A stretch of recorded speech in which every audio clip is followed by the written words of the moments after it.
How's everyone doing tonight?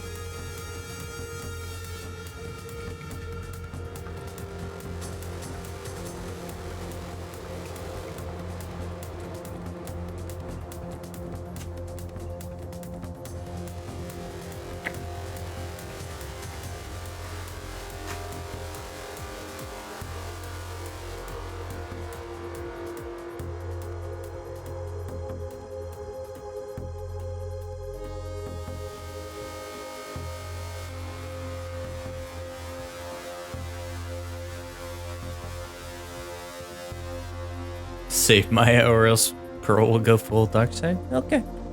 Actually, I kind of want to see that. Cool. Let's just tell what we're doing then.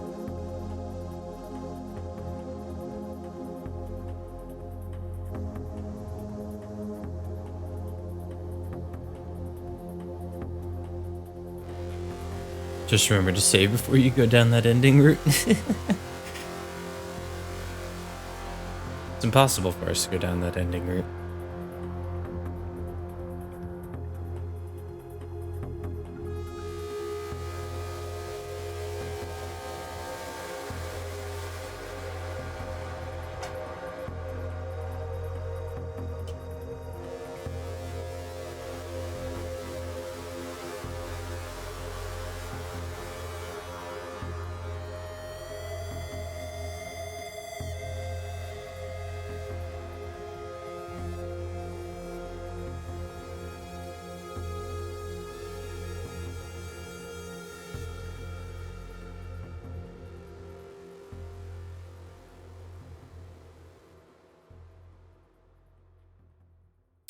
All right. Oh, hold on.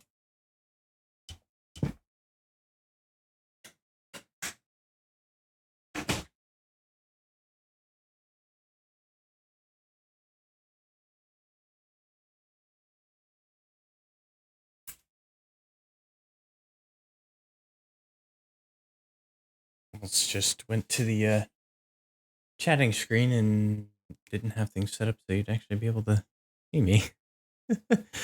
So, yeah, we're doing Phoenix Wright.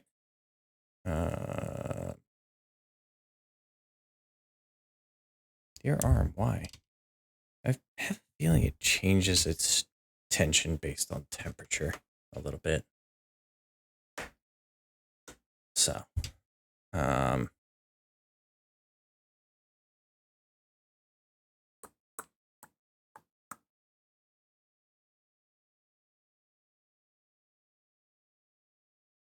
yep, we're gonna have to adjust the sound before we get started. Game capture. There we go. It should be.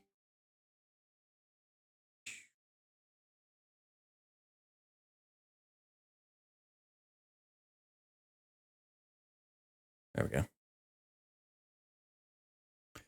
Continue. Yes. Okay. So ready to roll. Go.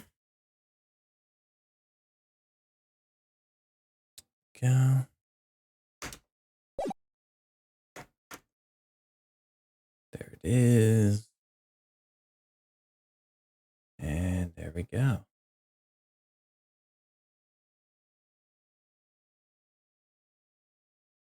Oh yeah, we also I didn't mention it last time, but we also have a new sound in in the chat.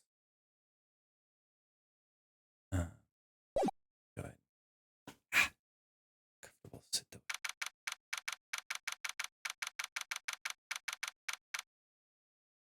Hey, it's that last one.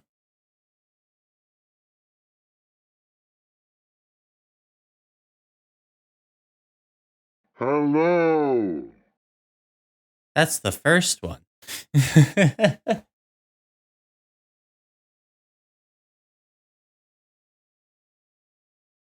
First, last. Necro! Yeah, there it is.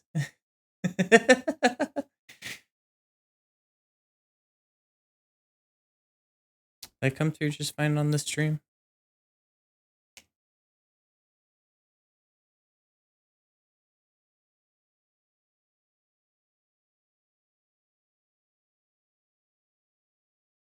Oh, okay.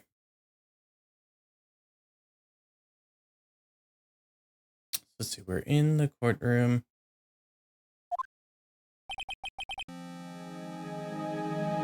I don't fucking remember the sound I gave this guy. Adrian did it? That's what it looks like. Dude, no way. That woman couldn't do anything like that. In court today, there will be a mountain of evidence that will implicate you. A mountain of evidence? I'm certain there is someone out there trying very hard to pin this whole thing on you. Please, Mr. Lawyer. Dude, like I said yesterday, I'm refreshing like a spring breeze, alright? Can't let any sort of scandal ruin that. I understand. Which person is saying, well, it's almost time? Mia! We must get a complete acquittal today. I know. But I can't focus on Maya's situation right now. Or Pearl's either. No matter what, I have to focus on winning this case by the end of the day. Indeed. Well, let's get going. Beep, beep, beep, beep. It's him. This is right. Good morning. This is it, Mr. Attorney. The day of the trial. Maya, she's unharmed, right? Well, when I checked on her earlier this morning, she seemed a bit, how shall we say, tired. Don't worry, people don't die that easily. Besides, what you really should be concentrating on is winning today's trial. For my sake as well as yours, you must win today's trial. Which is why I sent you a little present this morning. Present? What in the world would you want to give me? We'll figure it out once the trial starts. And even if you don't like my gift, I expect you to graciously accept it and win today's contest. If you please. What's in the box? Wait. Kidnapper sent me a present? Who's the lawyer, dude? Who was that? No one. It has nothing to do with you, so forget you heard anything. Dude, did your nose just get a little longer?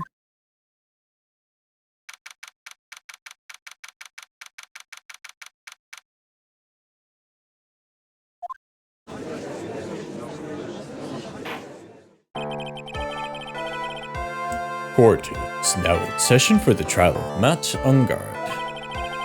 Are the prosecution and defense ready? The defense is ready, Your Honor. I say, Mr. Wright, what happened to Miss Von Karma? I don't know, Your Honor. Why are you getting mad at me? Your Honor. Please be quiet, bailiff. Court is in session. If you must tell me something, please keep it brief. Now then, what is it? Ace attorney, more like based attorney. Yeah, I don't know where I'm going with this. Hi.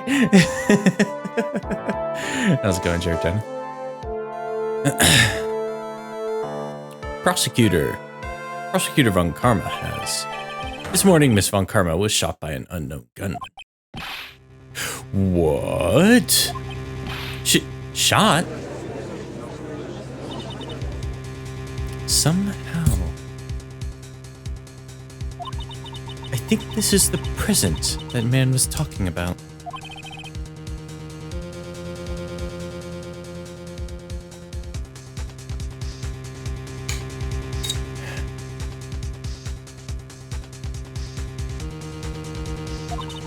His present?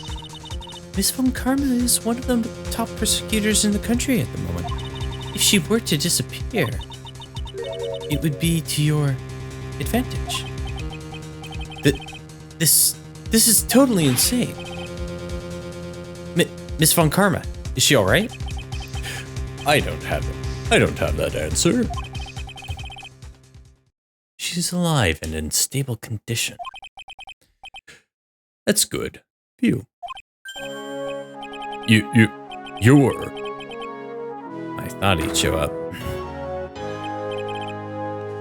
Your Honor, due to the circumstances, Franziska von Karma cannot appear in court today. I, Miles Edgeworth, will be taking her place. The prosecution is ready, naturally.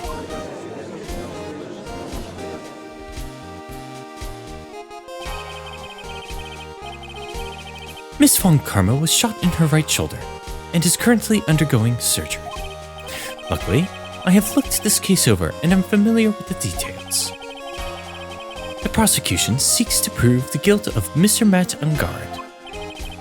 The court acknowledges the prosecution. Right. I finally found the answer I was struggling for on my long journey this past year. Felt like that's gonna stop her.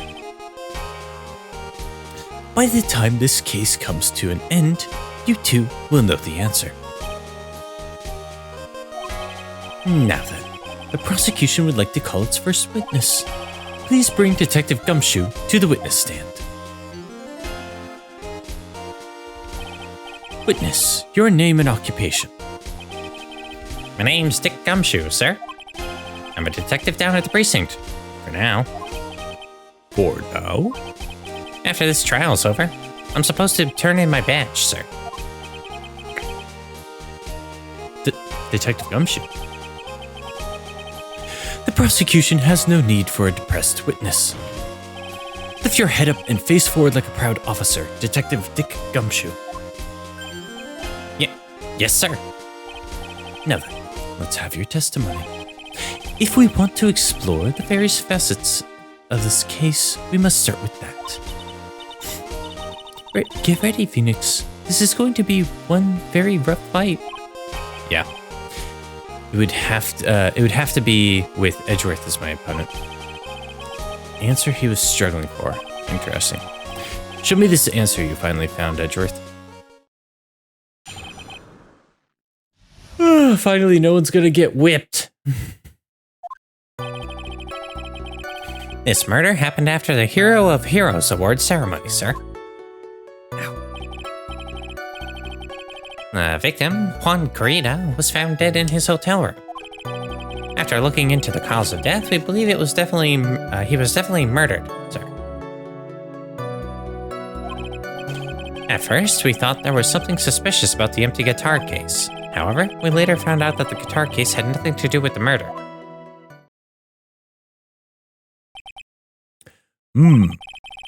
After the award ceremony ended, the victim was alone in his room? Yes, sir. Both the victim and the defendant went alone to their room, sir. I see. Mr. Wright, you may begin your cross-examination. Bye.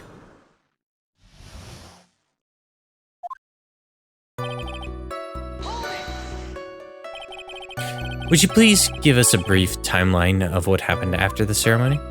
Okay, pal. The ceremony started at 6 p.m.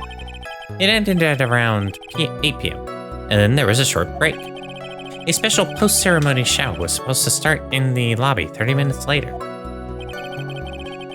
And that's when the victim's body was found, correct? Which is to say, the murder occurred during the 30-minute break period.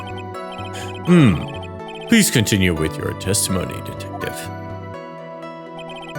The victim, Juan Corrida, was found dead in his hotel room.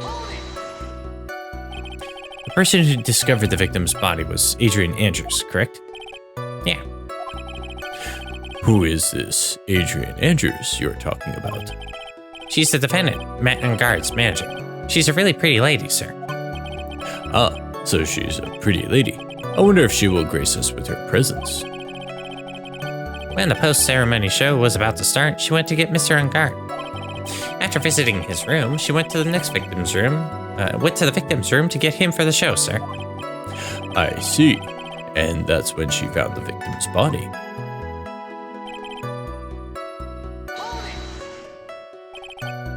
The cause of death? Wasn't that because Mr. Corrida was stabbed in the chest? Only a careless amateur would believe something so brainless as that, pal.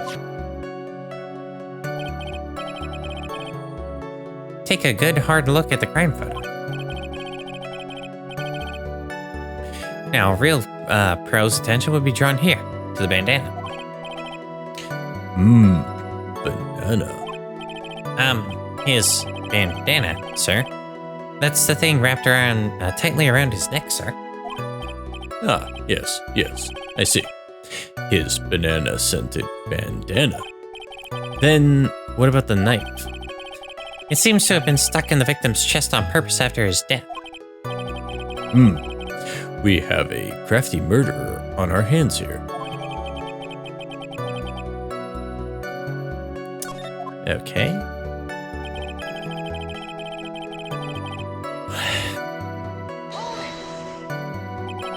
And why did you think that? Because it was empty, pal. The Jammin' Ninja doesn't go anywhere without his bright red guitar. And we couldn't find it anywhere at the scene of the crime. Oh, then how about this theory? A fan really wanted the guitar and did the crime to get it. How's that?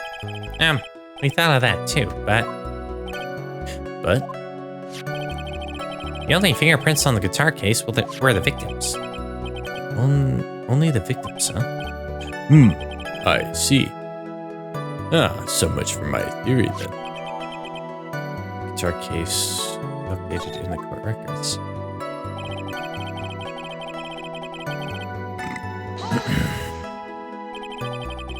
What convinced you it had nothing to do with the case?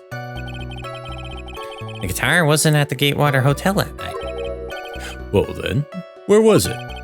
The bright red guitar was eventually found at the TV studio. The victim, Juan Corrida, had apparently taken the case with him, sir. So you mean he forgot to put the guitar inside the case? Yes, sir. Even when he was on stage for the ceremony, he didn't have his guitar. So that guitar case was empty, even before he got to the hotel. Yeah, that's right. So it really had nothing to do with the case after all. I believe that is enough. First, the victim was choked to death with his bandana. Then, after the victim was dead, the killer deliberately stabbed him with a knife. Which brings us to my next point. Why, then, did the police arrest Matt Ungard?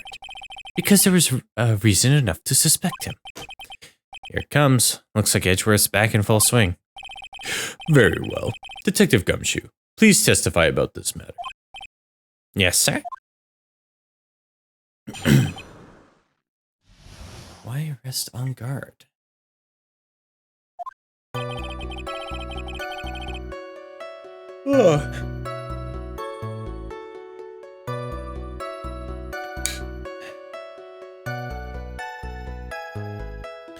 Matt Ungard and Juan Corrida were huge rivals with each other. They each thought the other guy was in his way. That's motive enough in my book. As for evidence, there's the Jammin' Ninja's button. It was ripped off the ninja costume and was found in Mr. Ungard's hakama. The defendant's fingerprints were also all over the knife.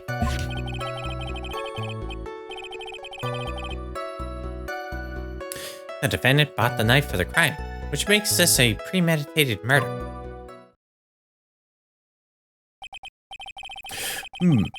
So the defendant's fingerprints were found on the knife used in the stabbing. It was sort of sticky on the handle, so the fingerprints came out pretty clearly, sir.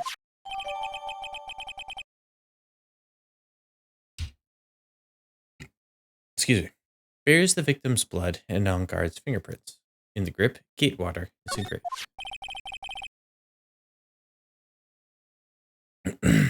And then there's this button. That was found in the defendant's clothes, was it? And this button is also covered in blood? Yes, and we know that the victim, that the blood on it is the victim's blood, sir. What? All of this points very clearly to the defendant, doesn't it? Yes, it most certainly does, Your Honor. Ready to give in yet, right? I'll find a hole in your argument somehow. You can press as hard as you like. Just hurry up with your usual pointless questions.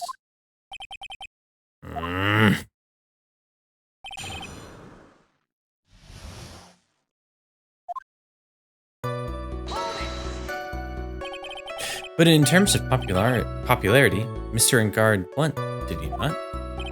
Yeah, but you know what's ironic, pal? Well, Karita was always one step behind Mr. Engard and everything. This year, it seemed like he finally caught up, ready for the big final showdown. But Mr. Karita lost the Grand Prix in the end. That is too bad. He must have been pretty downhearted after losing.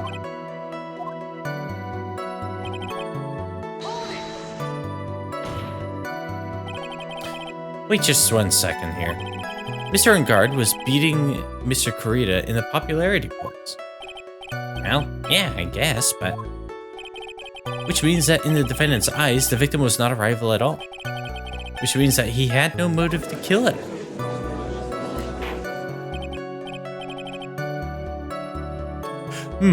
Yes, I quite agree. Well, detective. it's not, well, I guess if you put it that way, then yeah, the defendant would have had no motive. Detective, I'm beginning to see why you were fired. No, not you too, Mr. Edgeworth, sir. That's, I look forward to your pension negotiations. no! Now, detective. Let's continue with the testimony.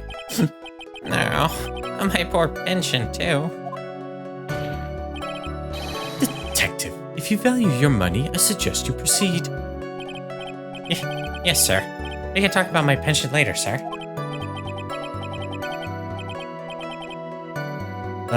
What about what I was saying? Hello? Anyone?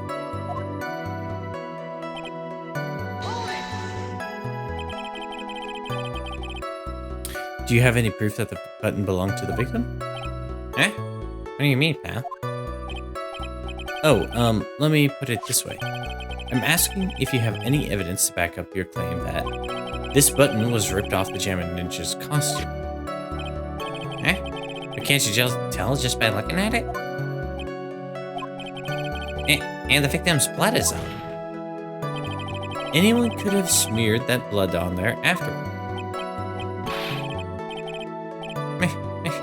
Mr. Edgeworth, help me, sir. All right, I knew it. I knew it had to be this piece of evidence. Now, to reel this one in. Thread. Huh? The button was attached to the costume by thread, obviously, and the thread snapped when the button was torn off. If you match up the ends of the thread on the costume with the thread on the button, it's a perfect match. Yeah, that's it. They're a perfect match, pal. Ugh. That's Edgeworth for you. Never misses a beat. It was ripped off the ninja costume and was found. Okay. When was this button found?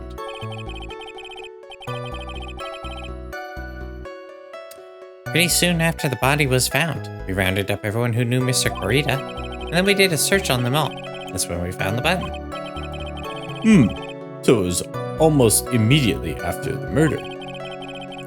The police didn't have any free time to lollygag and play tricks, unlike some people. Hey, what is he trying to say about me here?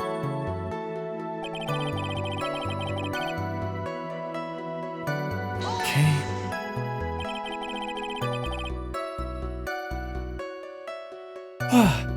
How were the fingerprints arranged on the knife? What do you mean, pal? By examining the fingerprints, you can determine how the defendant held the knife. For example, did he hold it normally or overhand? Oh, is that what you meant? Well, we didn't actually think of that. I can't believe the bumbling of this department. Hopeless. Were you were you paying attention to the testimony, Mr. Wright? The defendant's fingerprints were all over the knife. There's no way to determine how the knife was held at the moment of the murder. So is the defendant the owner of this knife then?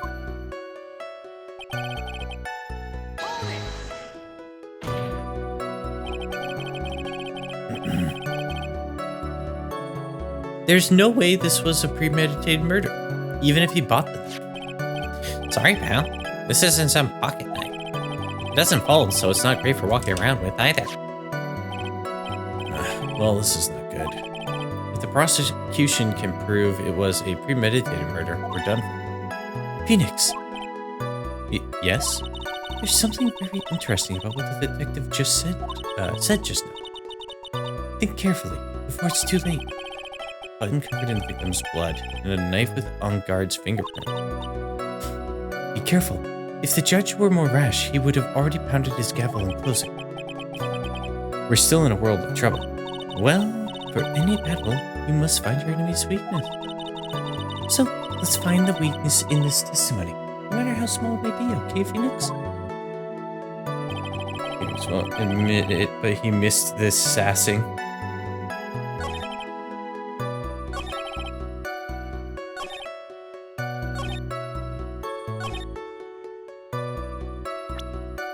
Okay, I think I need to be kind of safe scummy with this one because there's long periods of trial where you don't get any chance to refresh. But present.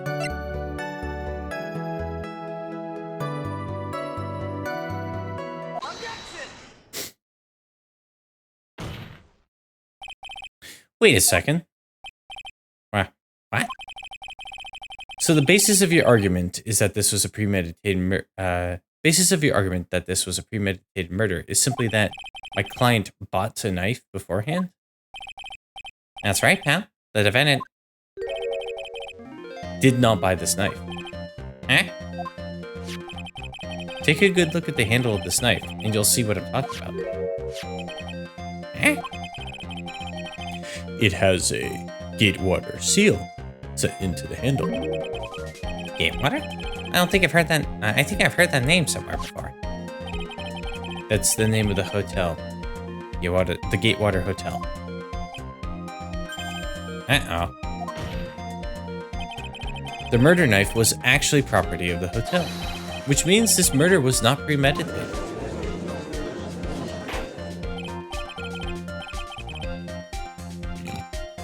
Yes, that is very true. This is a very big... Well, what is it, Mr. Edgeworth? I'm sorry, but the defense is simply too careless. What? I think... Ow.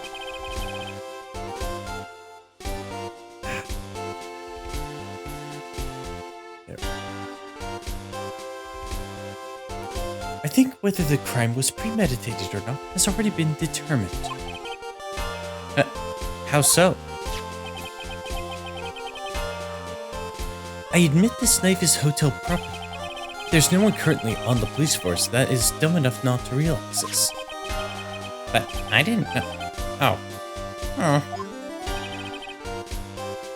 The question is, where did this knife come from? Why, that's obvious. It came from the victim, Mr. Corrida's room.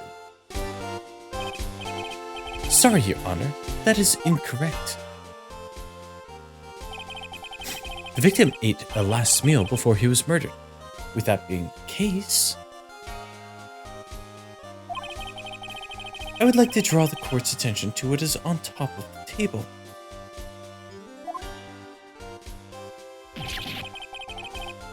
There is a knife and a fork on the table. Then, where in the world did this knife come from?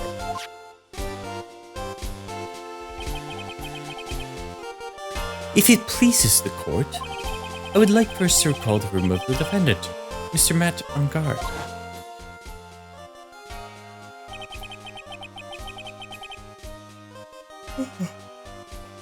Especially what was on top of his table. There is something missing. Perhaps it is a single knife? We investigated the leftover dishes for fingerprints, and while we were investigating, we came to the conclusion that Mr. Matt on guard's knife was missing. Mr. Ungard had gone to the victim's room with the knife he had used during dinner. Why would he carry a knife on the visit? To kill, of course. And with that, I believe the prosecution has proven that this was a premeditated murder.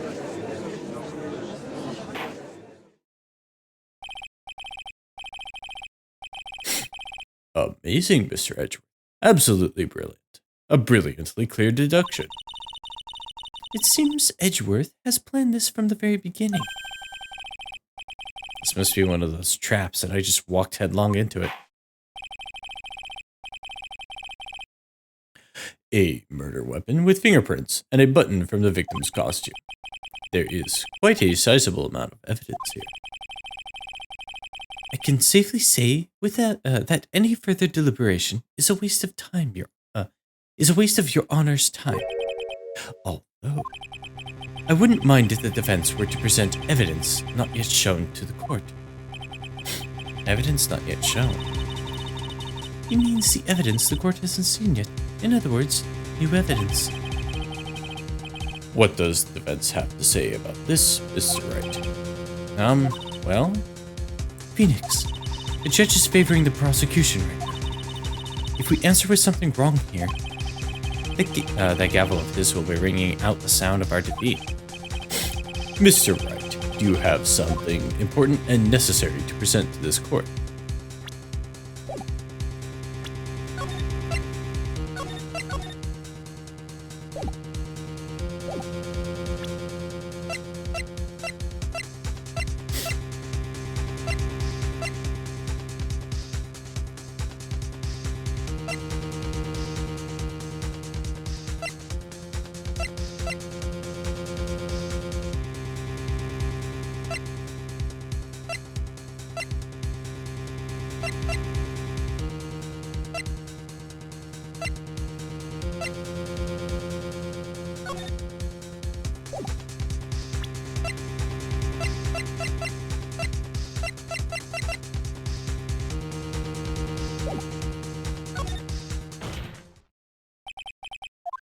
There's one piece of evidence that catches my attention. Something that the court has yet to see. Mr. Wright, I will say this one more time.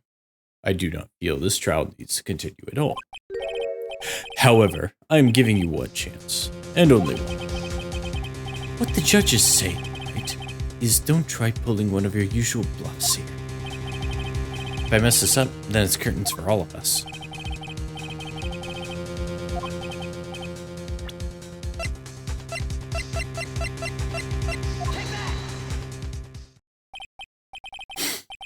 This is a wine glass, is it not? Please look at the photo of the crime scene one more time. The scene is a mess because of the victim's struggle against his assailant. The vase was broken. His makeup is all over the floor. These were all things that were at one point sitting on top of the dresser. Well, yes, I see your point. However, this glass that is sitting on top of the dresser is mysteriously untouched. The only thing that had not fallen over, along with everything else is this wine glass.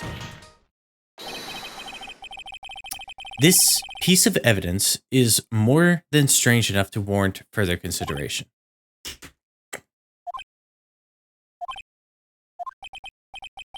Well, what do you all have to say? Well, yes, it is a little peculiar. Yes, isn't it? I thought it was. You can stop looking at me with those puppy dog eyes of yours now. Mr. Edgeworth. What is it, Your Honor? Your opinion. You don't need my opinion, because there's no special meaning to that glass. What?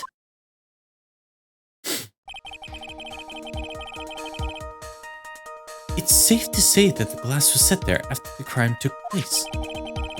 By the person who discovered the body, Adrian Andrews, for example. She could have easily been so shocked that she set the glass down without thinking. That does sound very plausible. Mr. Wright, could Miss Andrews really have set that glass down without thinking?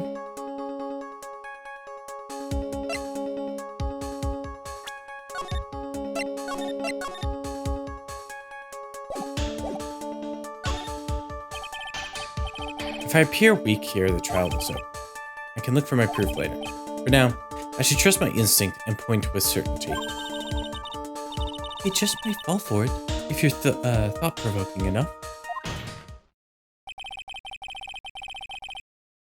The defense would like to challenge the prosecution's theory.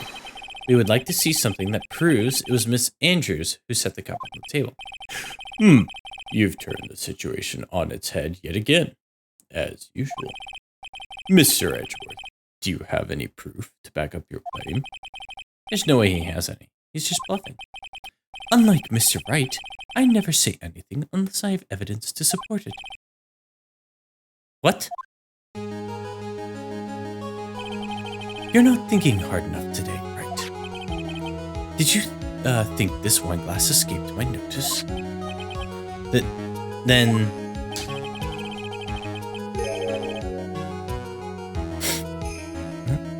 Of course it has been thoroughly inspected for fingerprints. Fingerprints. There were only one set of fingerprints left on this wine glass. Only one? Well, whose were they? They were not the victims, nor the defendants. Rather, they were of, one Adrian Andrews. What? Glass updated in the court record. That is why I said the person who had discovered the body had left it there. And we're done here. Are we done here, Mr. Wright? I can't believe I fell into another trap. Miss Andrews was probably holding the glass when she went to see Mr. Corrida. But upon seeing his dead body, she was stunned and set the glass down on the dresser. What you just said makes a lot of sense. Now do you see, Mr. Wright? You can't change anything. You can't change any part of my scenario as it explains everything all too well. I've thought long and hard this past year about what it means to be a prosecutor. And from here on out, I will show you the answer I have come to discover. Well, wait a second. Mr. Edgeworth, I think the prosecution has provided enough evidence for me to enter my verdict. Unfortunately, I cannot allow you to pass judgment yet. The prosecution has yet another witness we would like the court to hear from. Another witness? Yes. Bailiff, please bring in the next witness. What in the world is Mr. Edgeworth thinking?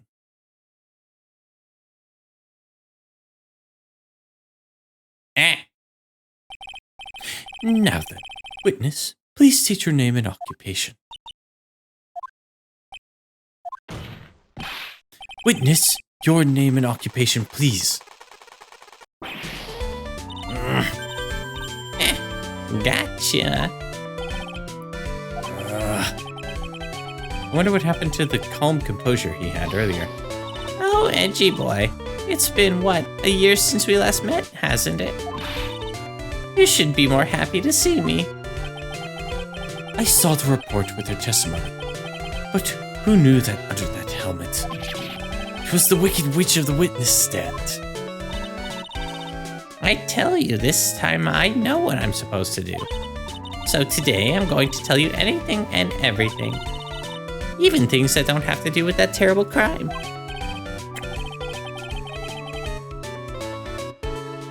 Miss Witness, that terrible crime is all this court needs to know. Oof. Shush, I'm talking to my dear Edgy Widgy right now. Don't interrupt us, Gramps. Yes, madam. No. Please, by all means, interrupt her, please. Anyway, Witness, your testimony, please. It's true what they say. Youth are hot-headed nowadays. Not that I mind at all. Edgy. Now then, what should I start with? The witness was on security detail at the hotel on the night of the murder. Is this correct, Miss Olbeck? It was a great job being able to see my dearie Juan. It was almost too much for my little heart to handle. You mean you were a fan of the victim? Look, everyone is crazy over that on guard, saying he's cute in a fresh way or something. But not me.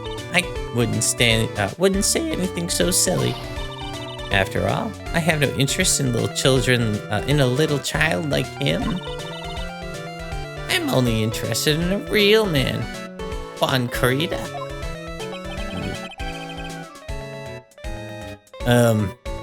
Those two were the same age. Anyway, as I was saying, I was pacing in front of his room that night.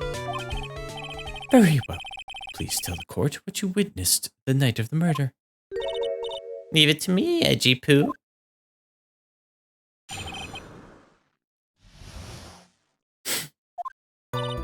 Anyway, after the ceremony, I went and paced around in the hallway in front of his room. There was something that I was interested in finding out, you know. Well, since I was on the job, I made sure to keep a good eye out the whole time. And that's when somebody showed up. It was a man coming out of poor Juan's room. He was on guard.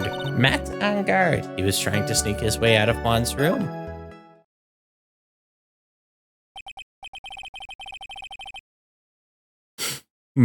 So Mr. On Guard came out from the victim's room. See, it has to be him. He's the murderer.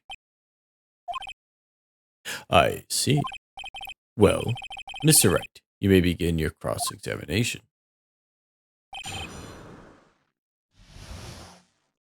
What you witnessed.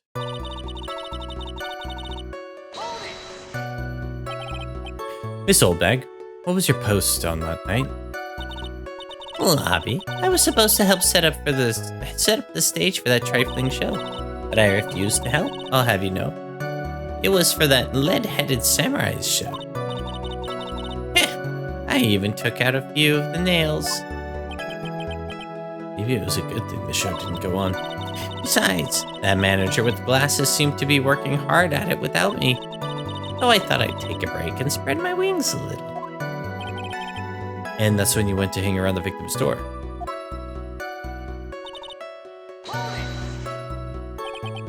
Something you were interested in? And just what was that? It's not some little thing I can just go around telling everyone, you know. It's top secret between me and Juan. Ah, and Edgy Poo, of course. Mr. Edgeworth, what is this thing she was interested in? I have no idea. I despise gossip, Your Honor.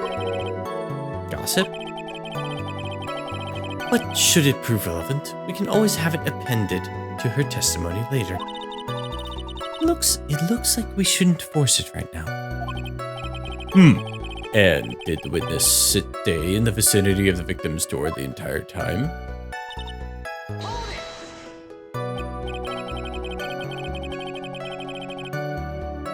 Oh, then would you tell us the number of people who went in and out of Mr. Corrida's room? I have no idea. I wasn't born so I could count things for those who didn't pay attention in class. That's why ever since I turned 20, I quit keeping track of how old I really am. Yes, well, that would explain why your age was not included in the report. In any case, the witness saw someone, correct?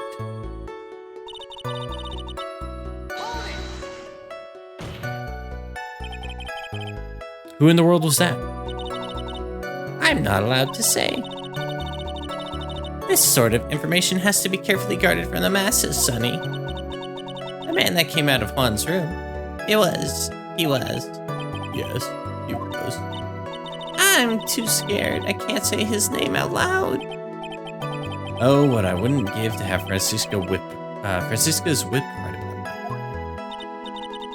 Well, I guess I can tell you since he was such a bad boy anyway.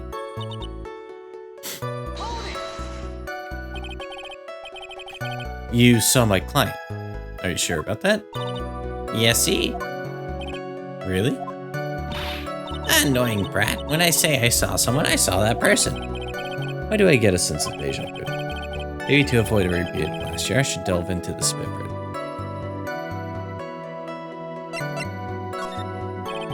Please tell the court about the man's clothes in more detail. What a troublesome man you are, really, as if something like that matters. But it does.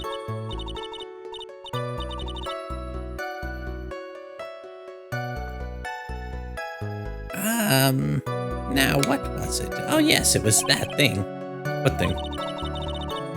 That gaudy thing he's always wearing. That racing jacket. Ah, he was wearing that at the detention center too. That thing's meant for nothing but seducing women out of their pantaloons. Men. Right. So, Mr. Wright, was this testimony just now important or relevant in any way?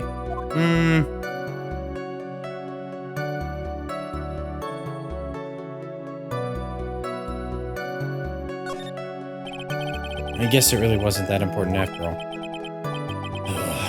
Mr. Wright, do you know why we say time is valuable?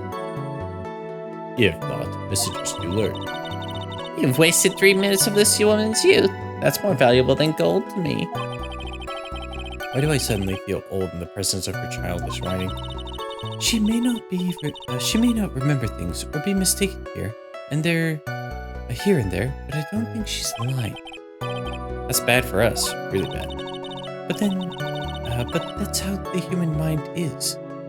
It also has the tendency to jump the topic. She's strayed into a few interesting side topics this time too, hasn't she? But that makes her a sweet old lady, right? Because you're not the one who has to question her.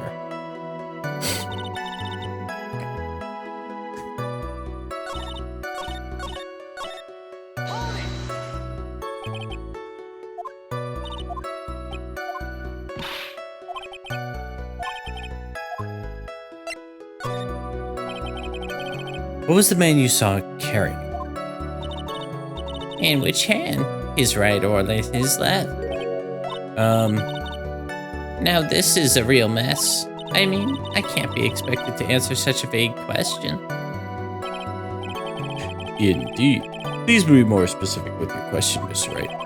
Sorry, what was the man you saw carrying in his right hand?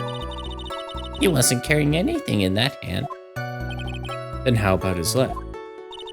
Empty. Well, this whole thing has been a lot of nothing.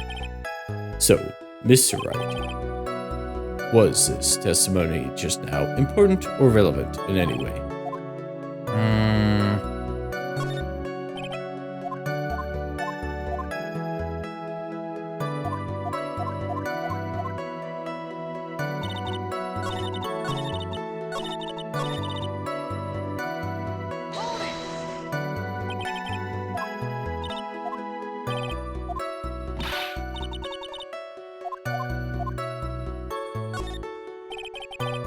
Please tell the court about the man's face in more detail.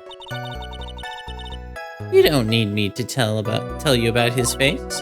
That soft, gentle look in his eyes and his effeminate lip. His right eye covered by his silky hair, his sparkling teeth shining. His teeth were shiny? Well, he's shining all around in this week's pinup poster, dearie. This week's pinup? Why do you... I don't care how he looks in this week's issue. Please stay with what you saw that night. What? On guard's face is the same no matter where it is. You know, you whippersnapper. So, Mr. Wright, was this testimony just now?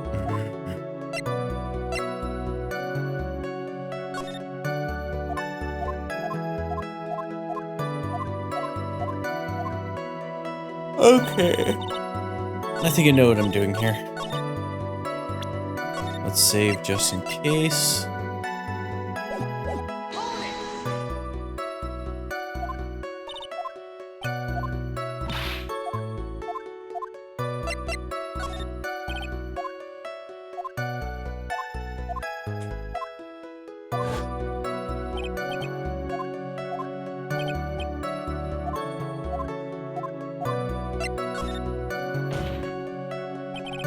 Of course it was important, Your Honor.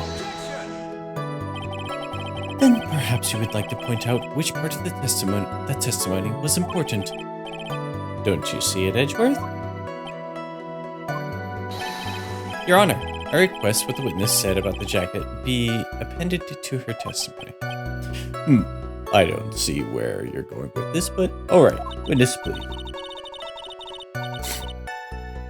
Well, I don't like to badmouth anyone without reason, but if I must. He was wearing his flashy race jacket. Honestly, it's all just for show. She may not remember things or be mistaken here and there, but I don't think she's lying. That's bad for us. Really bad. But that's how the human mind is. It has a tendency to jump off top. We've already been through the conversation.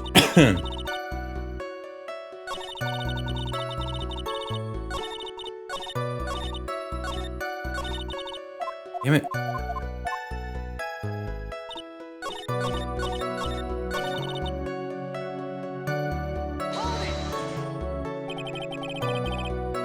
Are you sure that the defendant was wearing a racing jacket? What do you think? It's not like I've seen him in anything other than that horrible thing. I'm sure he was wearing it. She's so sure of herself that it's to the point of self-absorption. Shh.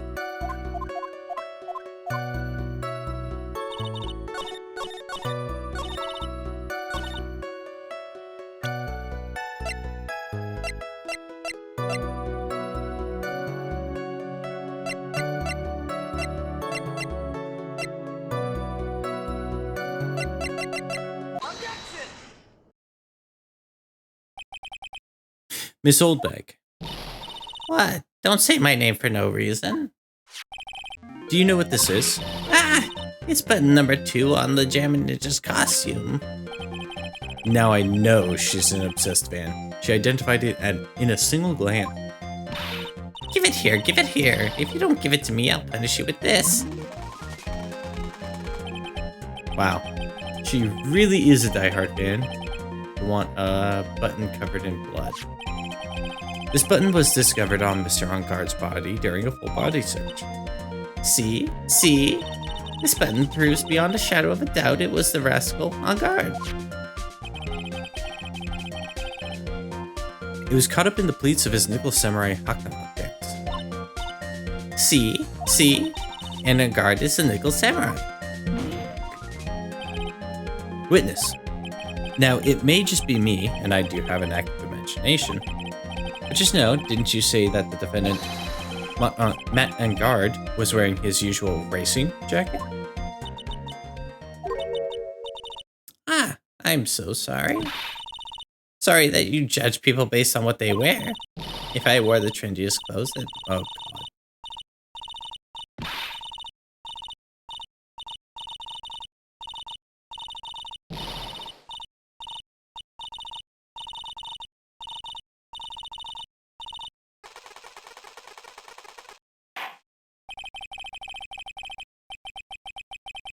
Now, hold your tongue still there for a second. So what you saw in actuality was not Mr. Engarde, the man,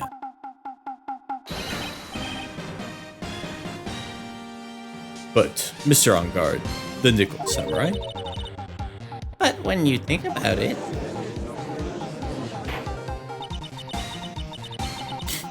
they're really one and the same anyway.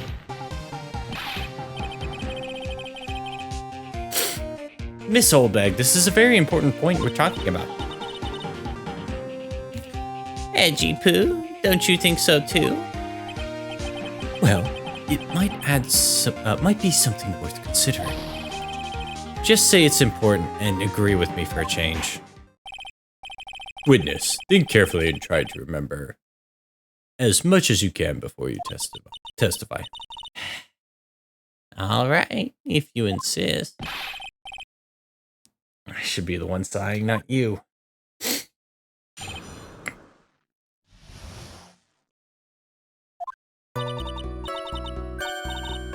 On guard, on guard. Yes, now I remember.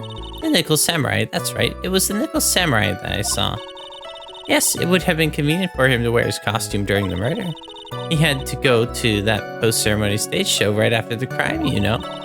So he must have worn the Nickel Samurai costume when he was stabbing poor Juan. I knew it. I knew you'd say he was inside that costume. What? Did you think there could have been someone else inside of that costume? Don't be such a bad little boy thinking such rude things. But the possibility does exist. Ah, youngins today. I told you there's no way it was anyone else. How do you know that? Because I said so, and what I say is the truth. Nope. At least she's just as delightful a witness as she was a year ago.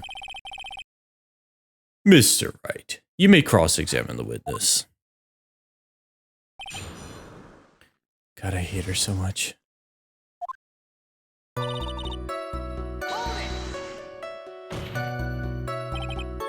Would you please get on with your testimony? Watch your language, young man. What sort of tone is it that to take with an elder? My youthfulness isn't what it used to be, so you should forgive me for everything. If you keep on barking at me like that, I'll start singing at the top of my lungs. What?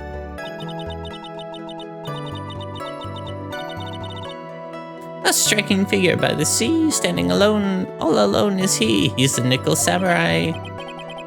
She's actually singing. Someone help my poor ears. Mr. Edgeworth, can you please do something about this racket? Witness, I'll give you a piece of gum later if you'll be good and just stick to the facts. Okay, you promise, right? Right. I'll be sending the bill for the chewing gum to your office at a later date. Remind me to send you a thank you note later too, Edgeworth, old chum.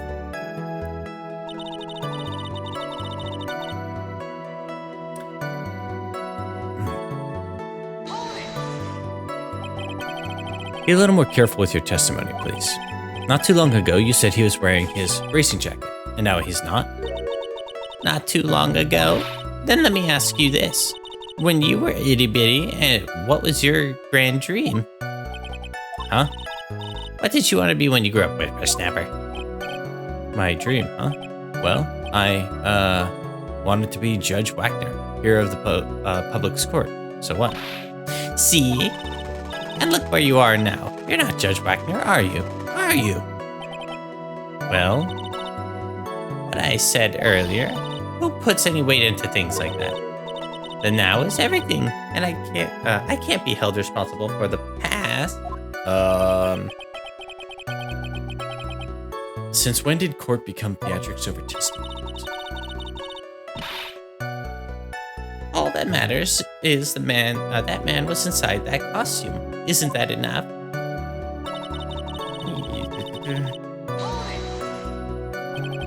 And why would that be?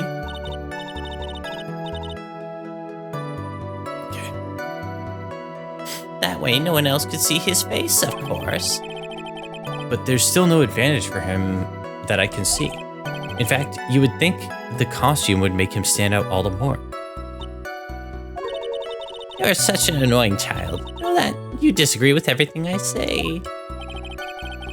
Isn't that what you're always doing to me? I got it. Maybe it was more troublesome for him to change in and out of his costume.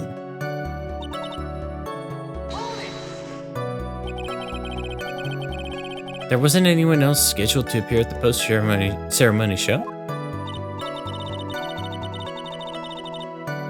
Well, all the contestants were supposed to go on stage in a friendly gesture thing. And that includes the Jammin' Ninja. Of course it included him. That's why when On Guard came out of dear Juan's room, I didn't give it a second thought. I see. Well, anyway.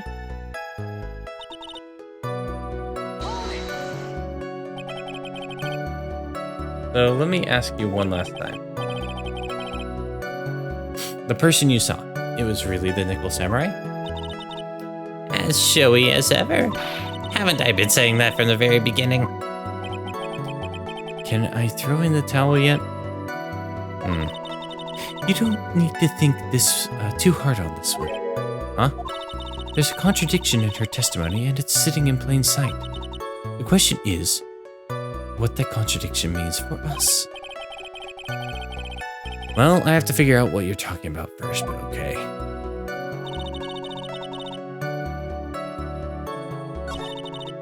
Alrighty. I need to take a quick break.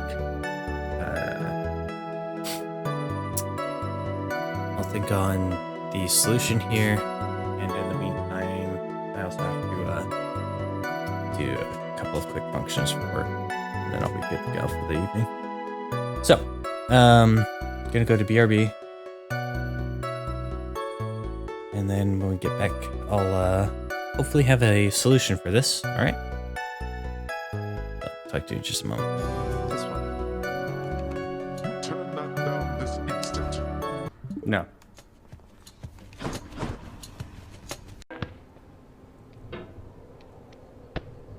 What? What?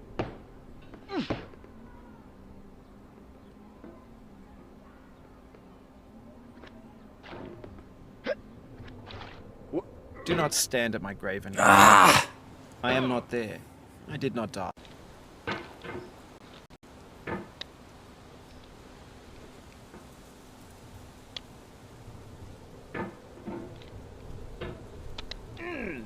Alright, No. sound off.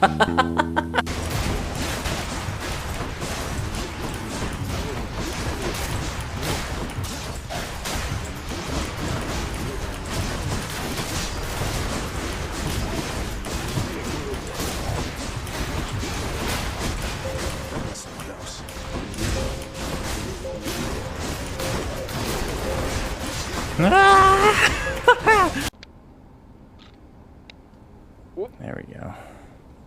Like, I know the solution is just hard to execute, and I'm okay with that.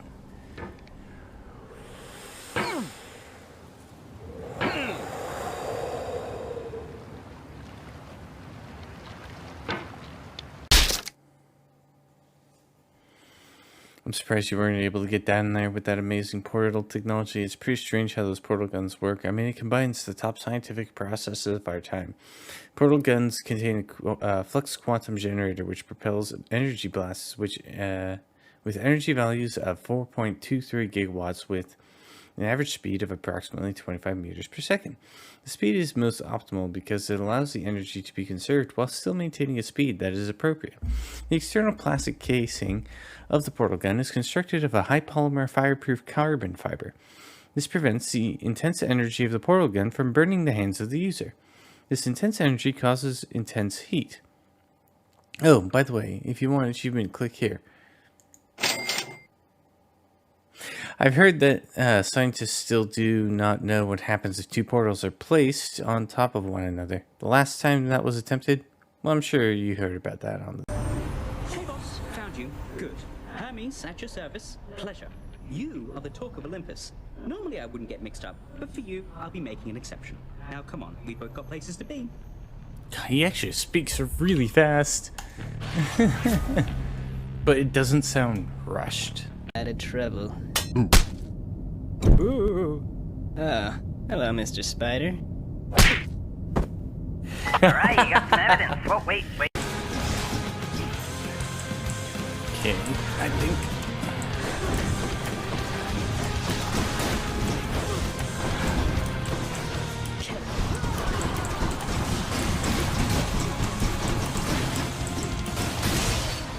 Yes!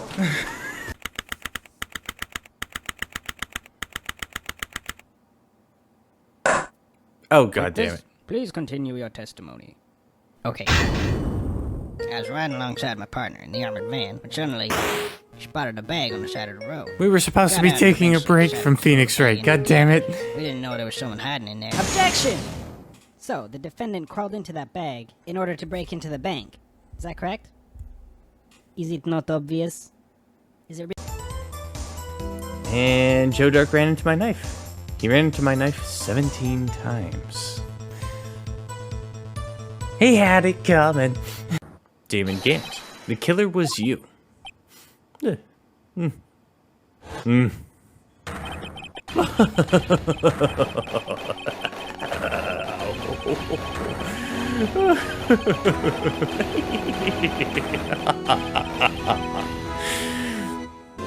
I fear him because I have to voice him, okay, Salix?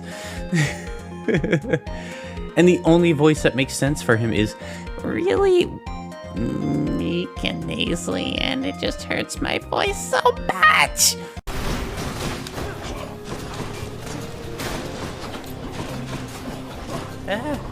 Uh-oh. Okay.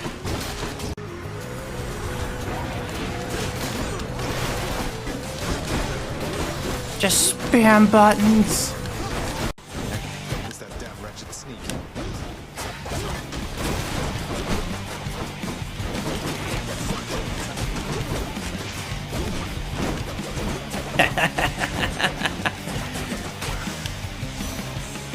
Hypnos, really, that is the worst idea I think I've ever heard.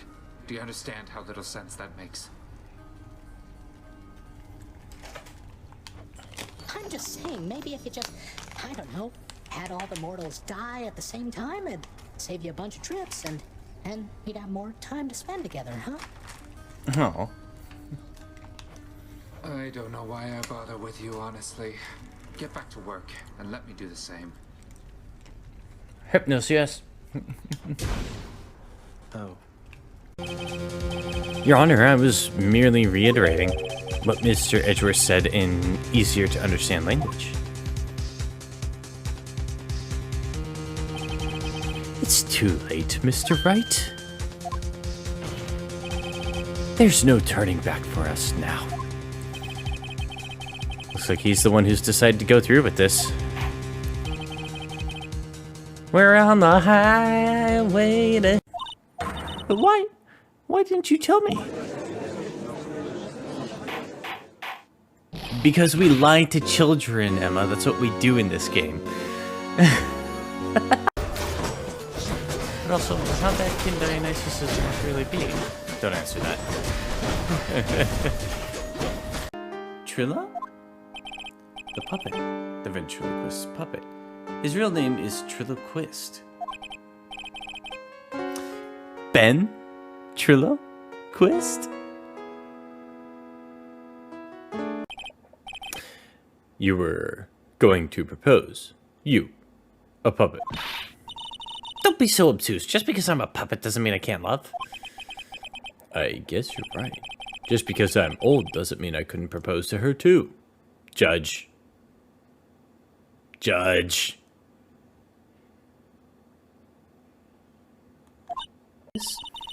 You would have exactly the same opinion as I have. What opinion is that? It's not funny. He's not funny.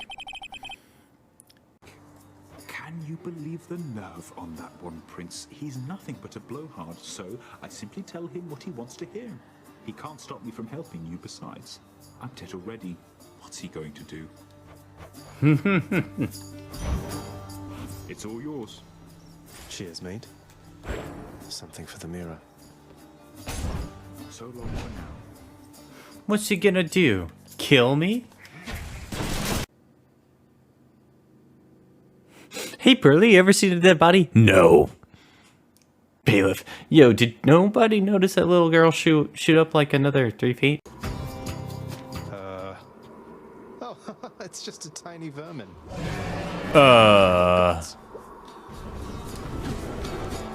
Which sister this time? Okay. I think I know what you're going to say.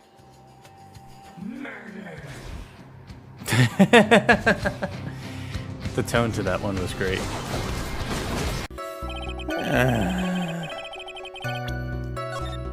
Well, Well, guess I'll save just in case Mo does it again.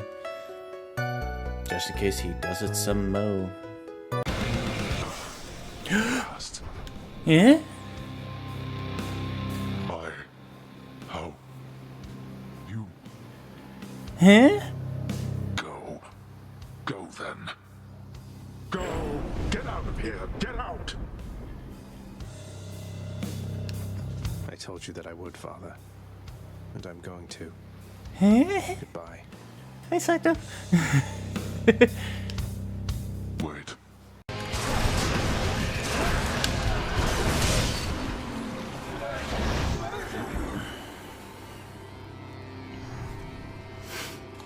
No murder. All the murder. First. Zang, I heard you got to Orpheus. He's got this whole entire ballad now about how you are really me, or maybe it's the other way around. I have no idea. Here.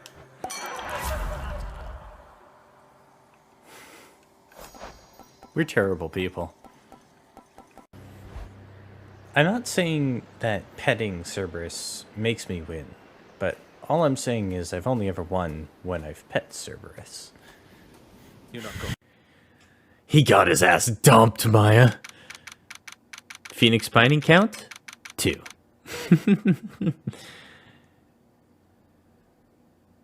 When you're rivals for life, you're lovers for life. So he lost his lover.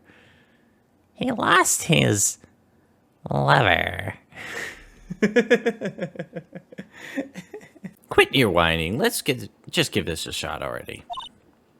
All right, let's go. Row, row, row your boat. Row, row, row your boat. What are you doing? Gently down the stream. Come on, you know that. I'm trying my best, Trillo. This just isn't going to work.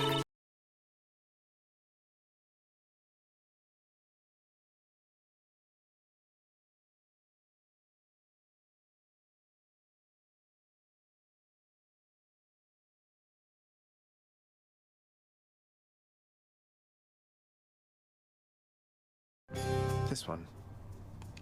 You turn that down this instant. No.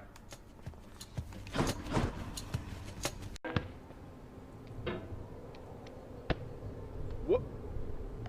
What?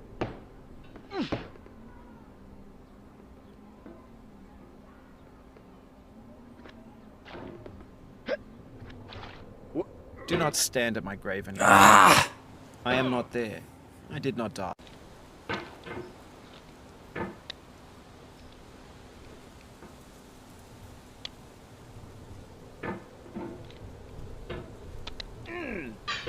No.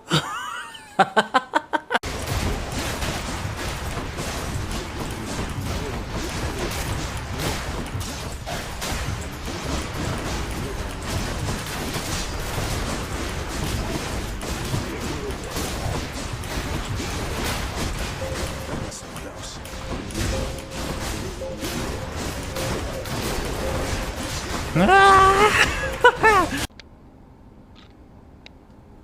There we go.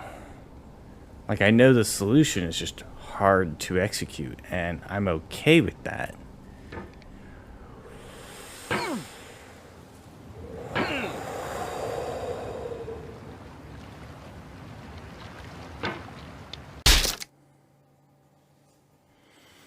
I'm surprised you weren't able to get down there with that amazing portal technology. It's pretty strange how those portal guns work. I mean, it combines the top scientific processes of our time. Portal guns contain a flux quantum generator which propels energy blasts with energy values of 4.23 gigawatts with an average speed of approximately 25 meters per second. The speed is most optimal because it allows the energy to be conserved while still maintaining a speed that is appropriate. The external plastic casing of the portal gun is constructed of a high polymer fireproof carbon fiber. This prevents the intense energy of the portal gun from burning the hands of the user. This intense energy causes intense heat.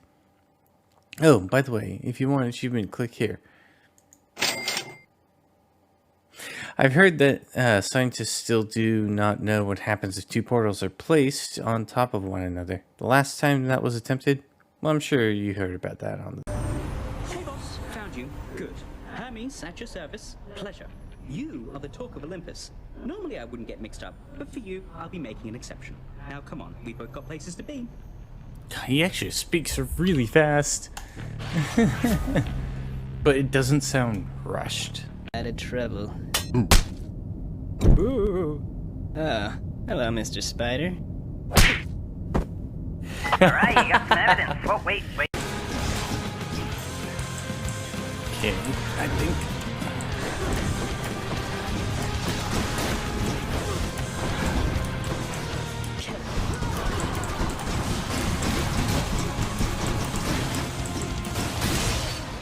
Yes!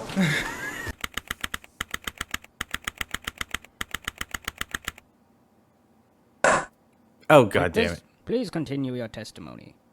Okay. I was riding alongside my partner in the armored van, when suddenly spotted a bag on the side of the road. We were supposed to be taking a break from Phoenix Wright, god damn it. We didn't know there was someone hiding in there. Objection!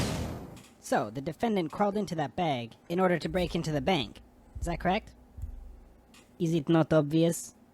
Is it And Joe Dark ran into my knife. He ran into my knife 17 times. He had it coming. Damon Gant, the killer was you.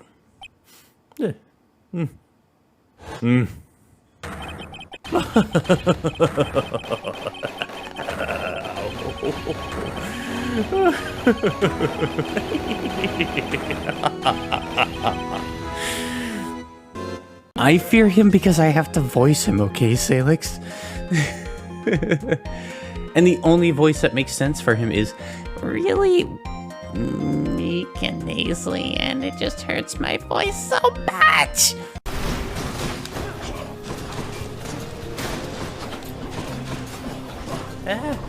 Uh-oh. Okay.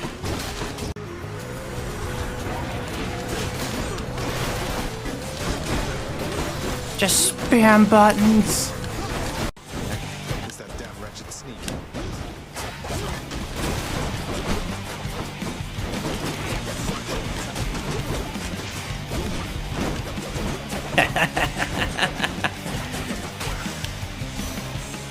Hypnos, really, that is the worst idea I think I've ever heard.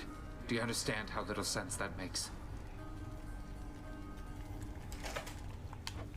I'm just saying, maybe if you just, I don't know, had all the mortals die at the same time, it'd save you a bunch of trips, and you'd have more time to spend together, huh? Oh. I don't know why I bother with you, honestly. Get back to work, and let me do the same. Hypnos, yes. Oh. Your Honor, I was merely reiterating what Mr. Edgeworth said in easier to understand language. It's too late, Mr. Wright. There's no turning back for us now. Looks like he's the one who's decided to go through with this. We're on the highway to... But why? Why didn't you tell me? Because we lie to children, Emma. That's what we do in this game. But also, how bad can Dionysus' really be? Don't answer that. Trilla? The puppet. The ventriloquist puppet. His real name is Triloquist. Ben? Triloquist? You were going to propose. You. A puppet. Don't be so obtuse. Just because I'm a puppet doesn't mean I can't love. I guess you're right.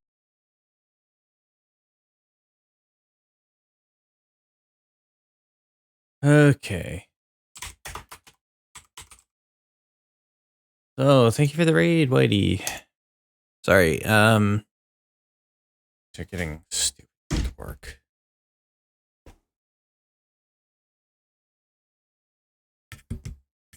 Really stupid with work.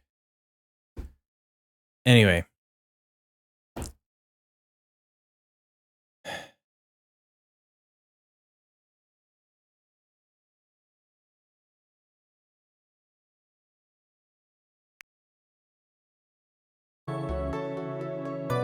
Let's go ahead. Okay.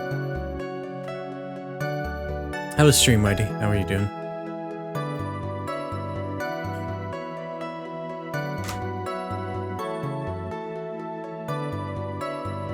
Looks like you're playing more fork knife.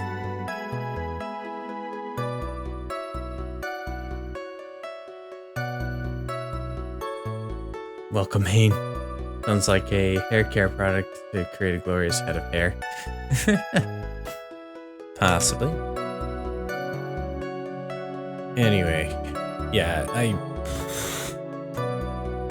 had a couple of people who didn't even let us know they weren't showing up to their shifts or check their schedule or anything, so yeah.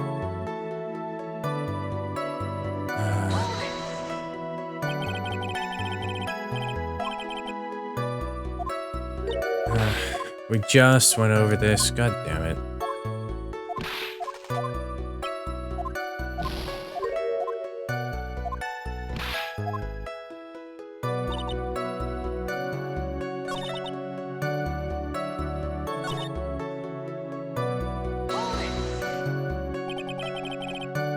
So let me ask you one last time. The person you saw, it really was the Nickel Samurai? As showy as ever. Haven't I been saying it, that from the very beginning? Can I throw in the towel yet? Okay, so we did go through everything and press on everything. The Samurai, that's right.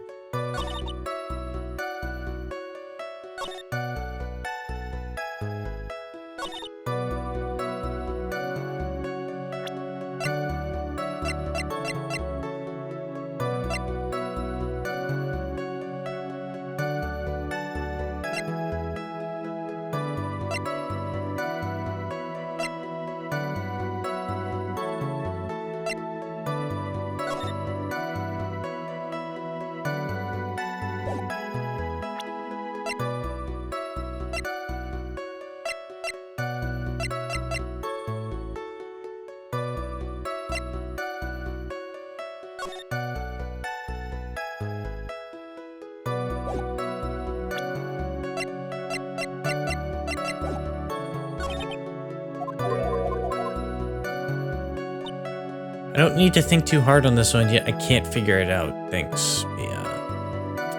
Oh god, it's the Samurai. That's right. It was the Nickel Samurai I saw.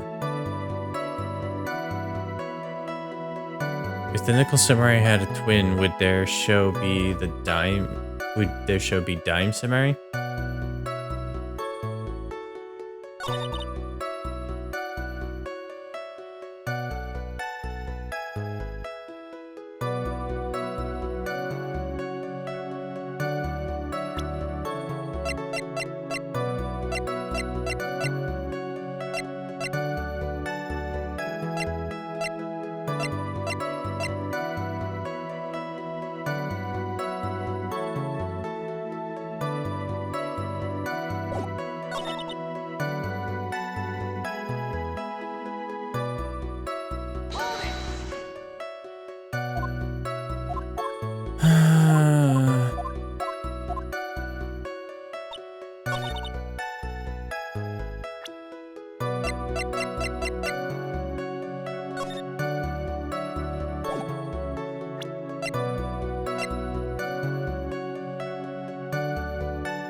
What am I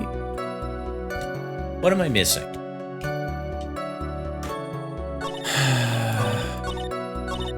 On guard, yes, now I remember. The Nickel Samurai, that's right, it was the Nickel Samurai that I saw. Yes, it would have been convenient for him to wear his costume during the murder. He had to go to the post-ceremony stage show right after the crime, you know? So he must have worn that Nickel Samurai costume when he was stabbing poor Juan. Sure, go ahead and check.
Okay.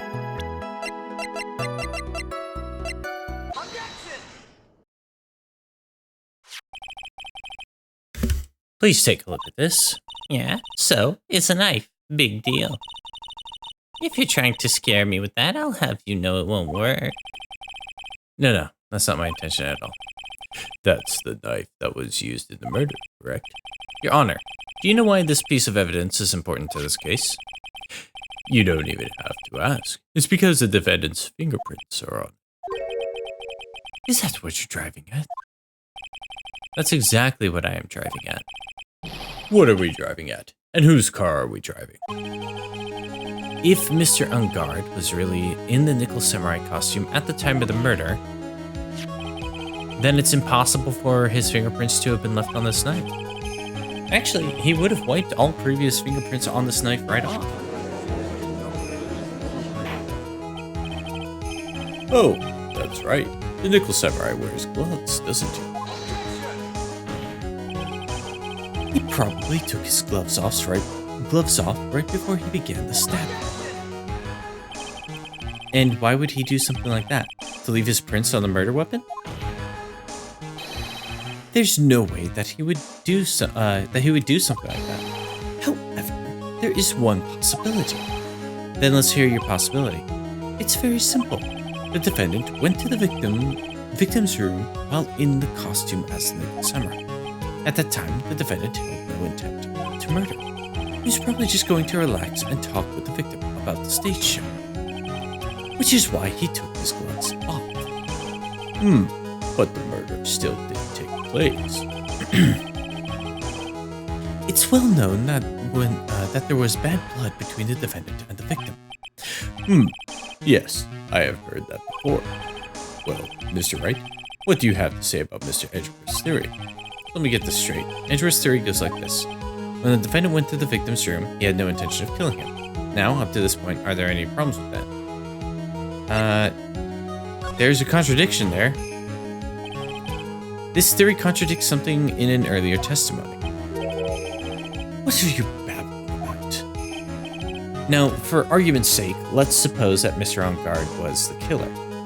If that's the case, I think it's impossible for the killer to have gone to the victim's room without intent.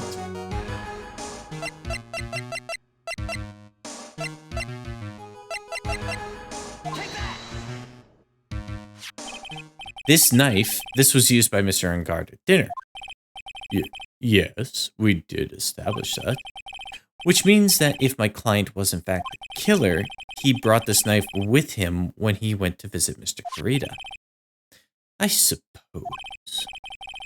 However, you just said it yourself. At that time, the defendant had no intent of murder. If that were true, then why would he bring a knife? He wouldn't, would he? Which means, Mr. Edgeworth, your theory was flawed from supposition 1. And one more thing. If the murderer was wearing the costume at the time of the murder, then there should be glove marks left on the knife. Which means the defendant's fingerprints shouldn't have been all over it like bees on a hive. And that brings me to my final point. This knife was planted by the real killer to hide their identity and mislead us. Order. Order. I say, order in the court. And admit it, Edgy, you missed this back and forth. Was this knife really planted by the killer? Why would the murderer do such a thing? To frame my own client, Mr. Ungard, of course. To frame. Aren't you forcing the interpretation just a little too hard on this one? But we just established that the witness saw the Nickel Samurai in costume. And if that were true, then there shouldn't be a single fingerprint on this knife. Witness. Happy Friday, Psychotic. Looks like I've made your life a tiny bit more difficult, eh, Edgy Poo? Witness, did you or did you not really see the Nickel Samurai? Well, I guess at first I might have forgotten, but... Are you saying you mixed up Mr. Ungard with the Nickel Samurai, his character on TV? But, I mean, I can't really do anything about that now. Look, I was waiting around in front of their doors because, well, I wasn't waiting around for Nickel Samurai, that's for sure. She wasn't waiting for the Nickel Samurai. Alright then. Who were you waiting around for then? That's top secret to anyone outside of security. I have a feeling you were waiting for Mr. Juan Carita. Am I correct, witness? The way you think, you are a sad amateur with a terrible case of nearsightedness. Amateur? Me? What am I an amateur of? So Oldbag was waiting around in front of the victim's room. But it doesn't sound like she was waiting to catch a glimpse of Mr. Carita. Maybe Phoenix. Maybe the Oldbag was waiting around for that person. It's who I think Mia's hinting at. It's certainly possible. Miss Oldbag, you were waiting around for this person to come out of the victim's room, weren't you?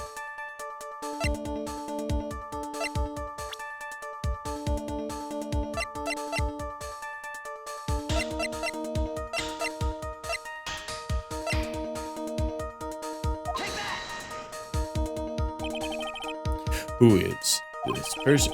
This is Adrian Andrews, Mr. Ungard's manager. But why would the defendant's manager be in the victim's room? It seems this is the latest rumor in circulation, Honor. Oh, this is, I see. The judge seems to be really into the article, if it can be called such a thing.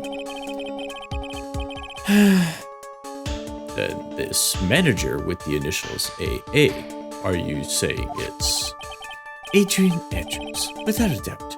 The witness thought so as well, too. Looks like you found me out. Well, that's fine. I can throw away this whole sworn to confidentiality stuff then.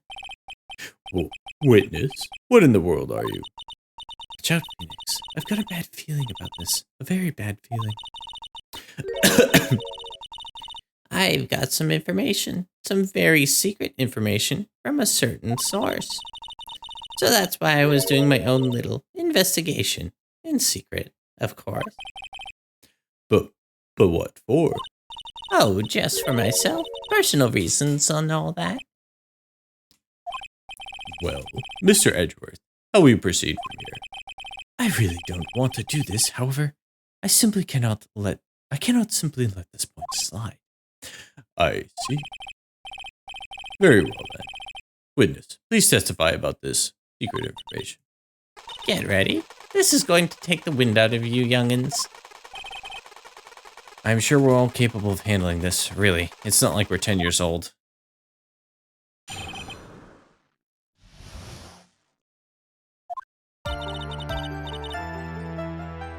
That Angard is one evil, evil man.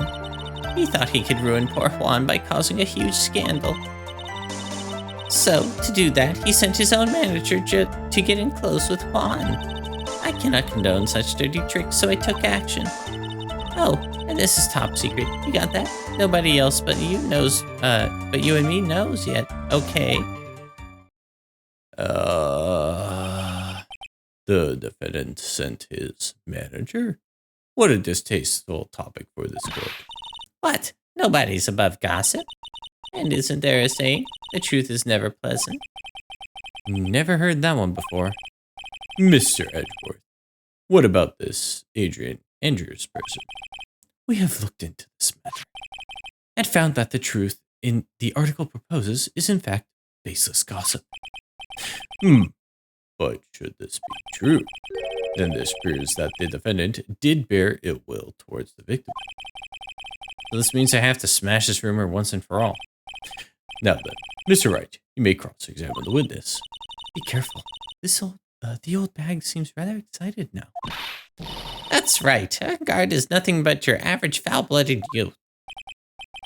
Well, as the old saying goes, you've got to burn old bags with fire. Time to fire up the afterburners and hit the highway to the danger zone. Highway to the danger zone.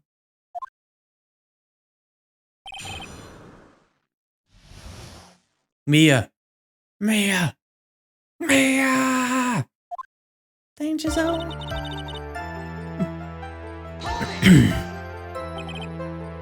You can't say something like that without proof. That's just slander. But it's true. That woman has been getting intimate with poor Juan. Look, it says so right here, doesn't it? Manager to the stars, Miss A.A. But the name of the magazine this came from is Gossipland. What? Are you saying that gossip is all just a pack of lies? What do you know? I suppose next you'll swear to me that the news is 100% true. Honestly, Sonny, you can't discriminate between the news and gossip.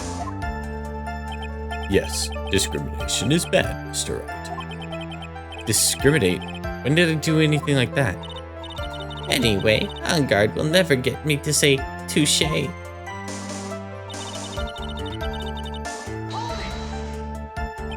A scandal? What do you mean by that? You're a dim-witted one, aren't you? I can't believe you don't know what a scandal is. Honestly, what are they teaching kids in middle school these days? No. I wasn't asking what the word scandal means. Even I know that much.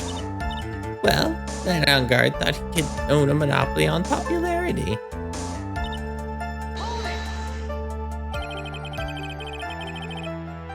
You don't have any proof that Mr. Angard did any such thing. You must be suffering from shock. The shock of hearing the truth. And now since you're in so much shock, you can't do anything, right? You're right, I can't do anything, but boy do I wish I could do something about you. Alright then, Sonny. Show me what you've got. Can you show me the proof that Angard didn't bear any ill will towards Juan?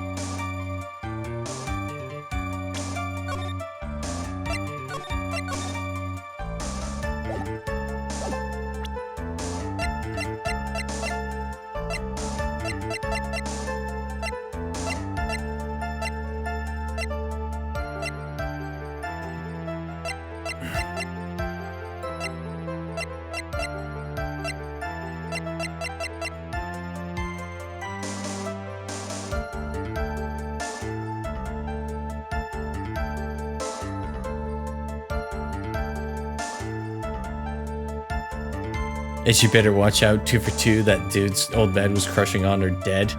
Yeah, but they were also celebrities. I guess he is something of a celebrity. I don't have anything to offer. See, just as I thought. You were lecturing me about saying things without proof. You've just given me a free pass to say whatever I want, whenever I want, silly boy. Me and my big mouth. That's the way the cookie crumbles. For you, anyway.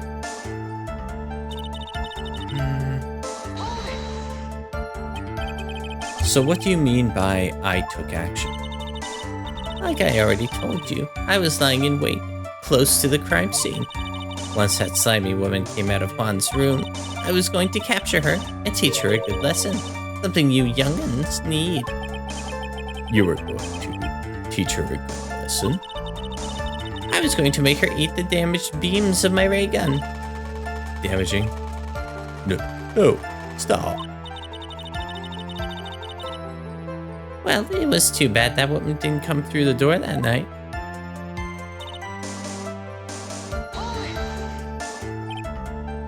Wait. What? I'm a busy woman. Tea time with the kids is over.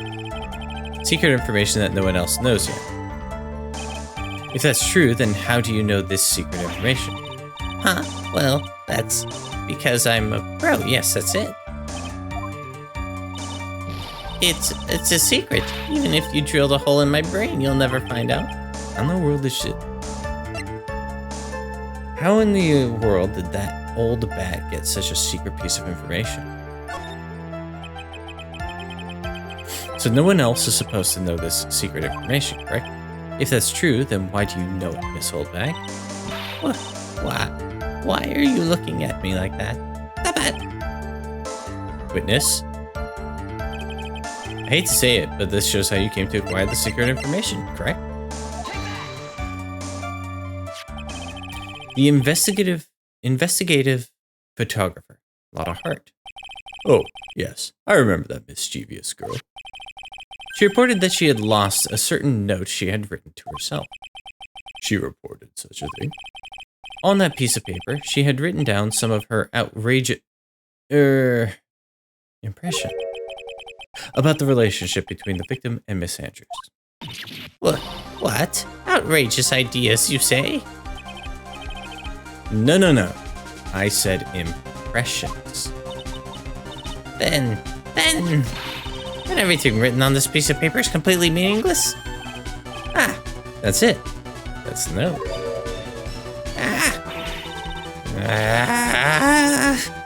No, you see, this is something completely different. This is my top secret list of groceries to buy. Then you are the one who took Miss Hart's note.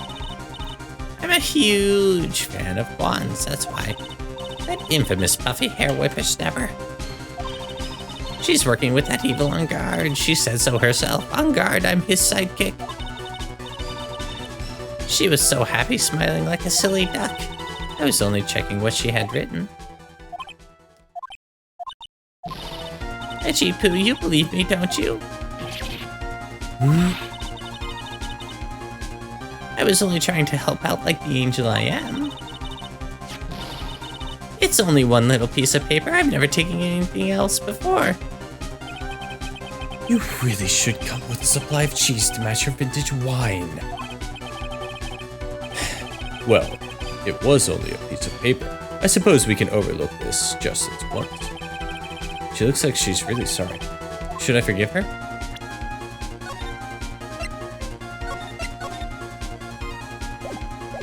Nah. If I let up on her now, she'll get away. I have to find some way to inflict a deafening blow on the prosecution. Witness, you said that the only thing you stole was that note. Is this correct? Stole? Why don't you listen any more carefully, you young... listen more carefully, you annoying brat. I saved this paper from the terrible lonely trash can, that's all. You're lying, damn it, and I can prove it. Are you putting my credibility under scrutiny again? Miss Oldbag, I don't believe that the note is the only thing you stole that night.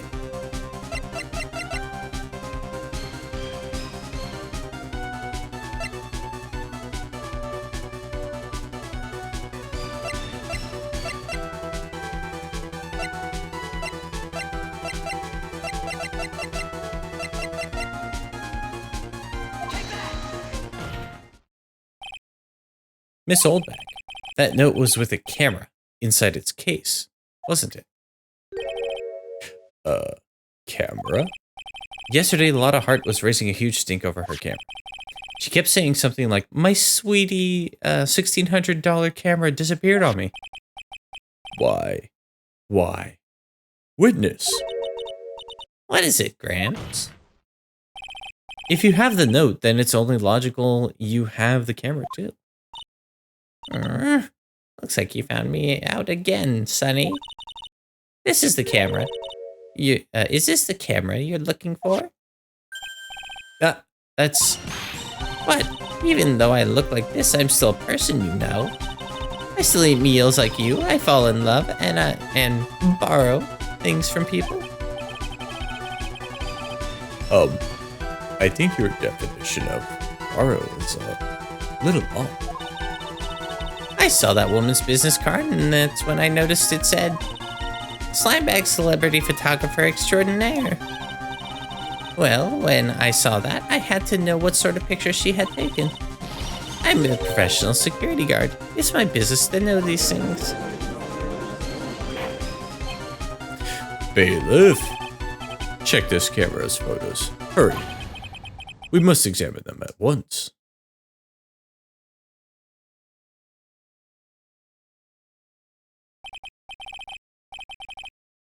Well, Mr. Edgeworth, what do we have?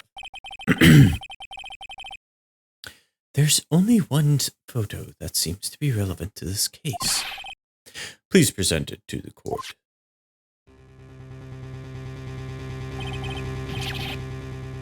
This is the Nickel Samurai.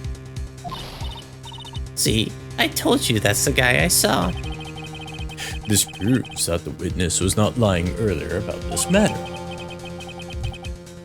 Lotta's photo added to the court record. Well, what does all this mean, Mr. Edgeworth? This photo by itself does not prove that the person in it is the defendant. In his own confession, Mr. Ungard clearly stated that at the time of the murder, he was still in his Nickel Samurai costume. If that is the case, then this Nickel Samurai is the defendant. How did it come to this? I think this brings us to the end. We have examined every piece of evidence thoroughly. Final comments, Mr. Wright. The court will consider them before we close. Do you agree that this photo is decisive evidence against your client? If this photo is really decisive, then we're done for. But if I raise an objection here and blow it, then I would put Maya's life in jeopardy. I can't make a mistake here. There's only one road out of this mess.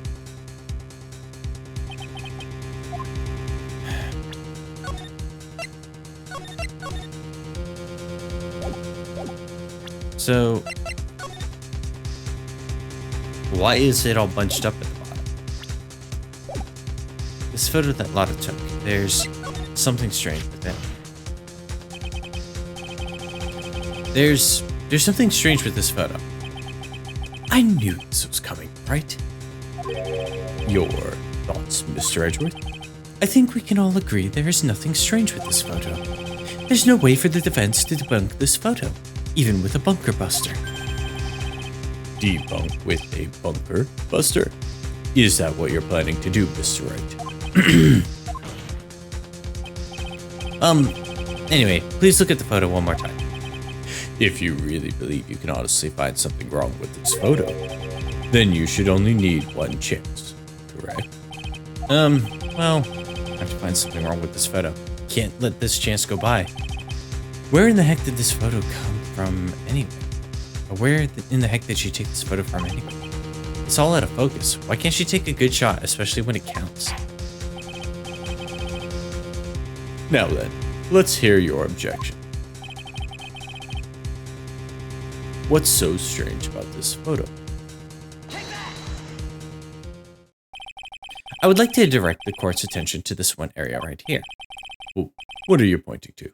His ankles? If you could see this person's ankles, that would be one thing. However, you can't. And? What does that mean? The costumed person in this photo could not have been Mr. On Guard. What is the meaning of this? I wonder if you would care to elaborate with the actual facts. Let's take a look at the Nickel Samurai's poster. Please pay particular attention to the area around where the bottom of the hook. Please pay particular attention to the area around the bottom of the hook comma. His socks. You can see his socks. Exactly. However, in this photo, the Nickel Samurai is clearly holding his hakama up just the wall.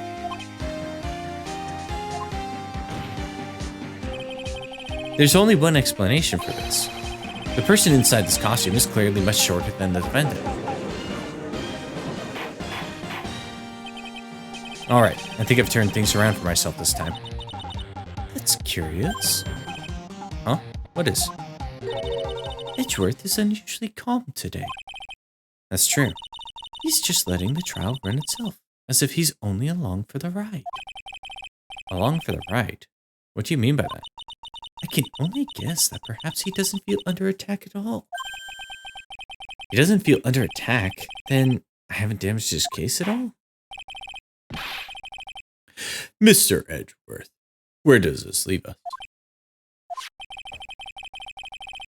If the person in this photo is not Matt on guard, then everything the prosecution has tried to prove has become meaningless.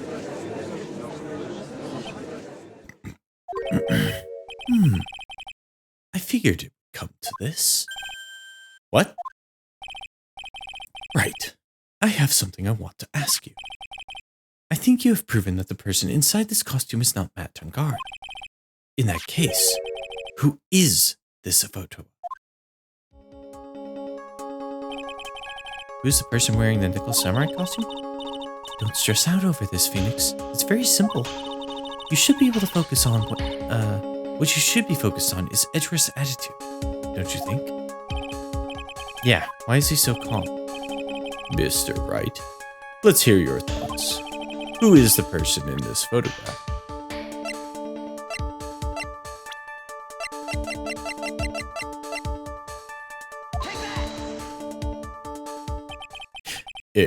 Adrian Andrews.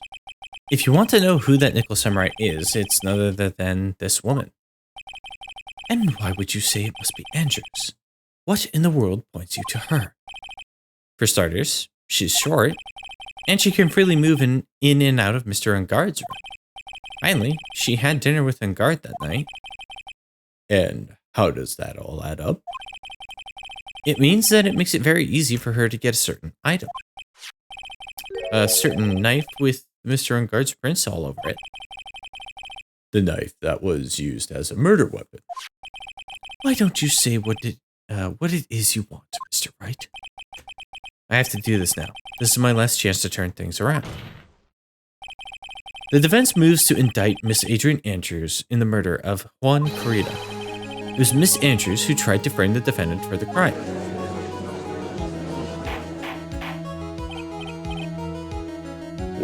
Order! Order!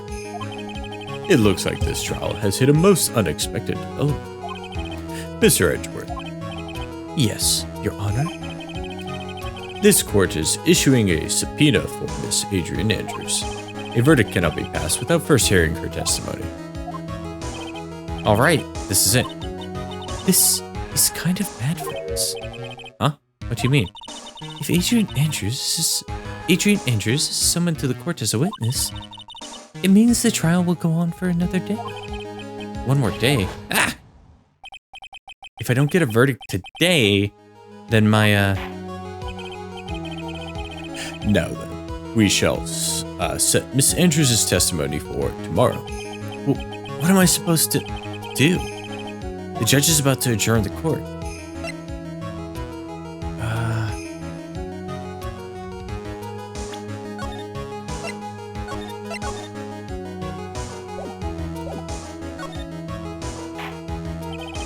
Now then, Please, Your Honor, continue the trial. You must pass a verdict today. I can't do that. We cannot hear Miss Andrews' testimony if she is not. I abhor wasting such valuable time. Edgeworth? Your Honor, I request that you please continue with today's trial. But, we cannot continue due to this unexpected development. Unexpected development? I think you underestimate me, Your Honor. And what do you mean by that? That Mr. Phoenix Wright would slate his way to subpoenaing Miss Adrian Andrews is all happening according to plan, even if Wright was a bit slow to catch on. What?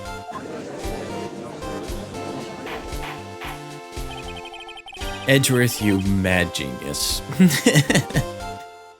What is the meaning of your statement, Mr. Edgeworth? Miss Adrian Andrews is currently waiting in the prosecution's lobby. She is the next witness. Everything was planned out in advance by that man? Somehow, I knew there was no way Edgeworth could overlook Miss Andrews. Looks like this battle is far from over. Exactly. Very well. We will call the next witness. However, before we proceed, we shall take a 10-minute recess. Please prepare your witness in that time, Mr. Edgeworth. Edgeworth is trying to peacock his skills to you, Phoenix. Accept it and be flattered. Yep.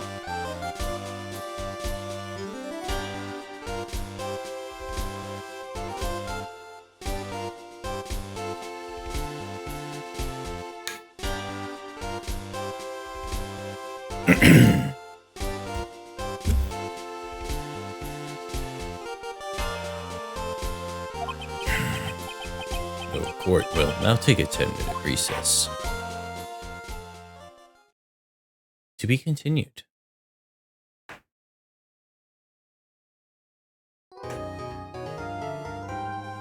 Save your progress up to this point. Yes.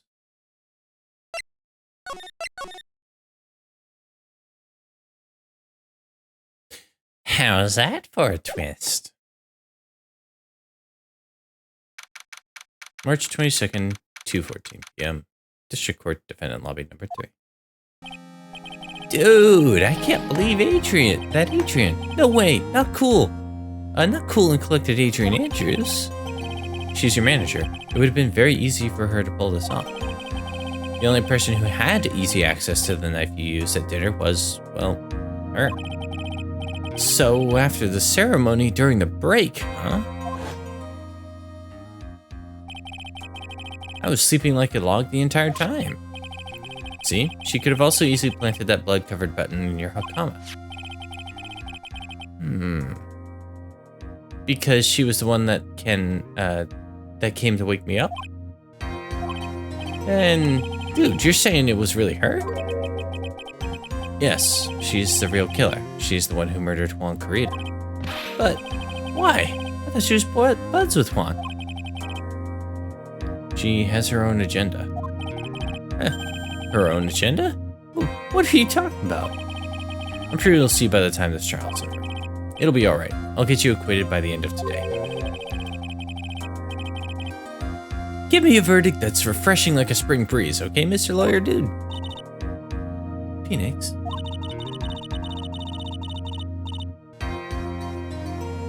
You think her motive is related to Celeste Impax's missing suicide note, right? Yes.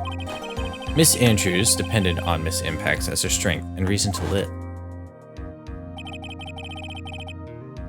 But then Miss Impax suddenly killed herself.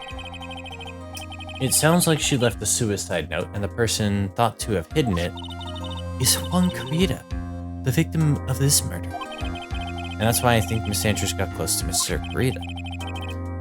All to get this suicide note back. Like she's contemplating smothering him and making it look like he did it himself with how much of an idiot he seems to be. That sounds plausible, but one thing bothers me. What? Who was it that first told us about their relationship? Better stated, Miss Andrews' dependency issues with regards to Miss Impact. It was Edward. Looks like he's still in the one in command of this ship. Don't let your guard down yet.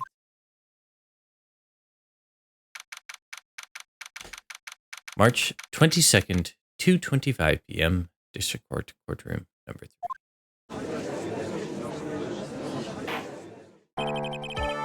Court will now reconvene. Now then, Mr. Edgeworth, if you please. The prosecution calls the witness subpoenaed by this court, Miss Adrian Andrews, the person who discovered the crime in Mr. Juan Corrida's room.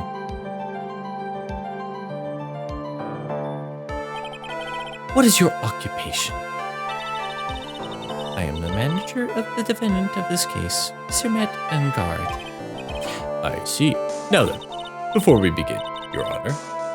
Before we begin, Your Honor, I have one request. Yes, sure. What is it? I'm sure everyone in this room is wondering the same thing, and would love to find out more about my relationship with the victim. After all, it was the topic of a certain weekly magazine recently. No, I have no idea what you mean. I've never even heard of Gossip Land. If the judge was ever a prosecution witness, he'd do all my work for me. Anyway, I was wondering if you could please tell us about your relation to the victim. Yes, I was seeing Mr. Corrida. I was also aware of the rivalry that existed between Matt and Juan, but this was a private matter between Juan and myself. So it was a fry and bait matter, or was that bait and fry? Reminds me of fishing. But I didn't kill him. No one is accusing you of that. I think there's someone in this room who would beg to differ.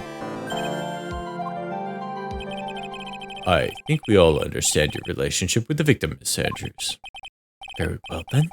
Witness, please testify to the court about what happened when you discovered the murder had taken place.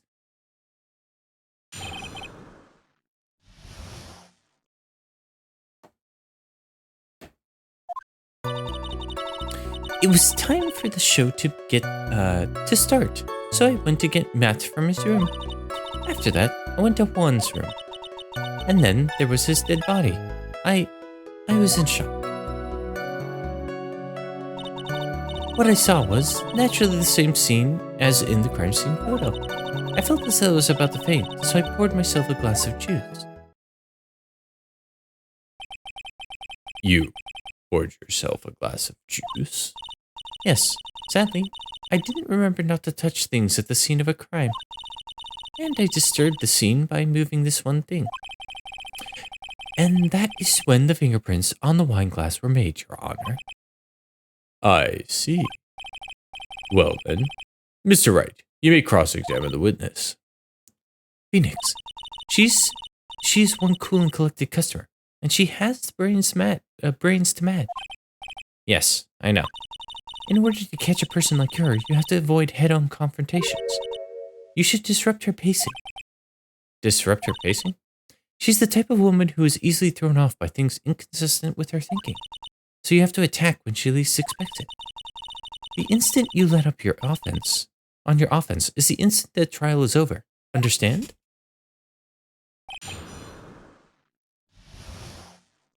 So I just have to press and press and press.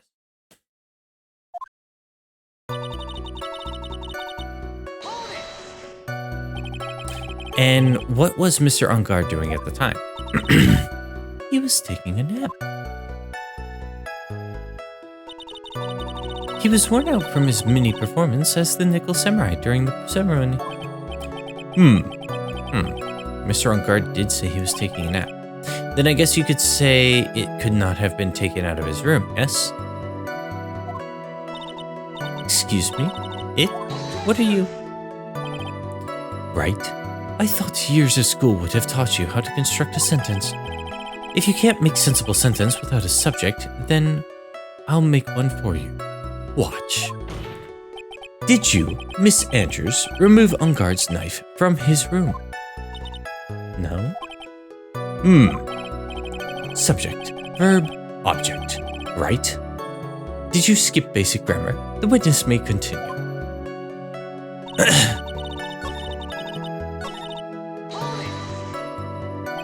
And why did you do that? As a friendly gesture, one was to make an appearance with the other heroes. So the show was supposed to be a show of friendship, huh? Is that the only reason? I beg your pardon. What are you implying? You had a certain goal in mind when you started to get close to it, right? So perhaps you had a more personal matter to discuss with the victim? Sorry, but I don't have any such intentions in mind.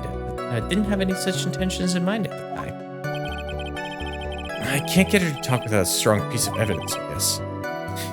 May we continue now? Witness, what did you see when you got to his room?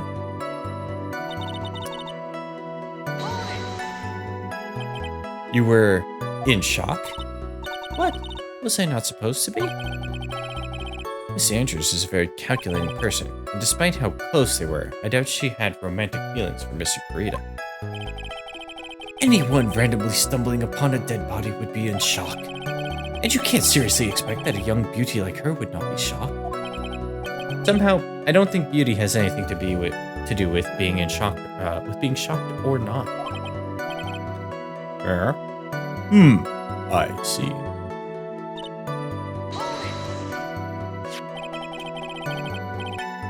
This is the photo that you're referring to, correct? Yes, the one with a knife lodged in his chest. And the guitar case was like this too? Yes, it was open and empty, of course. And then, what did you do next, witness? I felt as though I was about to faint, so I poured myself a glass of juice. Juice?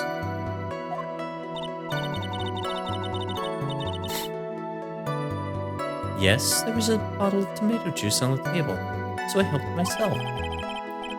But you didn't drink any of it, did you? Huh?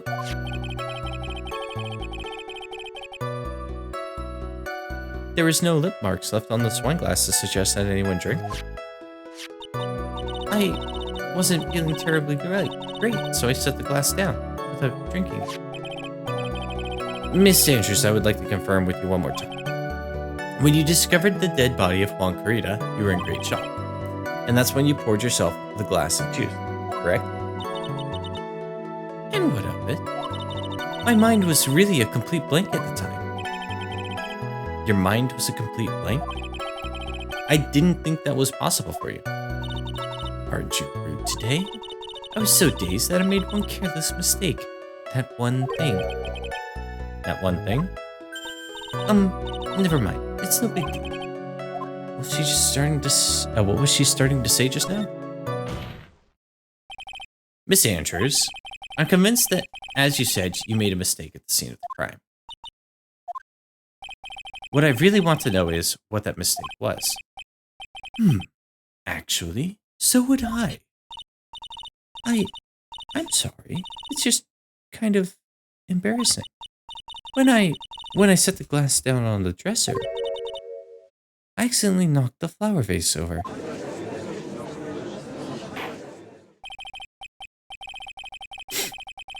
Flower vase? Are you talking about the one in the floor on the crime photo? This mess of glass shards?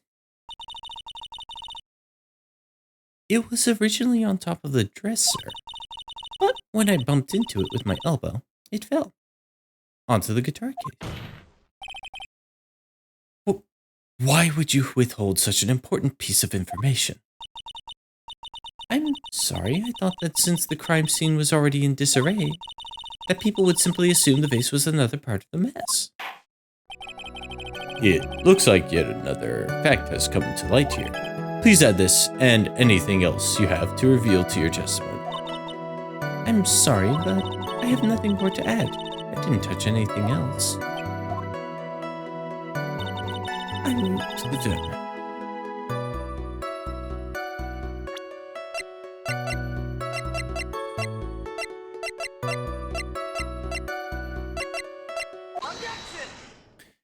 Bullshit. You testified that you knocked the flower vase over. Is this correct? Yes.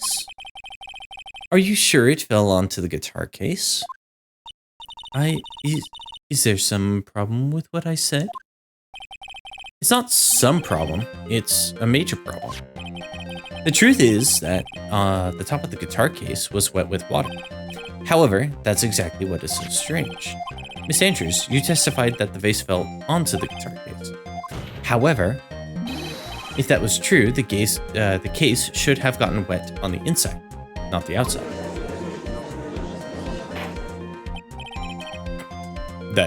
That's very true.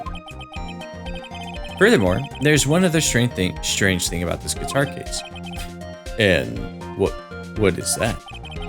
Let's take another look at the crime scene photo. The remains of the vase are scattered on the floor. And what is wrong with that? If the guitar case was open when the vase fell, the glass shards should be inside, not outside the case. What is your point, Wright? If the case was closed at the time the vase was knocked over, is that all? No, think back to what Miss Andrews testified to. She said that other than the vase, she didn't touch anything else. Yes, that's right. She did implicitly say she didn't touch the guitar case. But this whole matter with the guitar case is a dead end. Bright red guitar was found at the studio. It has no bearing on this case at all. That may very well be, however, the empty guitar case does seem to have no relation to this case, doesn't it? It seems there is no deeper meaning to the guitar case. Well, Mr. Wright, do you think we need to hear more details about the guitar case? Yeah, we're gonna make her testify. The empty guitar case... I believe this is a crucial piece of the puzzle. I can't believe anyone would reach for straws like this, but it is you. I can't believe I'm doing this either. All right, I'll follow along. For now. Miss Andrews, please testify to the court about the guitar case. Yes, Your Honor. Whoa! I don't remember too clearly because I was a bit dazed. I suppose I must have opened the guitar case after I knocked the vase over. It's not a big deal, though, right? The case was empty after all. As for why I opened the case, even I don't know. It looks like this really wasn't a very important point. This wastefulness is such a familiar feeling by now that it's almost comforting. Anyway, I'll just go ahead and start the cross-examination. Using any way to change a topic, a convenient escape for a weak man. I too randomly touch things and then walk in on a murder scene. Adrian, it's okay. When I walk in on a murder scene, Adrian, it's okay. It's not okay. You shouldn't do that. Don't do that.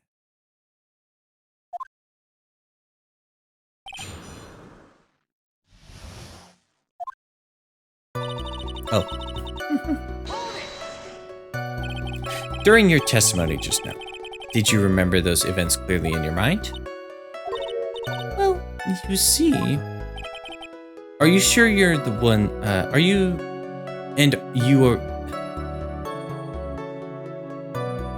sure you are the one who opened the guitar case? I can read. She's waiting for someone to tell her if she should answer or not. Sounds like her dependent side is taking over. Well, Miss Andrews. Yes, it was me.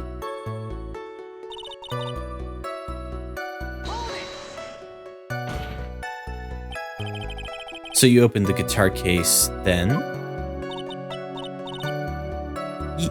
Yes, well, maybe. Why did you open the guitar case? Huh? Mr. Kurita's dead body was right there in front of you, wasn't it? I would think that the first thing you would do is call for help, not the guitar case. As the witness has said multiple times, when she found the dead body, she was dazed. Maybe I was curious to know if the bright red guitar was alright or not. I thought maybe the criminal took it. Why would she care about the bright red guitar? But getting back on topic, was it really empty? I was just wondering if maybe when you opened the case, the guitar was still inside.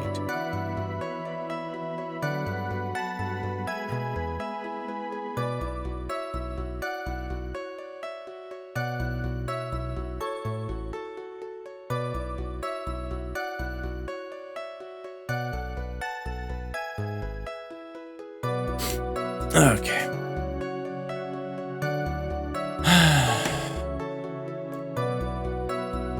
The guitar case was still... the guitar was still inside. Sorry, someone just texted me. How long have you been a lawyer, Mr. Wright?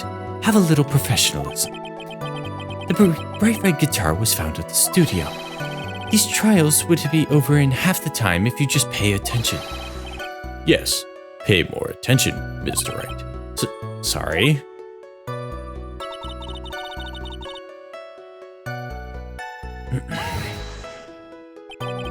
Was that because you were shocked and dazed at discovering the victim's body? Yes, that's probably it. I'm not going to get anywhere if I continue pressing her like this. The only way to make her talk is with evidence, I guess. I should give it a try. Come on, Phoenix. We can't afford to let up on her now. I wasn't planning on letting up, but she's at her weakest now. So this is our chance. Yeah, if we had a weapon to hit her with. I'm sure the weapon is hiding somewhere in the court record, waiting to be found.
I think...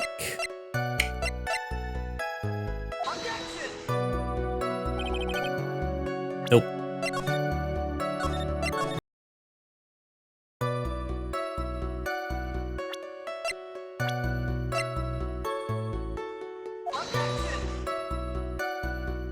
Nope.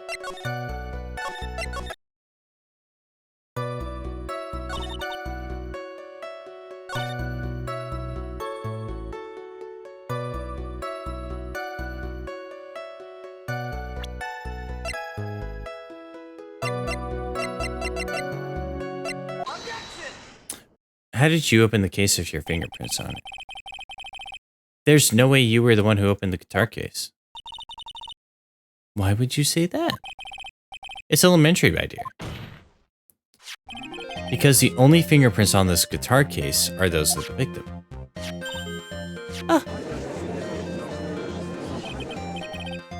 What is it, Mr. Richards? You shouldn't assume that I must have left Prince just because I touched the case. What do you mean? What if I were to tell you I was wearing gloves at the time? Gloves? But why would you be wearing gloves at the time? It was the night of the award ceremony, so of course I dressed up for the occasion. Yes, now I remember. I'm almost sure I was wearing a pair of thin gloves. I see. Well, Mr. Wright, it seems the witness was wearing gloves at the scene of the crime. That's strange. You were wearing gloves. Isn't that a little strange? Why is that strange? Do you have something that would prove I was not wearing gloves at the time?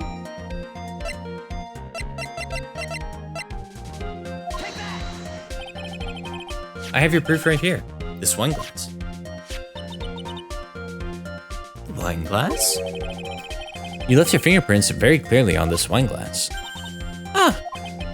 Even if you took your gloves off when you poured yourself this glass of juice, wouldn't you think it was just a little strange that you put your gloves back on just to open the guitar case?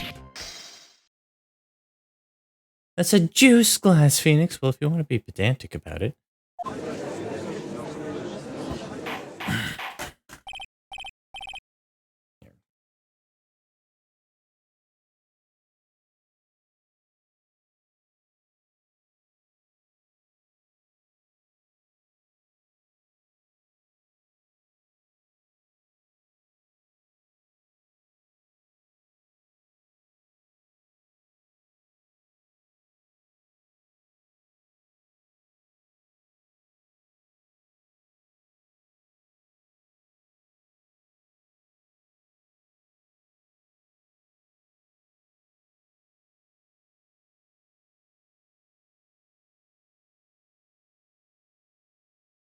Okay.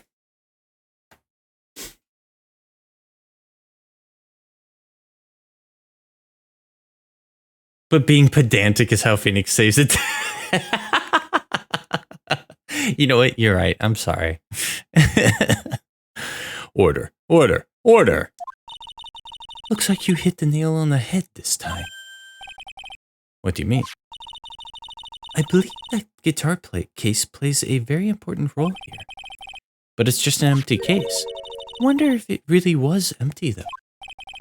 But the guitar. The bright red guitar was at the studio. Phoenix, drop all of your presumptions. What was in the guitar case was not the bright red guitar. You don't mean... It was a bright white guitar. Wait, that's not right either. Okay, hold on. Hear me out here. Hear me out here. Let me. This is perfect. I have a guitar case. And in fact, most instrument cases that I know of actually have some feature like that.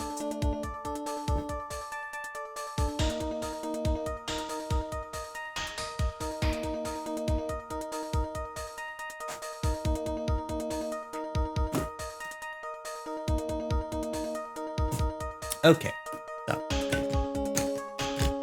here's the thing. Most instrument cases don't just hold the instrument alone.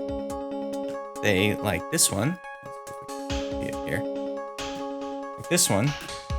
Oh, I found a pick.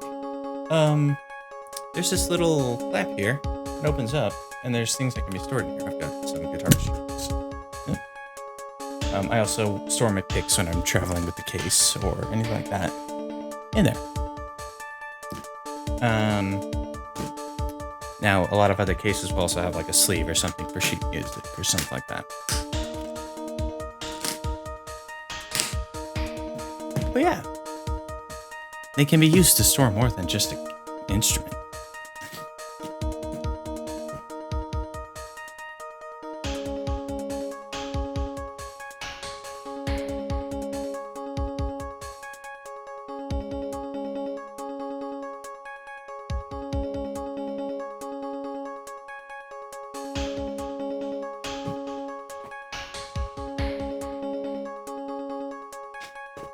You're so tempted to stuff that thing full of truth. Don't! I need it. Eventually. When I start playing again, I need to take it somewhere. I want to practice somewhere else. I hate to admit, it would be unnatural for someone to do that. Or I admit it would be unnatural for someone to do that. So, the witness is not wearing gloves despite the fact that on the case... Your Honor, this is obviously the defense's usual misdirection tactic at work. Steer the court towards an unrelated topic and lull us all into his misguided... No, Your Honor. Please, recall that Miss Andrews had testified that the vase fell onto the guitar case, which means that the case was closed when the crime took place. However, it is wide open in this photo of the crime scene. I'm sure that this guitar case has some relation to the murder.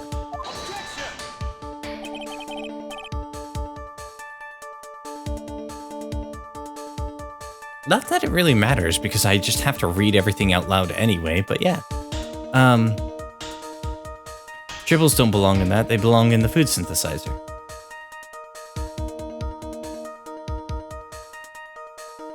Or in the grain storage. Then I'm sure you can somehow substantiate your outrageous claims, correct? Or in a bird of prey. Please enlighten us as to why that guitar case has anything at all to do with this murder. Can you do that, Mr. Wright? Well, let's suppose for a second that the bright red guitar was not the only thing that could have been in the case. The bright red guitar was not being the only thing... You don't mean to suggest that a bright black... So you intend to push your theory that the case was not empty? Is that right? Is that it, right? I don't think they are welcome in Bird of Prey. Or wouldn't want to be on one. Yeah, because they react poorly to Klingons. I wouldn't say something I didn't intend to prove. Deflate that head of yours. You haven't proven anything yet. Now then, let's have it. What was inside this case at the time of the murder?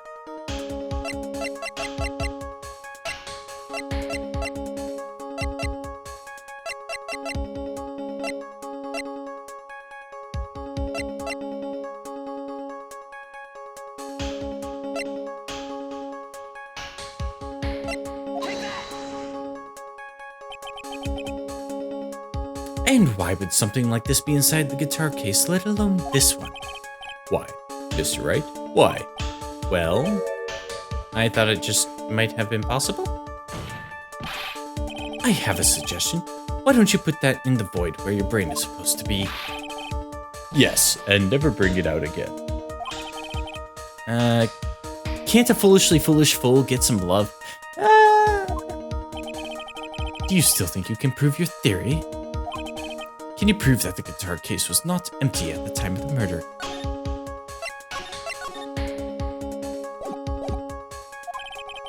I wouldn't say something I didn't intend to prove. Deflate that head of yours. You haven't proven anything yet. Okay.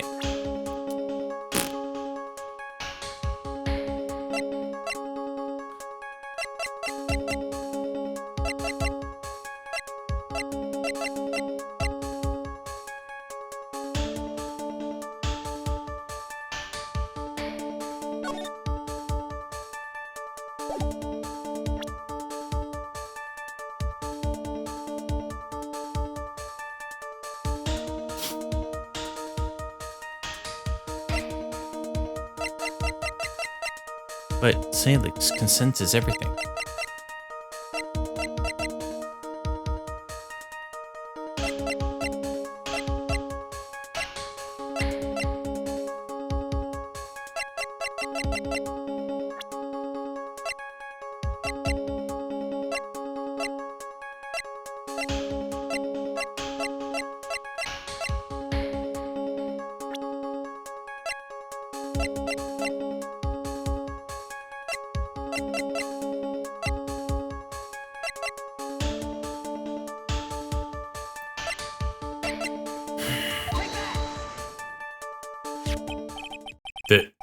This is a photograph. Yes, but what is important is what is in that picture, Your Honor. In this picture? It doesn't take a genius to see what I mean. What I am proposing is, inside the guitar case was the Nickel Samurai, the hero's very own costume. What?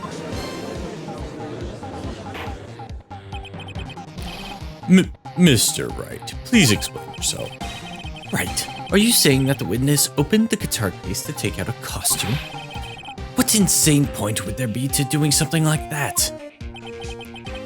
That insane point would be to wear the costume, of course. And Miss Andrews put it on to hide her identity so she could make her escape. After all, you couldn't let anyone seeing you leave, could you, Miss Andrews? I refuse to accept your theory. Do you have anything to support such a preposterous idea?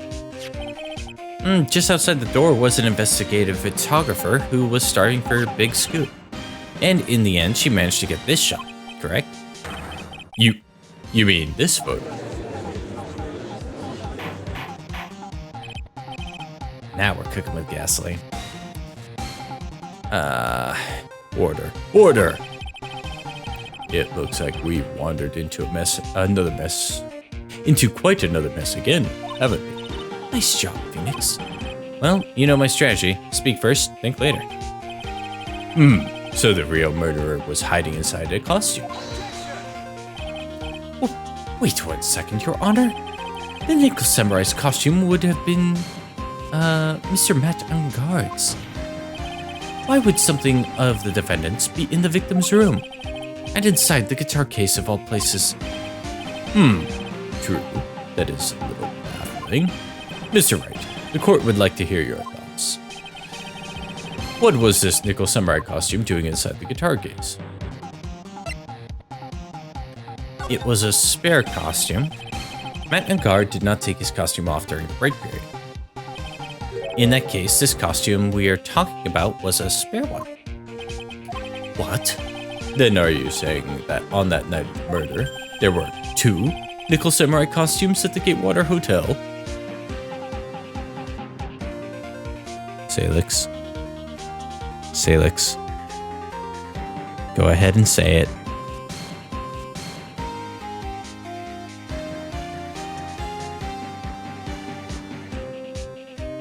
They found a dime!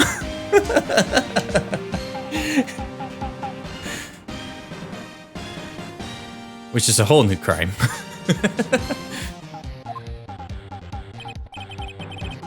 Maybe if it was in a bag, dime bag. Yes, that is what I'm saying. But it was in a case. And how do you explain the costume that was inside the guitar case? It would mean that the victim himself had brought the spare to the ceremony on purpose. But why? The victim, Mr. Kurita, was the Jam Ninja. Why would he secretly bring the Nickel Samurai's spare costume with him? What could be the reason behind such a peculiar act? And therein lies the sticking point. What are you mumbling to yourself about now? Have you just been rambling all this time without any sense of inner monologue? No, I just... Mr. Wright, please explain yourself. Why do you think the victim had Nickel Samurai's spare costume? Phoenix, are you sure you can explain this one? Think carefully before you answer, and then answer with gusto. I believe in you.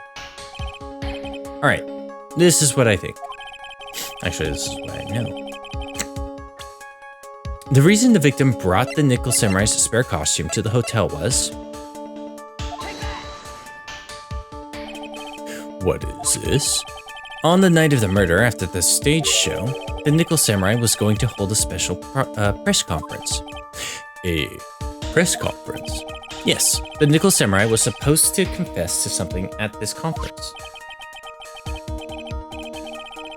I heard about this as well. For once, you're not making something up right. But what struck me as strange is that Mr. Angard himself said he had no idea he was supposed to be holding a press conference that night. But how can that be? The way I see it, that can mean only one thing. The press conference was set up by none other than the victim Juan Carita himself. The victim? Yes. The spare nickel samurai costume was prepared for that very conference. Mr. Carita was going to hold the press conference as the nickel samurai.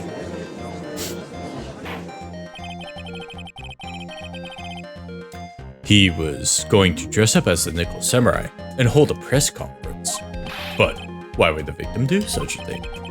That is something I don't quite know yet. However, what I am concerned with right now is what he intended to reveal at the conference. The nickel samurai was going to confess something.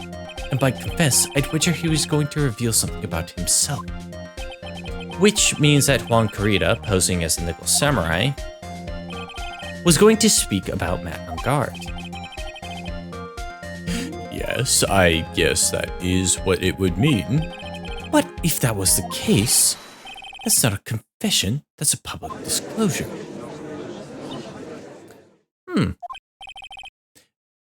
Miss Andrews? I can see why you are pros at what you do. Pardon me? Yes, just as you say. The press conference was set up by Juan. Miss Andrews, please offer us an explanation for this. I was the one he asked to help set it up. And the person who prepared the second costume for him. That was also me. You? Juan had bet everything on the Jammin' Ninja this year. And if he lost the Grand Prix, he was going to make sure Matt was going down with him. That's what he thought anyway. He was going to ruin him, huh?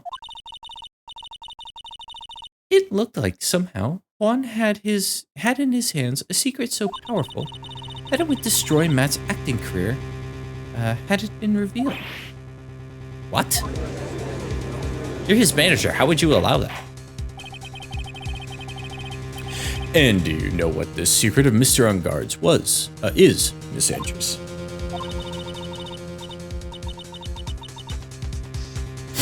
That's something only Juan did. I don't know what it is. Oh, I see. I've probably been coming off quite suspicious to everyone. But that's to be expected. I've been trying to protect Matt, after all. Protect Mr. Unguard?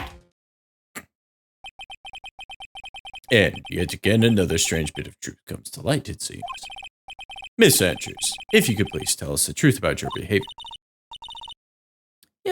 Yes, Your Honor. I understand. Protecting Matt.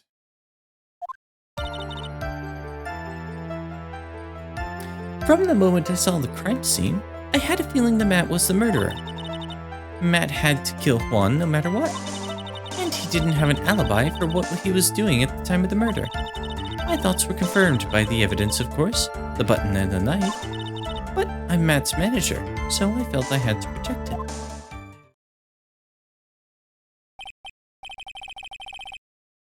him. This does account for everything. Well, I am the logical type. We're finally seeing her true self. She's more nervous than a scared rabbit. If the defense can find no fault with this testimony, I am ready to make a ruling. Please keep that in mind as you cross-examine the witness, Mr. Wright. It looks like somehow everything has swung to the opposite end of the scale again. That just means I have to put my weight into this and turn her logic upside down.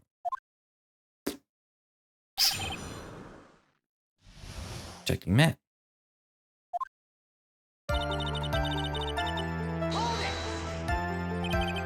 Would you say that your intuition, that was your intuition speaking to you? Don't confuse my methods of reasoning with your own.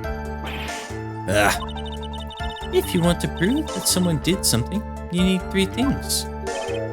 3 things? a motive, an opportunity to commit the crime, and finally, decisive evidence. And if you think these three things do, the answer becomes quite clear.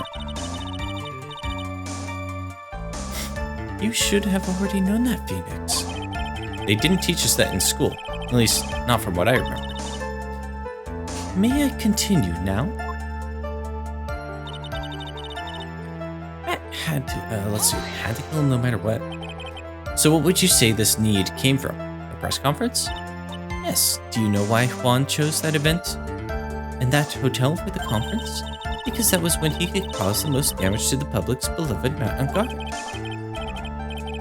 And you knew of this plan, didn't you, Miss Andrews? Yes, because I was the one who set up the conference and prepared the costume. But I'm sure Mr. Ungard didn't know anything about the press conference. Oh, really? Can you show me any proof that he didn't know about the press conference? Anyway, the important thing here is that the information was not in your testimony. Yes, I agree. Miss Andrews, please correct your testimony. Grasping at straws now, are we, Mr. Wright?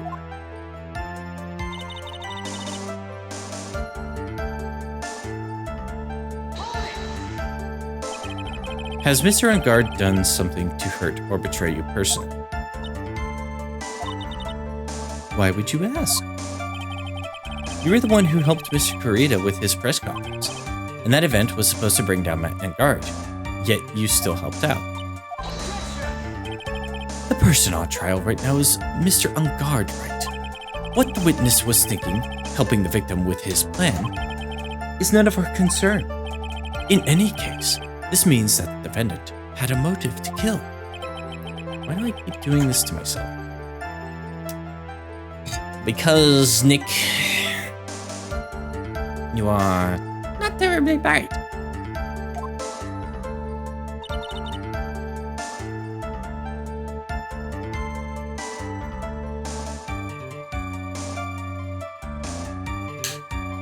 Self-admitted just stumbling through everything.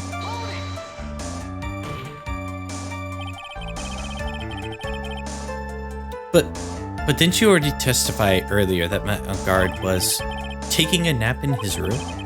Are you telling me now that that too was a lie so you could cover for Mr. Ungard? I'm not telling you anything of the sort. When I went to get him for the show, he honestly was sleeping. However, as to whether he was sleeping the entire time, that I cannot say. He was too busy. I was too busy setting up the stage at the time. I keep trying to, but I can find no flaws with what Miss Andrews has said. I can't say the same for the people here in this courtroom, however. The judge is glaring straight at Mia. He's glaring at you. He's glaring at you, smart guy.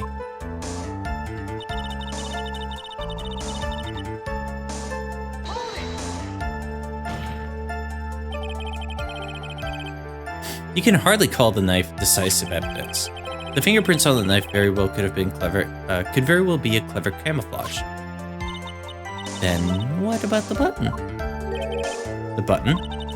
It's clear from the crime scene that the victim and his murderer fought. And during the fight, the killer ripped the button from the Jammin' Ninja's costume. You're talking about this button, correct? That button was found in the pleats of Matt's Hakama. Isn't that correct? I would think that makes it very decisive evidence.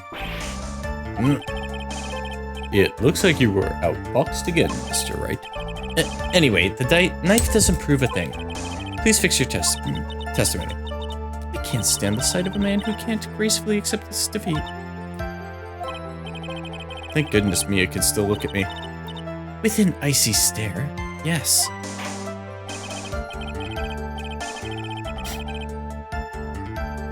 Miss Andrews, for Mr. Wright's sake, please add this information to your testimony. And how do you know that? When the ends of the thread of the costume, threads on the button and the costume were matched up, they were found fit together perfectly, or so I heard. I've heard that before too. But why would Miss Andrews know about this case down to such a fine detail?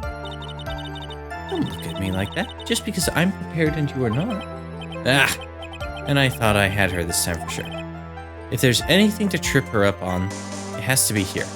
But where and what?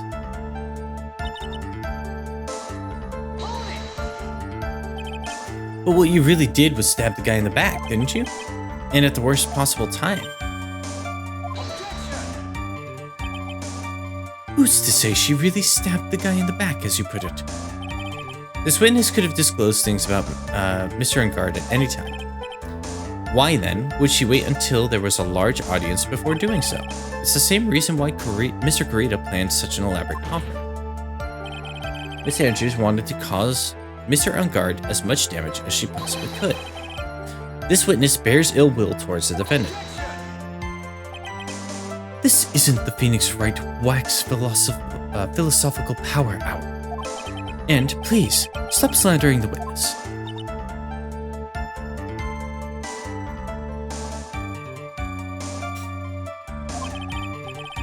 As I expected, Miss Andrews' testimony seems pretty solid. Really? Because to me, it sounds a little wishy-washy. Wishy-washy? Well, I guess we'll see if I press a little more. You should know this by now, but you'll need a strong, decisive evidence to make her talk. Got it, Chief. I'm gonna pin you down this time, Miss Andrews. Oh no.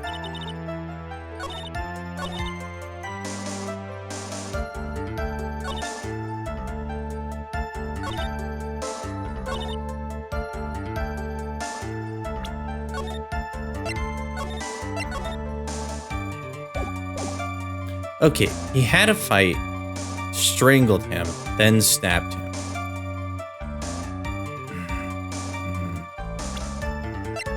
Why does it have blood if it was ripped off during the fight?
I think I have an idea.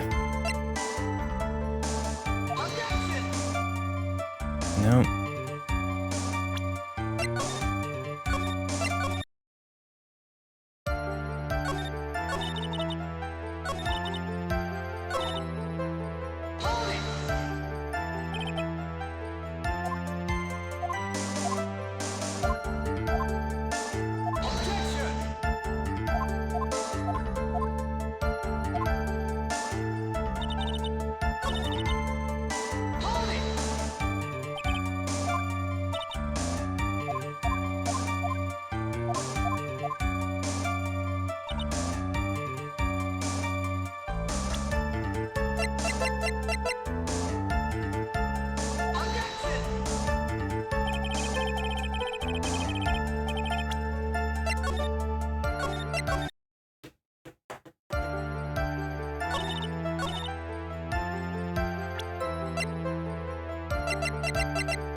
Let's see.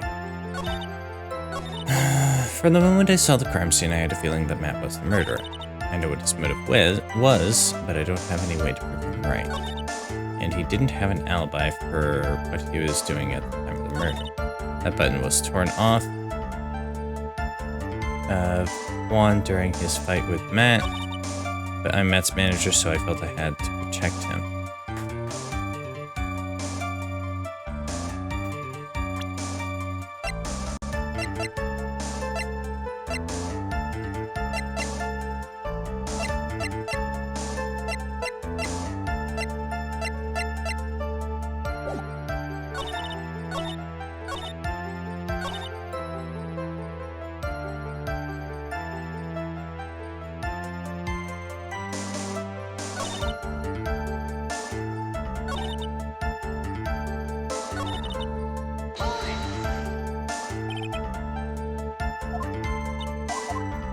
Yeah, go ahead and look it up for now, Salix. But let me see if I can figure this out in the meantime.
Oh, so I was in the right train of thought.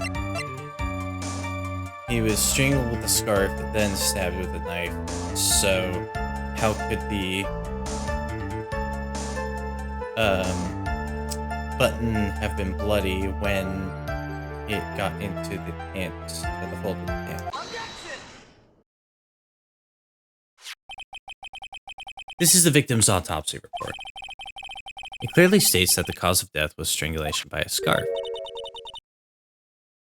Strangulation? The knife stab to the victim was done after the victim had already died.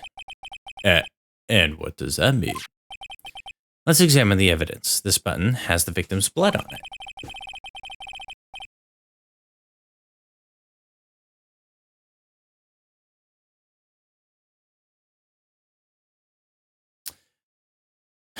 Which would mean that it was ripped off of the costume. When?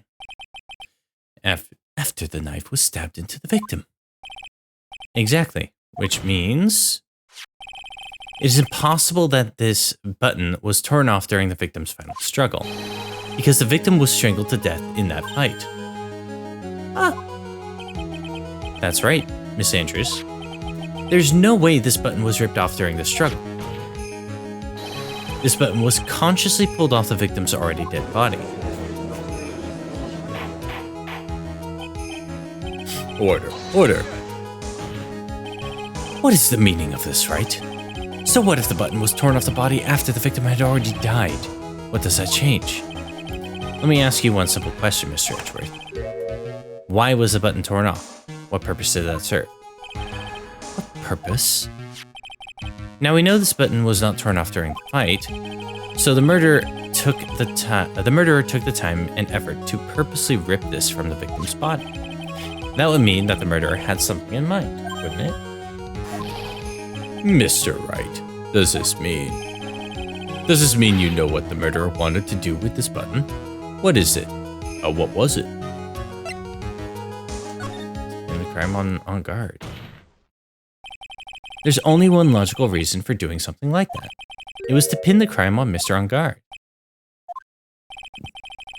There is no way anyone would put a bloodied button in their own pants. That's right, Mr. On Guard was set up. By the real killer, of course. And the real murderer is... Well, Mr. Wright, who in the world is the real killer then? Finally, I can't believe I managed to bring this trial all the way up to this point. Phoenix, you can't let your guard down yet. Not until the very end. The real killer. The real killer, the person who planned to frame Mr. On Guard, is...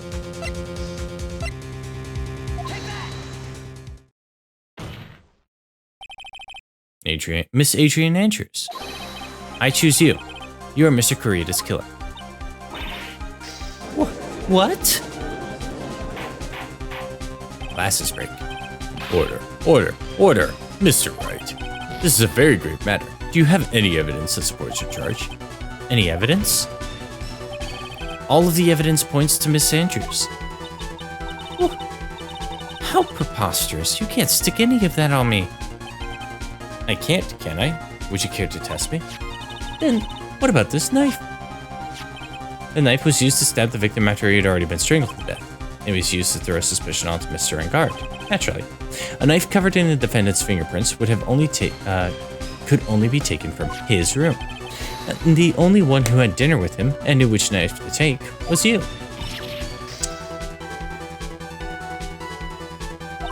How many pairs does she have?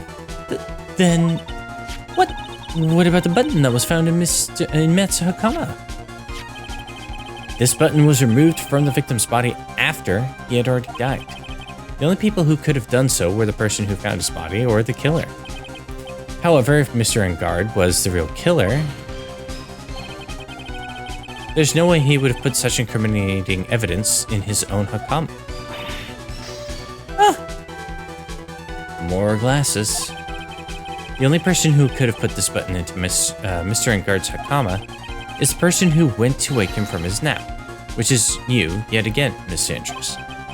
I see. What about the empty guitar case? That is also another piece of evidence that incriminates Miss Andrews. The costume that was used to hide the real killer's identity as they fled the crime scene. Now, who could have known that there was just such a costume inside the guitar case?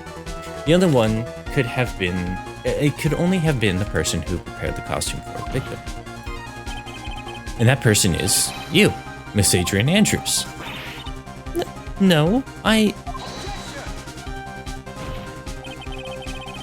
But Miss Andrews' fingerprints were nowhere to be found on the guitar case.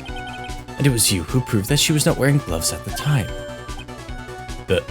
That's right. That's because she did not intend on leaving any prints. If you had found out that she touched the case, they would have asked her why. So to avoid leaving any prints, she used a towel or something else to open it. But the glass of tomato juice is a different story. Miss Andrews purposefully left her fingerprints on the glass to show that yes, indeed, she was the classic dazed discoverer of the dead body.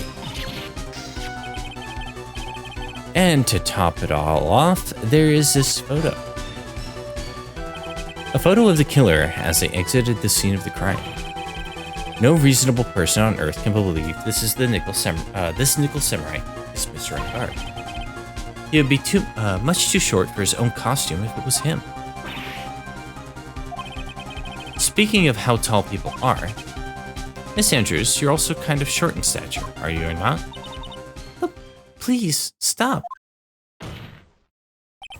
Well, how about it, Miss Andrews? I've got her this time. Miss Andrews? I refuse to testify. What was that? There's a law. It says I can't be forced into testifying about something if it can incriminate me. Well, yes, you are absolutely correct, Miss Andrews. The law does provide us with a way to avoid self-incrimination by allowing a witness to not testify if the testimony can cause damage to themselves. What?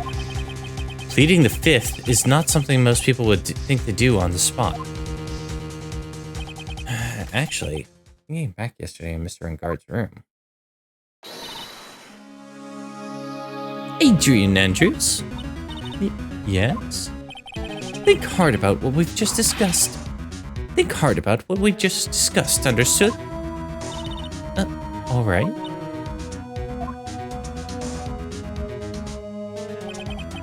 That's it. That's when Francisca planted this idea into her head. She must have told Andrews not to testify if things looked bad. You did a good job proving everything up to this point, Phoenix. But there's still one thing you haven't done. Something I haven't done? What's wrong, Wright? Are you finished already? Run out of evidence? What is so humorous, Mr. Edgeworth? I'm sure you realize this as well, Your Honor. But everything the good lawyer here has proven up to this point is meaningless. Somebody has a crush. What? Everything you have proven is circumstantial. Circumstantial? Yes, circumstantial. You have yet to provide a single piece of definitive proof. Proof that Miss Andrews did in fact harbor a wish to murder Mr. Corrida.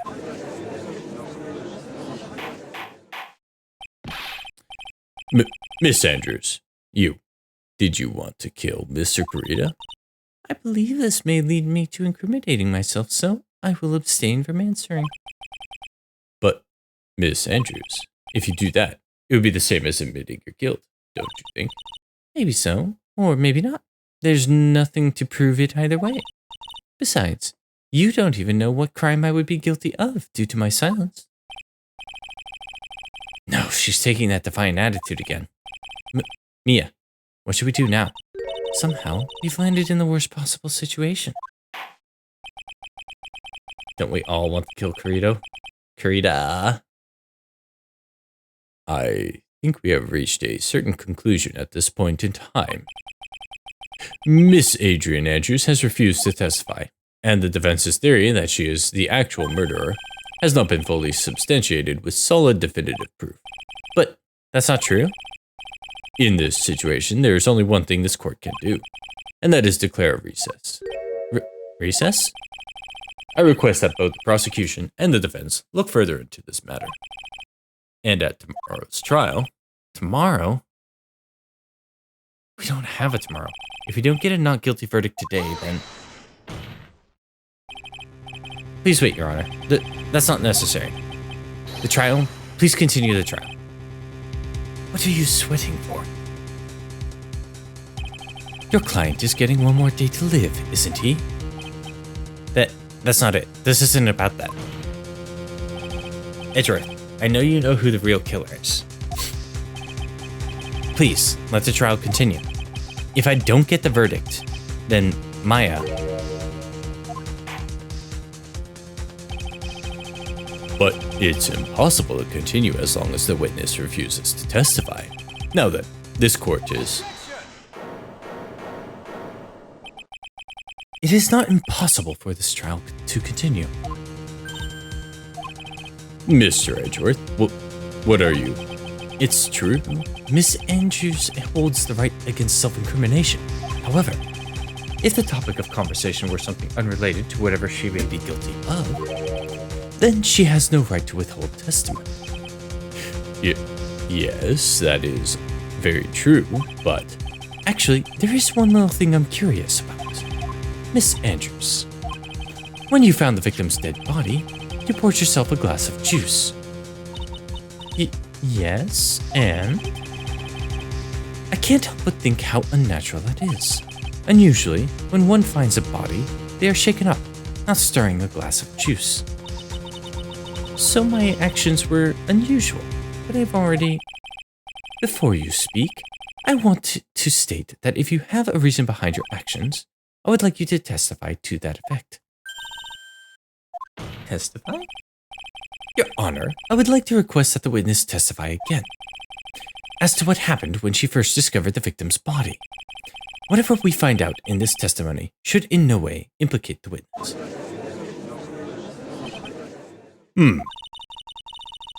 It's called alcoholism, Edgeworth. I don't know what this is about I don't know what is about Edgeworth today, but I can't get a good read off of him. Is he friend or foe? I just don't know. the court acknowledges the prosecution's request. Miss Andrews, if you please. Edgeworth was able to get enough of a read off of that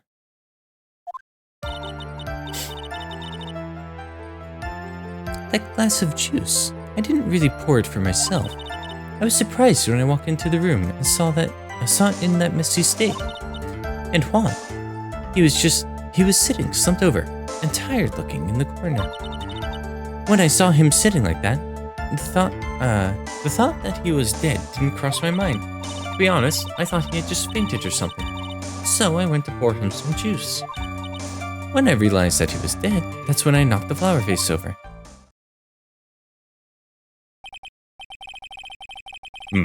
So you poured that glass of juice for the victim. Why didn't you say so in your earlier testimony? I didn't think I needed to include something so trivial.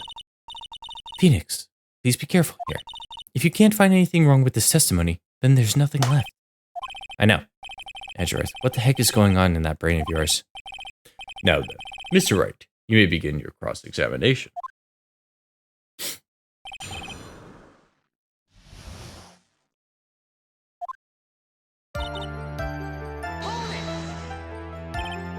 But there wasn't anyone else in the room, right?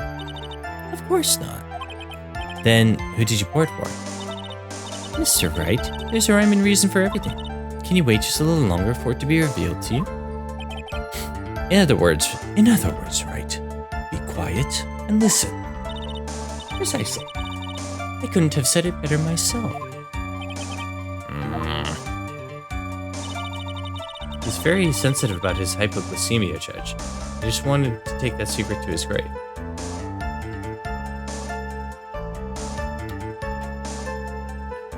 I was surprised with it.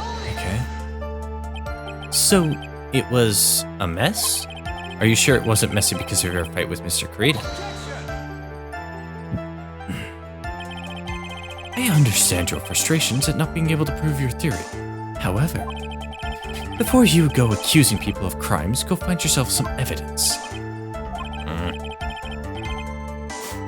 And then, what did you see next, witness?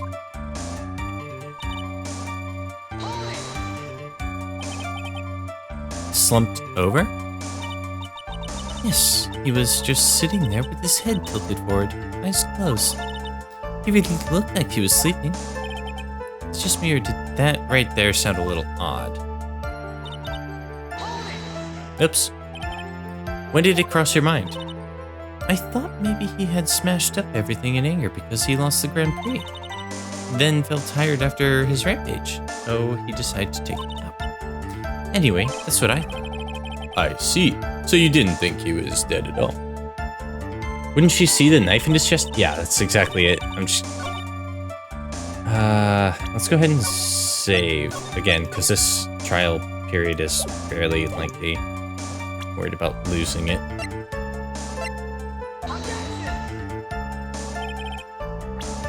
Nope.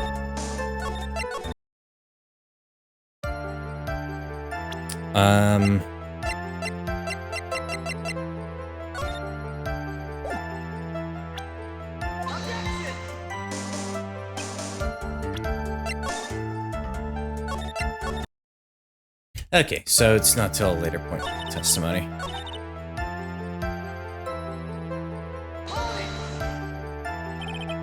You thought he fainted? I thought he was asleep at first, but then the room was in such a messy state, I thought maybe he had gotten into a fight with someone. And that's when you went to pour the glass of juice. Yes, he always has a hard time waking up. So, Juan always has a glass of tomato juice. I see. And after that, what happened next?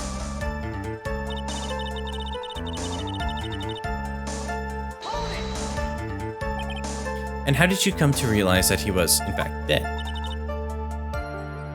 I shook him over and over, but I never got a response. So I set the glass down on the dresser and tried to take his pulse. I was shocked and staggered backwards. And knocked the flower vase over. So that's what happened. Yes.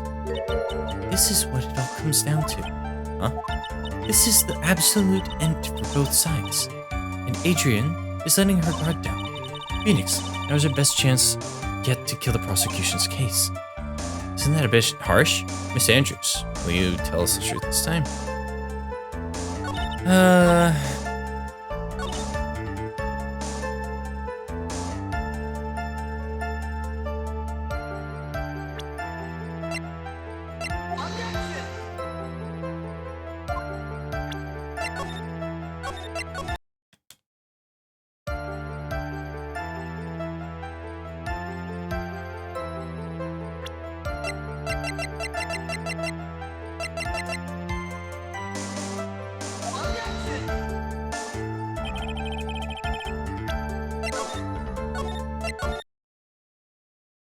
How did she knock over the vase without knocking over the glass?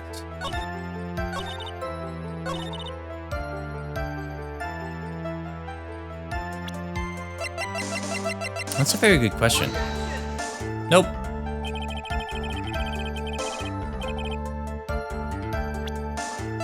Yeah, if I back into a table, I knock everything over.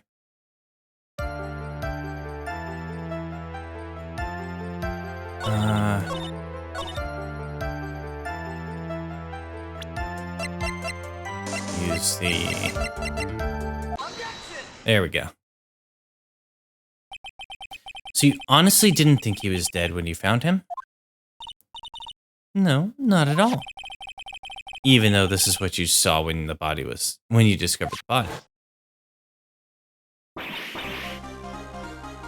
Ah!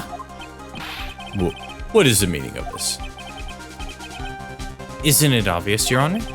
There's a knife sticking straight out of Mr. Corita's chest. Anyone who saw this and saw the scene would have immediately thought that here was a dead man. Well, you see, I doubt a single person in the world would mistake this for someone who fainted, and then so nonchalantly go pour something to drink. Your point is... Miss Andrews, your testimony just now, it was all one giant lie. And your lie has proven one thing very clearly, that you are the real killer. No! Okay, so that wasn't a good no, but it looks like the defense has somehow brought the ugly truth to light. The defendant, Mr. Matt Ongard, is not guilty after all. But that's impossible. You're wrong. Miss Andrews, try to have some composure. It wasn't me. It wasn't me, I tell you. It was Matt. I swear it. He's the one who killed Juan. But you were the one who refused to testify. And your reason for not doing so was that you might end up incriminating yourself. That's because... Miss Andrews, I will give you one last chance. What exactly are you hiding that may incriminate you? I refuse to testify. Might faint if somebody stabbed me in the chest. Unless you're that guy from the quarry. Ow! That really hurts. Then there is no need for this court to continue any further. Billy. Mr. Ungard's innocence has been clearly demonstrated. Is it over? Have we found the truth at last? What's wrong, Phoenix? Usually the real killer confesses his or her guilt. And now that I think about it, this is the first time someone hasn't. Now then, I would like to hand down my verdict for Mr. Ungard.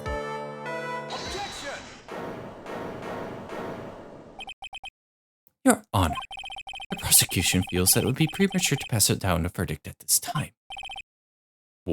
What? The reason is quite simple. This witness has yet to speak the absolute real truth.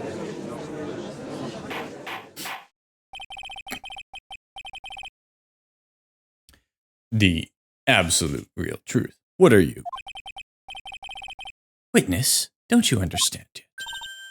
Huh? I don't know who planted this silly idea in your head, but as long as you protect yourself through your silence, Magic Guard will go free, and in his place, you will become the guilty party. That's a lie. I don't believe you. What? I was told if I spoke, then it would be all over, and Matt would never be declared guilty. What in the world is she talking about? Has she lost it? I can't speak about it. I'm too scared. It's Franziska von Karma. Huh? Don't you remember, Phoenix? Miss Andrews lives by gripping tightly onto the words of another, because she doesn't have the strength to believe in herself. Then right now, Miss Andrews is... Yesterday, she was tossed to lifesaver by Miss von Karma. Don't say a word, no matter what happens. If you do, that guard will be acquitted. Miss Andrews undyingly believes in those words right now, and is clinging on to them. Then what should we do? This is the first time I've ever come across anything like this. But Miss Andrews has to be the killer, right? Oh my god, Phoenix. All we have to do now is get our not guilty. That is my only priority. It wasn't me. Please, I'm begging you. Please believe me. I didn't kill Juan. Help, please. Someone, help me. Mr. Wright. Yes, Your Honor. The court can't continue like this. Therefore, I'd like to hear what you intend to do. What I intend to do? What am I supposed to do? What am I supposed to say? Right. I suggest you think very carefully about this. Think about what this witness did and what she didn't do. And think about who is the real mastermind behind this crime. Who's the real mastermind? Isn't it obvious? There's no one else who it could be except the one crying over there, right? Come on now. What will you do? What kind of man are you, Mr. Phoenix, Wright?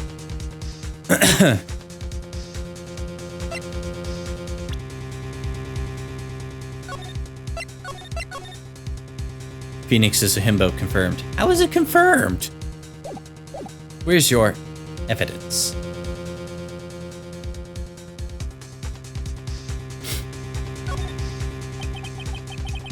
I have to win a complete acquittal today. There's no way around that. But I can't bring myself to do it like this. Not when she's making a face like that. Miss Andrews, I would like to know what you are really hiding.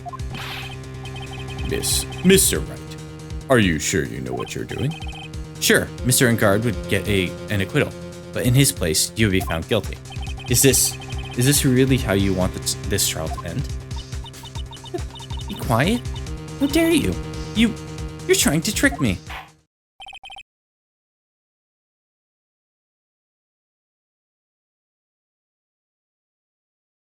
He's definitely jacked under that suit and is convinced AA is the killer. How does that make him a himbo? That's enough. I commend you for trying, Mr. Edgeworth. However, it's clear that the defense's theory is the truth. You're wrong.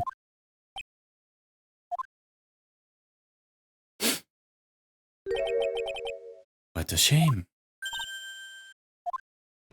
I had hoped things wouldn't come to this, however.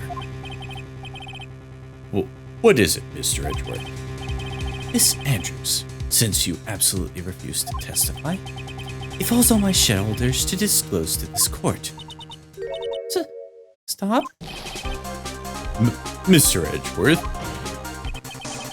this witness, how should I put this? She has an illness. What? And because of this illness, she has tried to commit suicide in the past. Stop. Please stop. I just want to call him a himbo.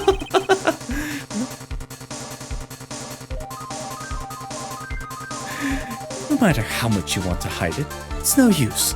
I have the evidence right here. That's the second part of the suicide report. The attempted suicide report. What will you do now, witness? You know what I am about to do, don't you? I will now reveal to the court the true nature of the pitiful woman known as Adrian Andrews. The secret of her dependent nature. Having other people know about it scares her more than anything else in the world.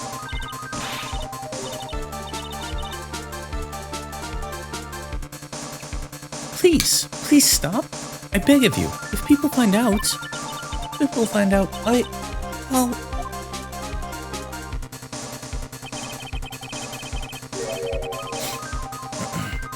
If you're going to say that you would choose death, that is of no concern to me. Edgeworth, how can you be so cold? However, before you die, I will pull the truth from your still moving lips. No matter what I have to do. Welcome to Wright Co, where we use your trauma against you and get to get you off the hook, cause hey, at least you aren't in jail, right? So, will you tell the court yourself, or shall I? Either is fine with me. I'll talk, but please, help me.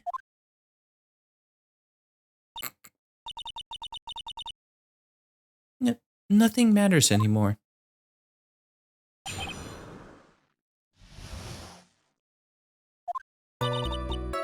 When I first saw him, I really thought he had fainted, honest. But then I realized he was dead. That was when I formulated my plan. Once I made sure there was no one in the hallway, I made a dash back to Matt's room. And then, I stabbed Juan's dead body with the knife and ripped off the button. Just when I finished, I was returning to Matt's room, I had a bit of an inconvenience. That's why I ended up using the Nickel Samurai costume.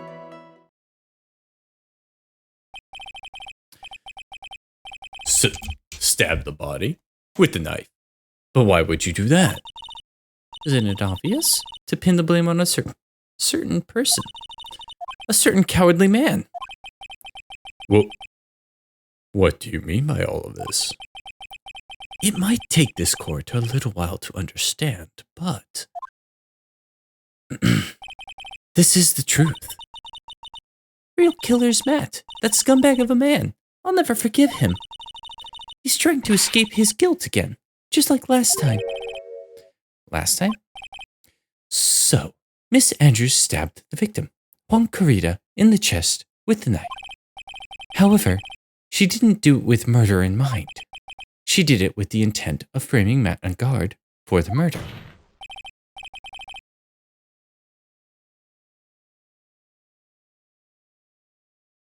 And this is her crime. What? How is this possible? I mean, wasn't Miss Andrews supposed to be the real murderer? Mr. Wright, please get over your shock and commence the cross-examination. Phoenix.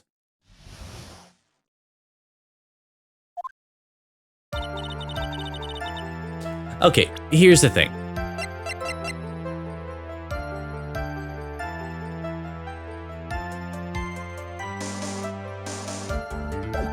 Anyway.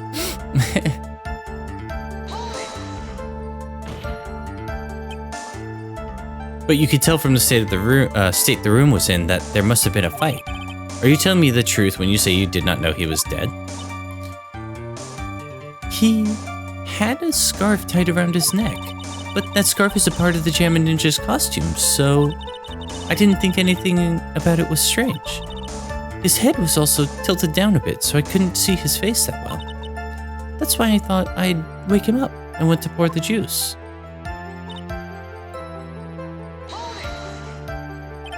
What is this plan you had? I knew right away the murderer was Matt. I knew because, one, he was going to expose Matt's weak point to the world. So, Matt did this to stop Juan and silence him for good. That's when I thought, I should forge some evidence and pin this crime on Matt. So the forged pieces of evidence were the knife and the button. The first thing that came to mind was to plant the knife.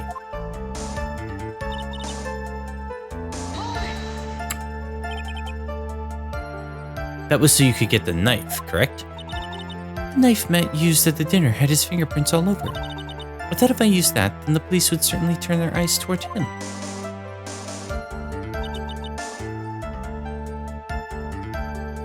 Matt was napping with his costume at the time. I slipped in, took the knife, and returned to the scene of the crime. And then, I stabbed Juan's dead body with the knife and ripped off the button. Just when I finished, I was returning to Matt's room. I had a bit of an inconvenience.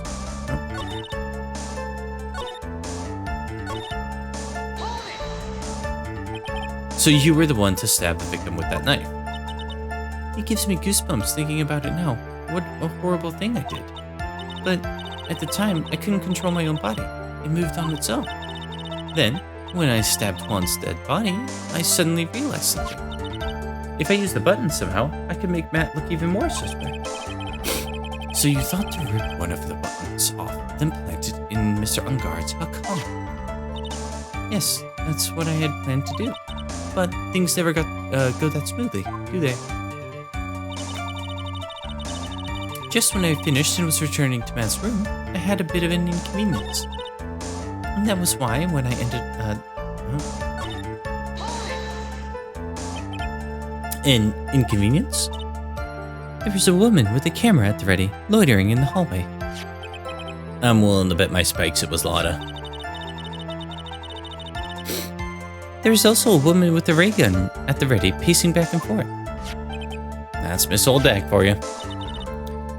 I had already been caught and made into a big scoop for this certain weekly tabloid once, so I couldn't very well go out looking like myself and get caught again. And that's why I ended up using the Nickel Samurai costume.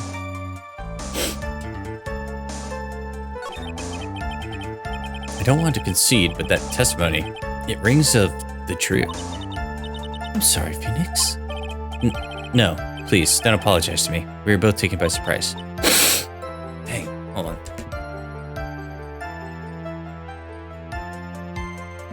Alright. Still, I'm sorry.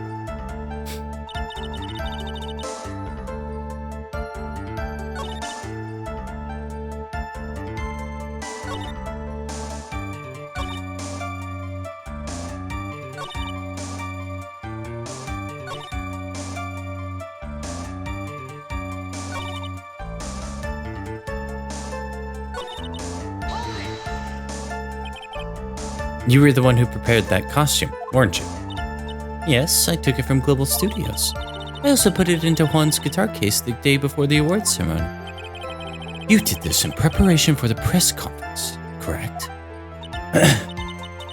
Yes.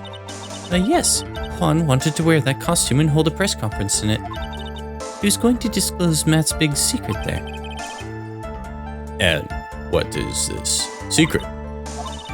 That I don't know. Anyway, I thought that if I were to leave Juan's room in the Nickel Samurai costume, then people would think that Matt was the real murderer. I was very careful not to leave any fingerprints when I opened the guitar case. I absolutely did not want anyone to know about the costume. I think we've heard enough. So, after that, you went back to Mr. Ungard's room and planted the button. Into Matt's hakama? Yes. After that, I folded up the costume I was wearing and put it into a bag. Then I snuck out of the hotel and got rid of it. My word. What does all this mean? Mr. Edgeworth, is it? The real criminal is met on guard. Yesterday, that woman prosecutor sat me down for a talk. Francisca, huh? She said that I should under no circumstances confess to what I'd done. That if I just kept quiet, then Matt would be found guilty, for sure. I had no choice but to believe in her words.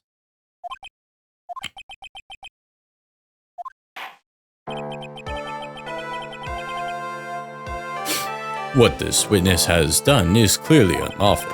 However, as long as her testimony stands, we can be certain she is not the real killer. Wait, Your Honor, the defense still...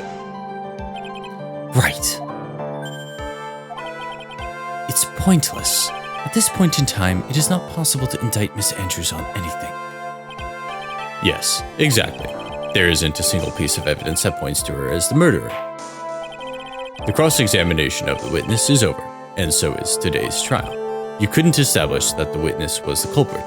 Please let it go, Mr. Wright. But... Mr. Edgeworth, please place Miss Andrews under arrest for further questioning. Understood, Your Honor. The prosecution will arrange for her detention immediately. That is all. Court is adjourned for today.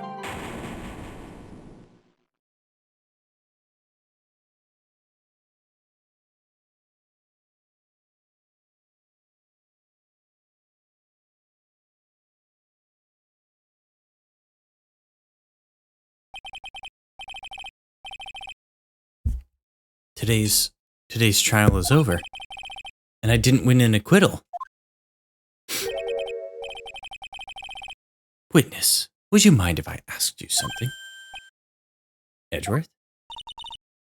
What is it?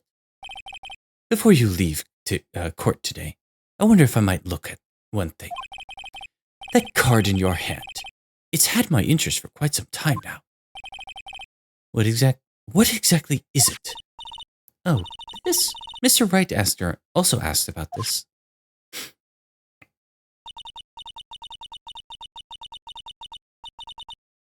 Although I didn't remember at the time that you asked me about that, Mr. Wright, I remembered just now. I found this in the room on that day. In the room? That day? Yes. I found this card when I discovered Juan's body. It was lying there, right next to him. You found that card next to the victim's body? I suppose I must have unconsciously slipped it into my pocket. But it's not as if this card has any relevance to Juan's murder, right? Yeah, I guess not, but it's still a strange card, if you ask me. But as far as a clue to the case, I don't see why... Witness! That card! Give it to me! Hurry! What is with this game and kleptos? Edgeworth? Do you have any idea what you have stupidly yet inadvertently done? I can't believe you hid this from me all this time! I didn't mean to. What is all this about? I've never seen Edgeworth so emotional before.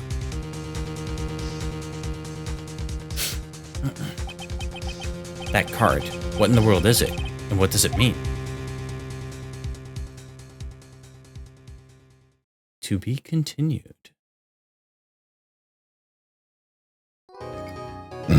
Excuse me.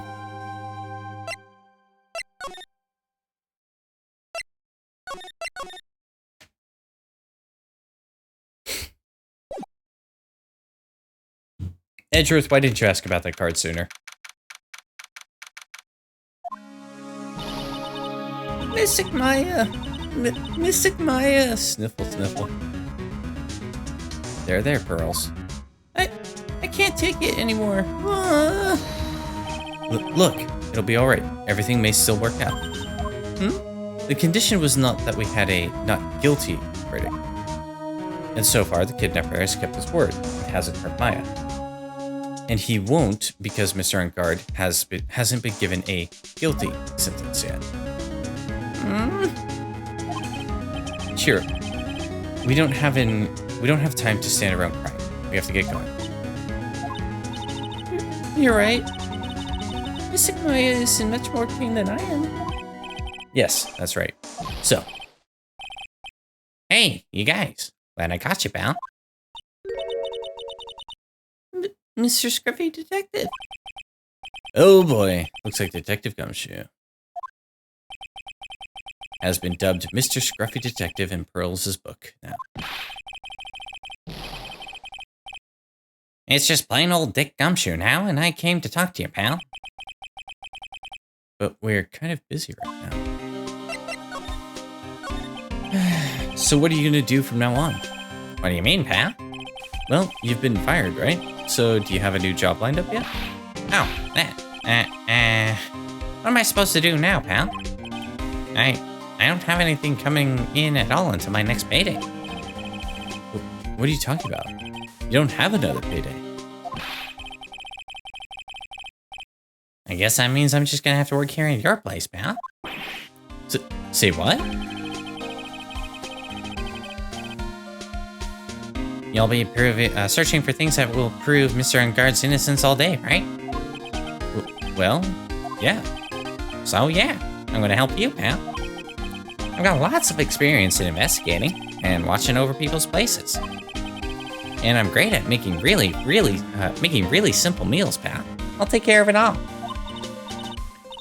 on, Mr. Nick. Let's let Mr. Scruffy Detective take care of things. Okay. By the way, what's your best dish? Instant noodles, pal. Why am I surrounded by people who only eat cheap, unhealthy foods?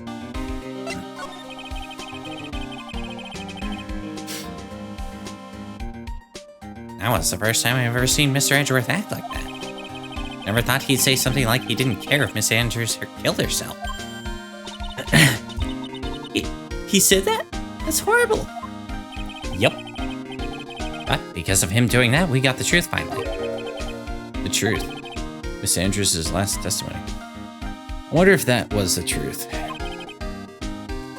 I'll give you that there was nothing strange in her testimony itself, but I still think there's something fundamentally wrong with the whole thing. You mean about that thing, pal? Why would she want to... No, I mean, almost need to frame Mr. Ungard. I couldn't figure that out from anything she said at all that day. Or all day.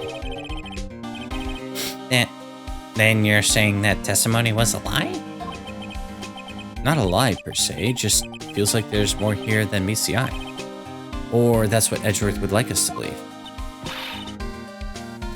That's such a dirty trick. Even that one prosecutor was better than that. Franziska von Karma. Speaking of Miss von Karma, do you have any more information on her condition? Wasn't she shot this morning? Miss von Karma was shot today on the way to the trial by a pistol, pal. But she's gonna be fine, right? I mean, Edgeworth said she was in stable condition, but... Well, she was shot in the shoulder, so she's okay and still hanging in there. But they should be done taking the bullet out, so she's probably resting at the hospital. Which one? What? Are you gonna go visit her? Are you going to visit her, pal? No, well, I was kind of thinking about it. Hey, you've actually got a heart, don't you? Looks like she was being tortured to death and not being able to get to the trial today. So maybe it'd be good for her to, if you went and let her whip you for a bit, pal. Let's go let her whip us, Nick. No, I'm definitely not going. Let's see. The name of the hospital. Oh yeah, the Haughty Clinic. That name sends a chill right down my spine.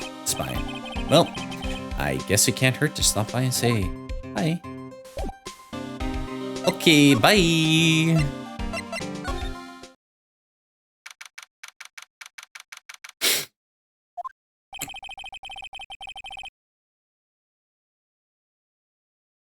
Never thought I'd come back to this place. Oh, shit. Yes. Are you here to visit a patient? Ah, hi. Wait a second. You're... Yes, I'm Director Hati. Why are you still here? Yes. What is it? Can I help you? You can tell me. Yes. Director Hati. Edgeworth.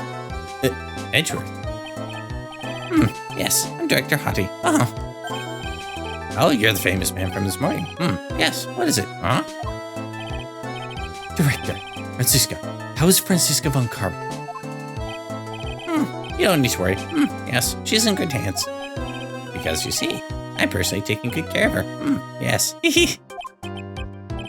Yes, and that thing, that surgery, it went well. You have my gratitude. It looks like Edgeworth doesn't know this director and his secret. She looks so pitiful. Absolutely terrified. Yes. Why does it seem like this guy has fleas? Or a lot of nervous tics.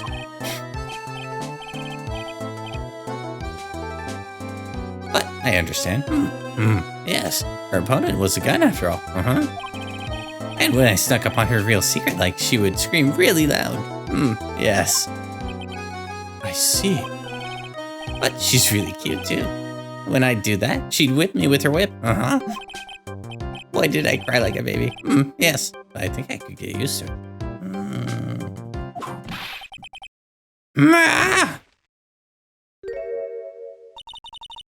Go back to your room. You're so mean. So mean. My frisky friend, my frisky Friska. That's good too. Okay, yes, it's time for my IV drops. Yes.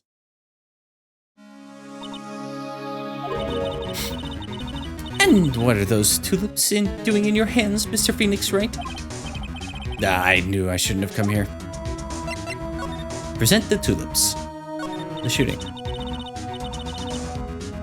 I was shot in front of the courthouse, in my right shoulder. But it's no big deal. This sort of thing happens all the time. I even had full intentions of running the trial this morning. But that would have been too much for you. There's no need to act tough in front of us, you know. Regardless, I was dragged here by that man over there. He was so unyielding, one has to wonder if he was simply interested in stealing my case. It was the only logical course of action given the bullet was still lodged in your shoulder. By taking over the case, I found myself having to clean up after you and that irresponsible deal you made. I think I know what deal he's referring to. Miss Von Karma, you made a deal with Miss Andrews yesterday, didn't you? I don't know what you mean. In order to make sure you got your guilty verdict on Mr. Ungard, you told Miss Andrews not to testify in court today.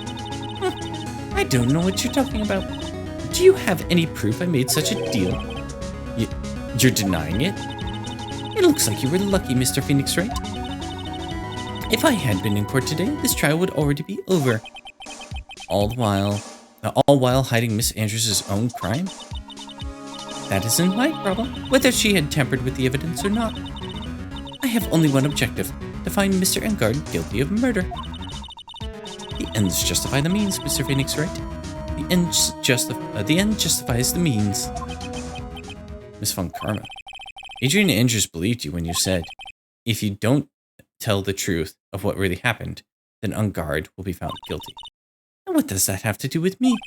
Because of that, she's now in danger of being found guilty herself. All because she believed in your words until the very end. That still has nothing to do with me. She's just a weak person, that's all. But you had to know she was... Ow! I think visiting hours here are about over. So, if you'll excuse me. What's wrong? Why did she suddenly cut you off? Probably because she thinks I had the advantage in that argument.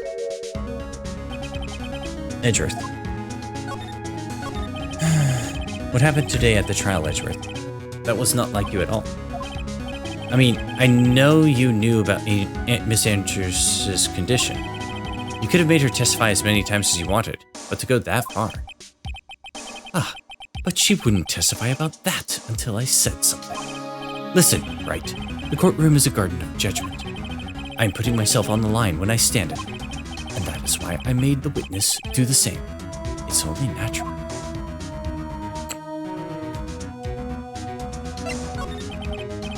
By the way, Edgeworth, you were really angry in court today. That's rare for you.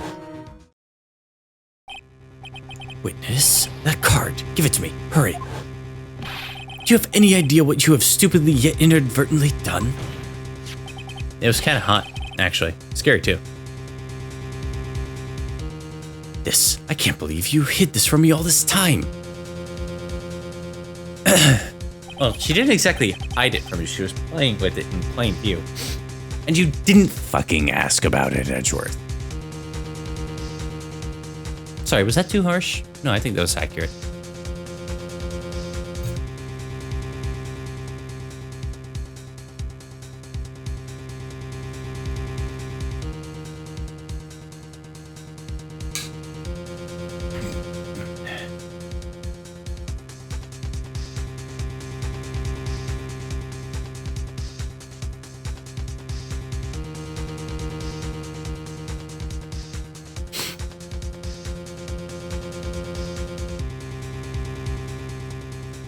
That card, what in the world is it?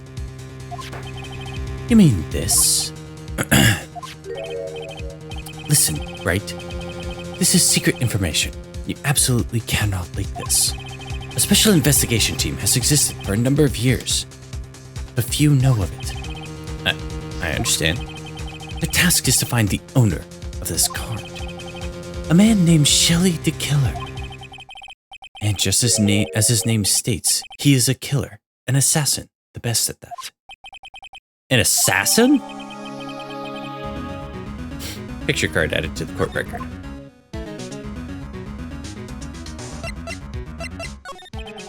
So who is this Shelley the Killer? The Killer is the name of a long-standing line of assassins. Long-standing? The name first appeared about 100 years ago, I hear. Shelley is the professional name of the third heir to the Killer name. So because of his professional name, Shelley, he leaves cards with a shell on them?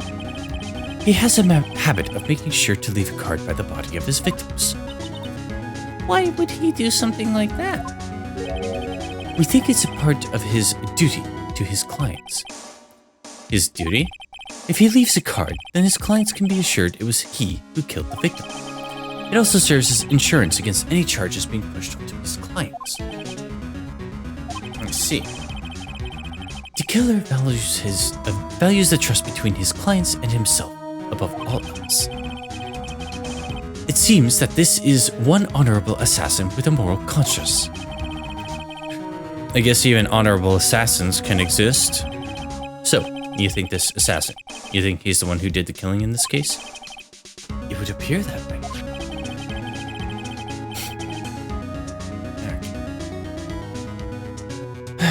The discovery of the card basically confirms it, wouldn't you agree? Shelley the Killer, huh? I noticed something at the trial today. You were behaving in a very strange manner. Is something the matter? I guess I should just tell him. Maya, she's been kidnapped. Kidnapped? What does a kidnapper want? An acquittal. I see. I had no idea. I will prepare a rescue team as soon as possible and resolve this by tomorrow. Really? Did you hear that, Mr. Nick? Mr. Edgeworth is going to... Stop trying to console me, Edgeworth. I don't need your pity. Mr. Nick? There's no way you can find her. We don't even have a single lead to go on. There's only one way to save her. I have to get an acquittal somehow. It's the only way. Right. Listen, you need to know something. Juan Carrera was killed by Shelley the Killer. And the client who ordered the job is Matt Angard, your own client. Please, stop. I can't listen to you. I can't believe that. I see. Well, if you want to continue your investigation, you will need this. What is it? The hotel right now is restricted to police personnel only, as we are looking for any clues that might lead us to Shelley the killer. But if you take this with you to the hotel, I'm sure they will let you enter.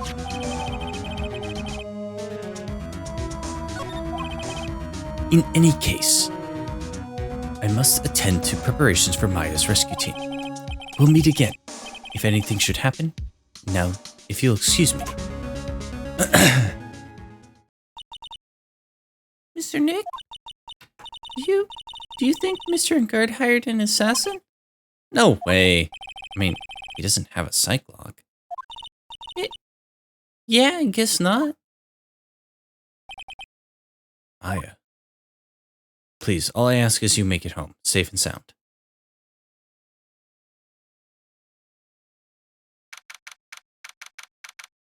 Date? Time? Location?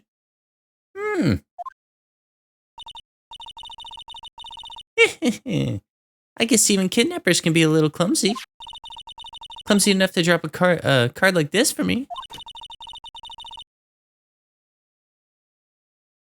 And even though he said he was an assassin, I bet he's just making that up, like how Nick does with everything in court. Anyway, let's try out the card trick with this card I just found. Sounds like I got the door open. Okay, time to go take a look around. Move. Where are we?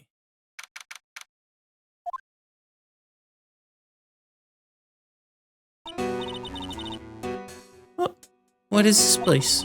I got a feeling I'm not in the hotel anymore. Are those videos over there? Well, I'll worry about that later. For now, I should be looking for clues. That way I can show them to Sis and maybe get out of here. Dish? What's this thing? An antenna, I guess? And this is a VCR? There sure are a lot of electronic gadgets here. What's an antenna doing here? No, it's a big screen. Oh, I've never seen a TV this big before. Damn. My voice is giving out on me. Now, where's the power button? Ooh, it's busted. I would die happy, so die a happy samurai fan if I ever got to see Nickel Samurai on TV like this. I can't believe I just made a joke about dying, all things considered. Oh hey, it's a computer. I've never really used one before. I have no idea where the power switch on this thing is. Right, there goes my plan to use it to somehow get out of here. It's a framed picture sitting on this coffee table. It's a picture of a woman. She's kind of pretty. It looks like something written here. Let's see. I think it says, with love, Celeste. I bet this could be a clue.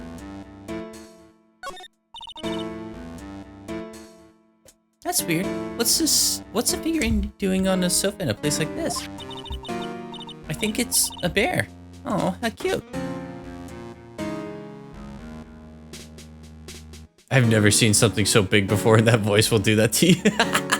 God damn it, psychotic. It's got a lot of cuts and slits on it. I wonder if it's some kind of puzzle or something.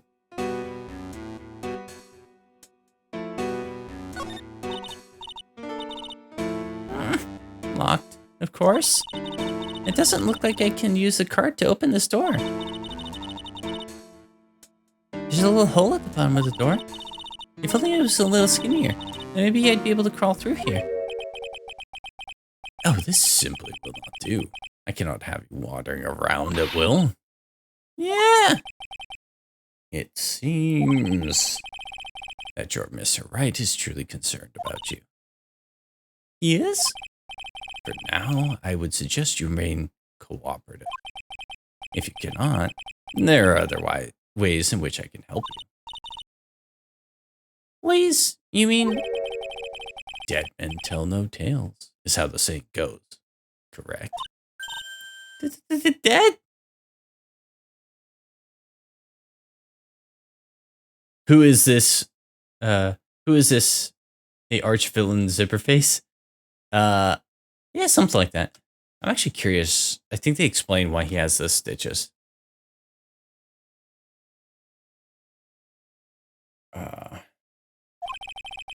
But you meet him in the hotel at the start of this, and he's the kidnapper. I'm almost certain I told you in our first meeting. I am an assassin. No way, you're lying. I mean, an assassin? People are not always who they appear to be. Nick! Kind of got the feeling he was the killer or the kidnapper. Yeah.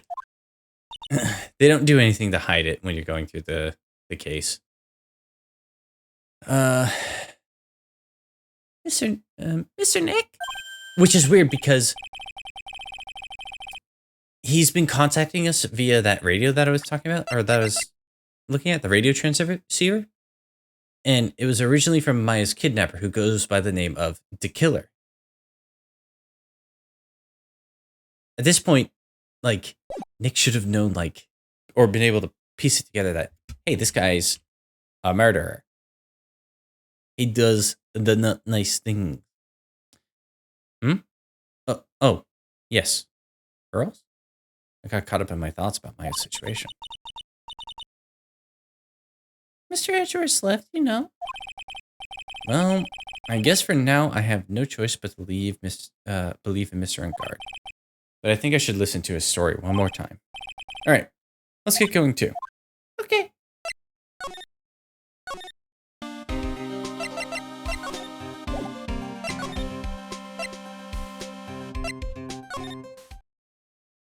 Well, he is the killer. Yeah. Also, I need a quick break. I need to go to the restroom and chug some water really quick. So I'll be right back. This one. You turn that down this instant. No.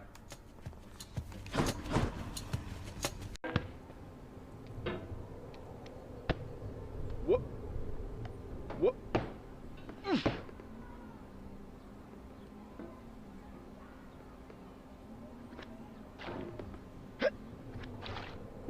Do not stand at my grave and Ah!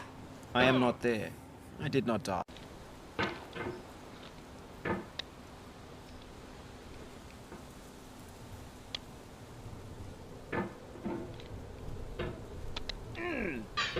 No.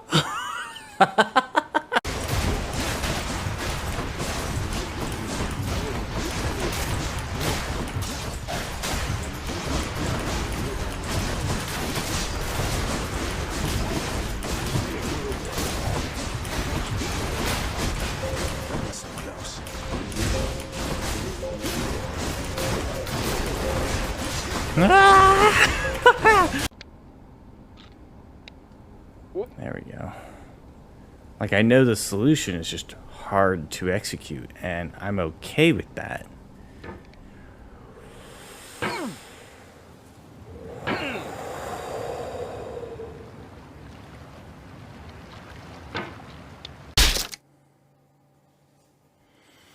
I'm surprised you weren't able to get down there with that amazing portal technology. It's pretty strange how those portal guns work. I mean, it combines the top scientific processes of our time.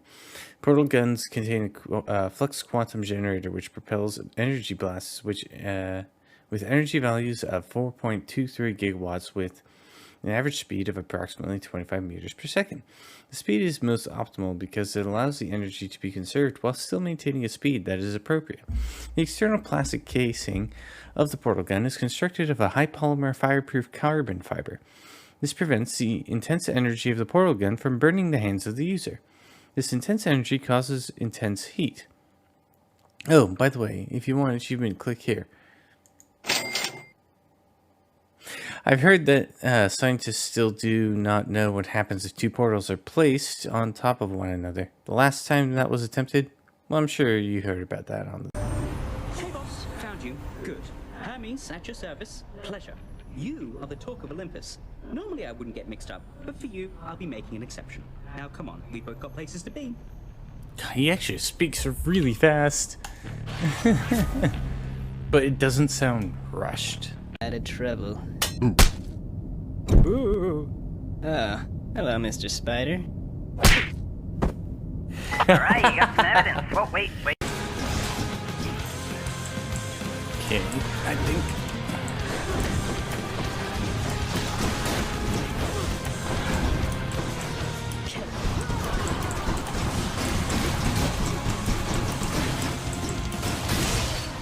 Yes!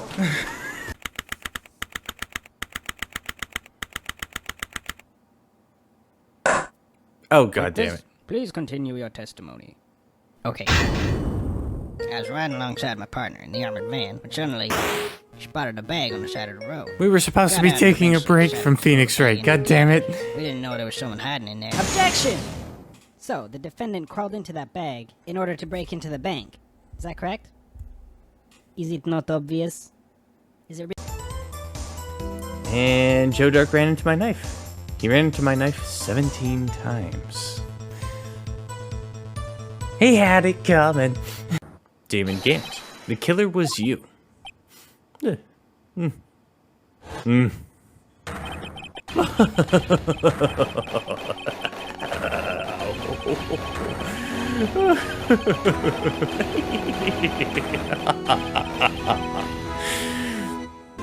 I fear him because I have to voice him, okay, Salix? So the problem is his name is the killer, not the kidnapper.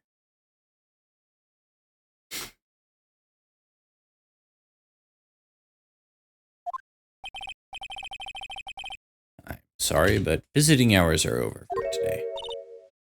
Aww. I have too many questions I need to ask. I'm sorry, but I'm Phoenix Wright, a lawyer for one of the... You're Mr. Wright, you say? Oh, yeah, there's a message here for you. A message? It's from Met and Guard. Ah, here you are. What did he write? Is it something really important? I don't know. Well, let's see what it has to say. To Mr. Lawyer Dude, I've got something really important to tell you. Why do I suddenly feel uneasy about this all of a sudden? He killed Maya's chance of getting burgers. Fiend. Oh, Mr. Wright. So actually, I have a favor to ask of you. I have this cat named Shu. I didn't put out a lot of food when I left the house, so he's probably pretty hungry.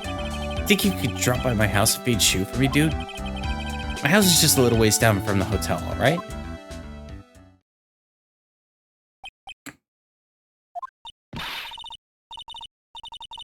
This is terrible. We have to, let's hurry. We have to feed his cat. I'm sure poor Shu's stomach is growling by now. Yeah, I guess. Matt's note jammed into a pocket. The client's request is a request. Guess I should go check up on his cat.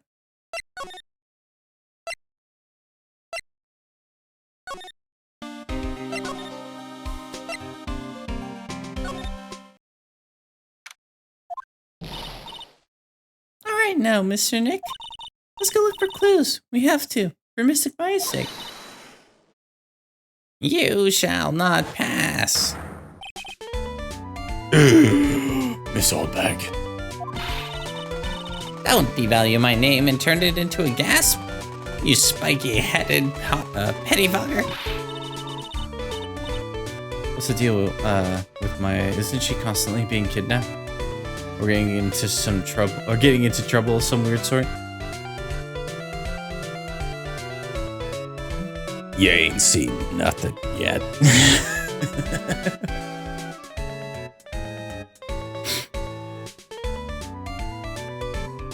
Because of you, I've been made to look like the bad guy again. Although I did get a piece of gum from Edgy Boy, just as he promised.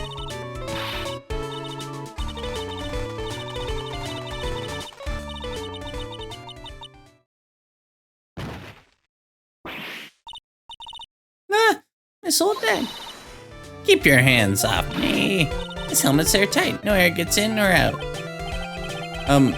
Then why do you keep putting it on? Don't think you can get me to move with silly questions. You're going to have to defeat me if you want to get by. I'm not hearing this. Alright. Ooh.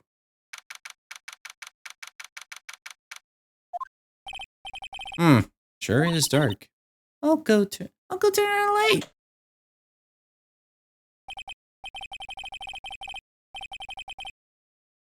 Wow, so this is what a star's house looks like.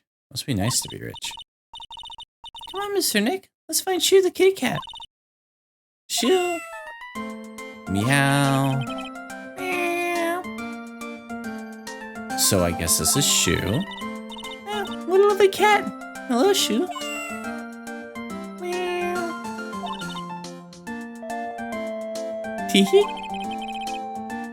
The cat seems to like pearls. Pardon me. May I help you with something, mister?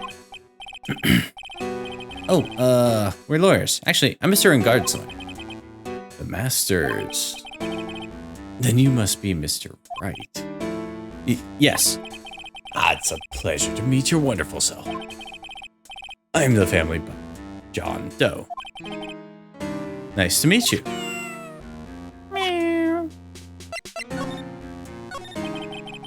You must know all sorts of things about Mr. Ungard, right? Honestly, sir, I don't believe my master is capable of such a foul deed as murder. And, anything else? No, not especially. It is not appropriate for a lowly servant to speak of a master or his affairs.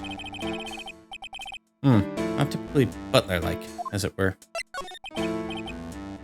Mr. Doe, how long have you served at this residence? Well, sir, I would have to say maybe about 1 year. And, anything else? No, not especially. It is not appropriate for a lowly servant to speak of himself and his affairs.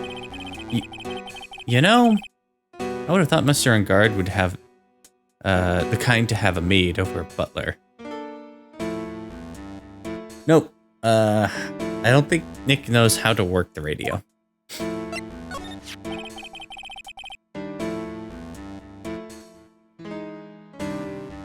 Imagine you hear his making a sound, yeah. That's a very cute cat you've got here. It is my duty to take care of him. The master rather fancies Shoo. And, anything else? No, not especially. It is not appropriate for a lowly servant to speak of the family cat. Well then, I guess I don't need the scrap of paper anymore. Matt's note crumpled into a ball and thrown away. Well, I'm afraid I must take my leave of you now. Oh, we should probably get going ourselves. Ah, so young, and yet already so accomplished. A master of law. But there's also a lot to be proud of in being a butler, in charge of the house at all. Thank you for the compliment, sir. People are not always who they appear to be. Now, if you'll excuse me. Meow.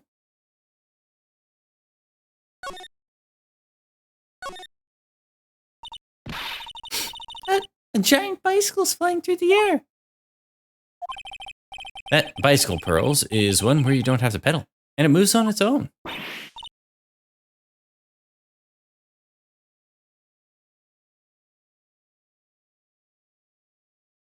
So Phoenix won't notice that the butler is probably fake, or that he's actually met him before, masquerading as a hotel concierge?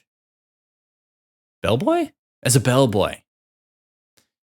Really? Wow. But sorry to disappoint you. He can't fly. Oh, that's too bad. There's another door over there. You shouldn't go wandering off over there, Mr. Nick. Yes, Pearls. Now I know how Maya feels when I tell her to stop playing around. There are masks over here. Like a total bumbling fool. How are they not questioning this? I know, right? Yeah, that one. In the middle is the Steel Samurai. The ones next to it are Pink Princess and Evil Magistrate. They fought many battles against the backdrop of Neo Old Tokyo. Wow, you know a lot about the Steel Samurai, Nick. I don't know whether to laugh or cry that I know more about that show than a kid. There's a small door at the bottom of this bigger door, Nick. I bet it's for Mr. Engard's cat to use. Oh, you mean shoot? The door, it's locked tight. Well, I guess I keep nosy people like me from entering it. It's a very comfortable and spacious lounge set. I wonder if famous stars drop by and sit around and have a good time. In any case, I don't really belong here, do I? What's with me and feeling inferior today?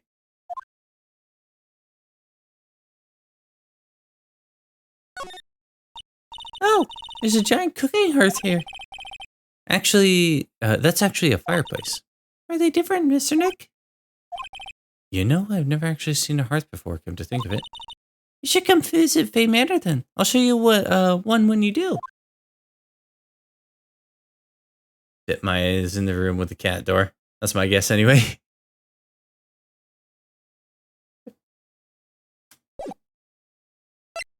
I don't know why you would be thinking that.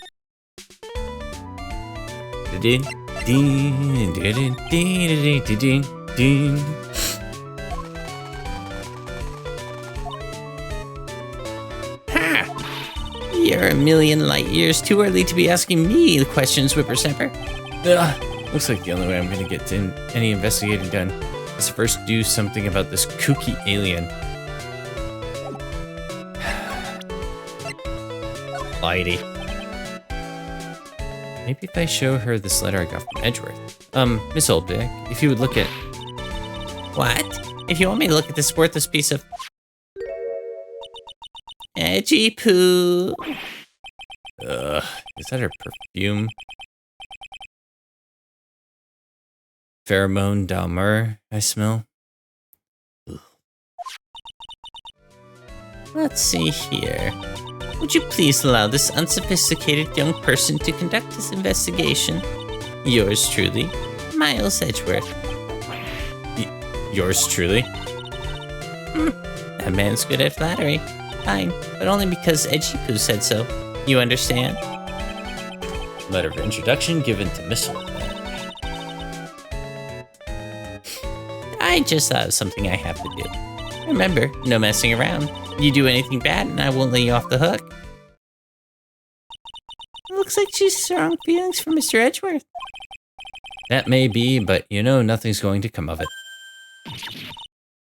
That's so mean, Mr. Nick. Feelings are meant to be told and shared. Ow! Every time we talk about love, I always end up with a handprint on my face somehow.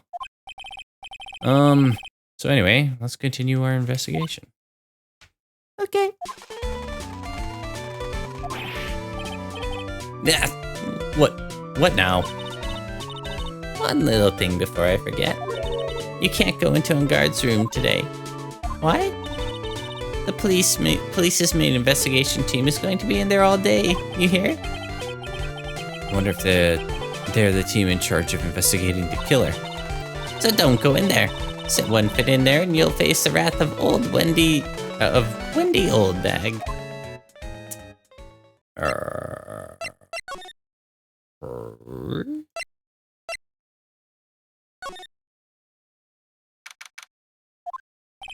Looks like we're the only ones here. And yet, the hotel seems so busy somehow. Probably because the police team is scouring for clues about the killer.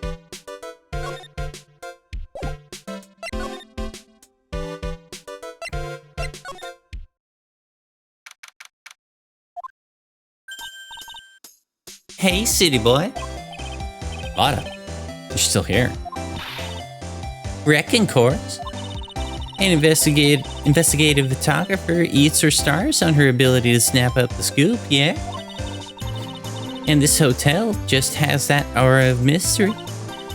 You know, like something's always about to happen. But do you have a camera? Rick Gibbon?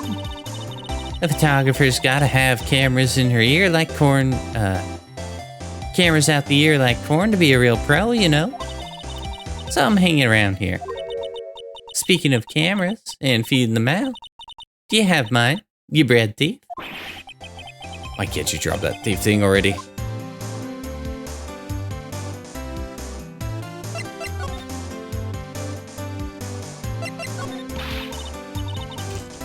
Ah, my baby. My $1,600 baby. What's with that red-coated prosecutor anyhow? That guy told me that it was evidence and refused to give it back to me. Well, that's kind of how it is. Hey, you're that redcoat's friend, ain't you? So put in a few good words for me and get my camera back. You want me to do what? Listen, nag the guy real good for about 5 hours and I'll guarantee he'll give it back. Why don't you do your own dirty work? So about the note that was inside your camera case. Oh, that ditty I wrote? Yeah. Can I believe what you've written? You mean the stuff about On Guard shoving his manager lady onto Corrida? Yeah. Well, I reckon you best not be believing that. What? Look, I sort of wrote that on a whim, you know? Writing whatever came to mind. Whatever came to mind? Yeah, when you get down to it, it's just a lot of random bulldooders. Bullshit.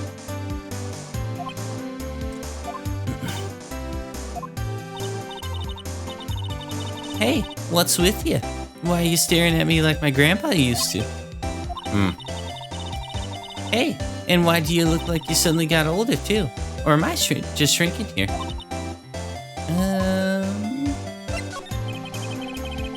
I want to ask you about the night. What? You really gonna shell out the bucks for the info I got? Lana, you were loitering in the hallway the night of the murder, were you not? Well, kinda, but... Brace yourself, Phoenix. Here it comes. I didn't exactly hang around the entire time, you know? Followed a few stars around. Got a few autographs, shook a few hands, had a soda pop with a few of them too. Looks like she wasn't here the entire time that night. The security lady also wasn't in the hotel or hallway the whole time either.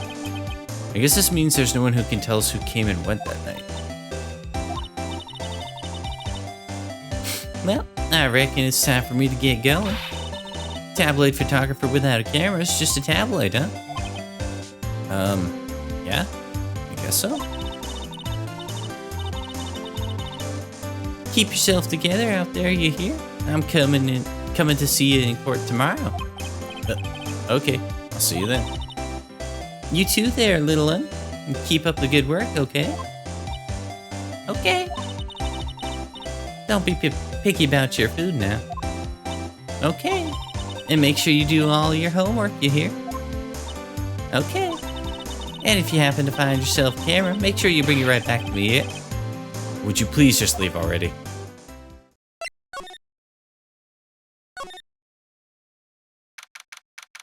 March 22nd.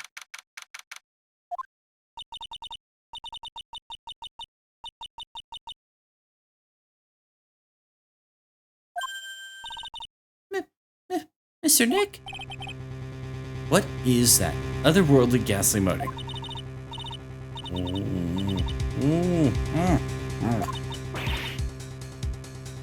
I hate evil ghosts. I don't think it's a ghost. Maybe it's a demon?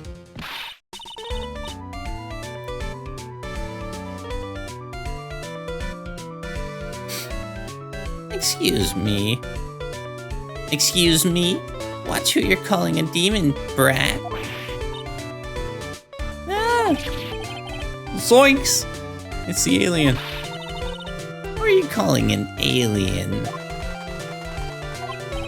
Oh, it's just you, Miss Old Pie. What are you doing here?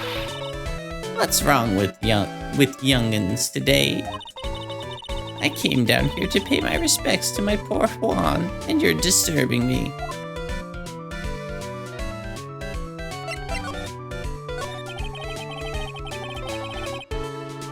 Please talk to me about the night of the murder. Just one more time. I talked about it plenty at the trial. I was fooled, tricked, deceived by that fraud of a photographer and her note. She was loitering around here with that imbecilic look on her face. With that imbecilic look on her face? Okay, got it. Now, hold on a second there, you little pipsqueak. If you're going to take notes, at least make me sound better than that. Oh, alright. Now I've seen everything. But you know, I was working that night too, doing my job, minding my own business. So it's not like I had time to waste standing around here the whole night. I was wondering if you could talk a bit more about Mr. Corita. He was the most popular star, you know, especially where it counts, in my book. But I heard that he was lagging behind in the polls against Mr. Ankar. Well, that's just a recent thing. Bad luck and all that, you know. But he was going to become an even bigger star than he used to be. Just look at this mountain of presents. It's a show of the mountain of feelings all his fans had for him. Yeah, the mountain is pretty big, and certainly nothing to shake a stick at. Mr. Nick? What is it, Pearls? Presents. They're all bears, right? She's got a point. There isn't a single thing here that isn't the bear.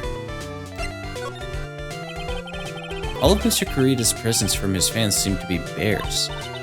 Oh, that's because you can't think of Juan without thinking about bears. Bears? Why bears? You don't know? When my dear Juan was training, he fought barehanded with a bear. He refused to give in and let the bear win. But after the fight, they became friends. Wow, what a heartwarming story. Look, it's just what, like in those young people's dramas. I can see those two tuckered out, down by the river going, you sure can fight. You too, bub. You too. Did all that really happen? It's in his biography, bub. What a load of crock. Ever since then, fans have been giving him bears as presents. Yeah, nice. Bears. I'm Uncle Bear, and I say it's barely 8 o'clock. What is that infernal racket? It's one of the presents going off. Sounds like it's already 8 p.m. Way past your bedtime. Ugh, that startled me. I thought I was going to die for a second. 8 p.m.? That's the time when the award ceremony ended that night, remember? Time sure flies. Hard to believe it's been 2 days since the ceremony. The transceiver. Hello? Hello? This is not a phone. Maya! How's Maya? You haven't heard her, have you? It seems you were not able to fulfill your end of the bargain, Mr. Attorney. I've heard the news. So it would seem my present did you no good. Oh, Mystic Maya! Mystic Maya! One more day, please. All I ask is for one more day. I'll get a not guilty verdict for sure this time. Please. I suppose, if I must. I need that acquittal more than anything else, after all. Please let Maya say something. I want to hear she's alright. Alright. Then.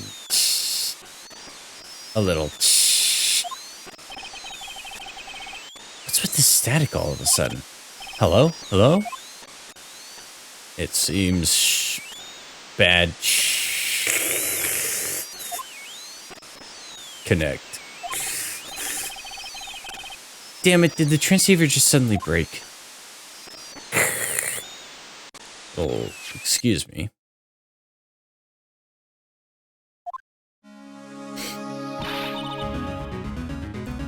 What happened? I don't know. All of a sudden, it became nothing but static.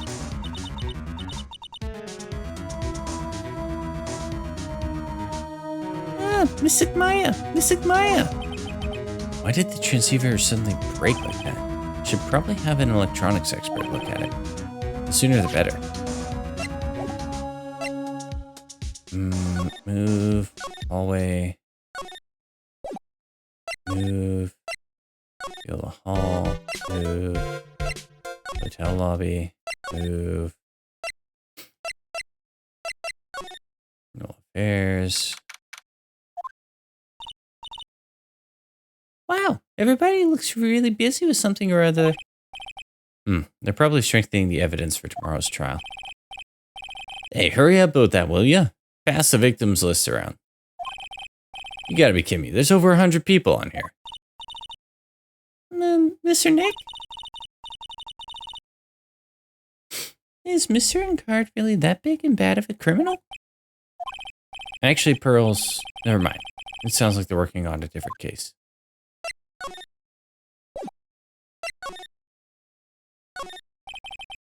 This is supposed to be the chief of detectives here. He's glued to his computer screen. What? Prosecutor Von Karma was shot in front of the courthouse? Who did it? Who shot her? I have a sneaking suspicion that even Gumshoe could do this guy's job.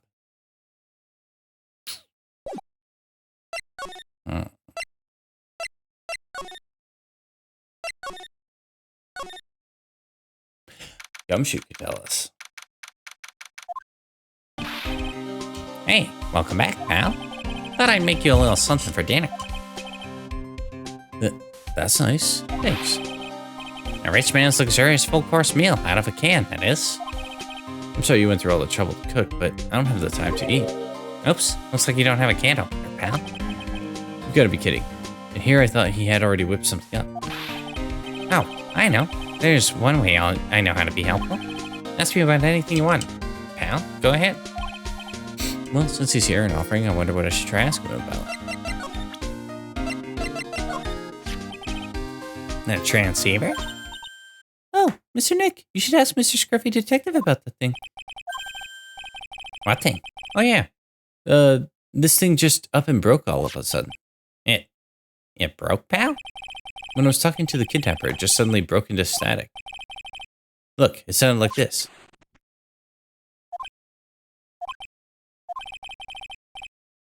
I don't hear any static, pal. Huh? Maybe it fixed itself? That's strange. I'm sure it was making a loud static noise. Maybe... Maybe what? Maybe it was electromagnetic interference, pal. Electromagnetic interference?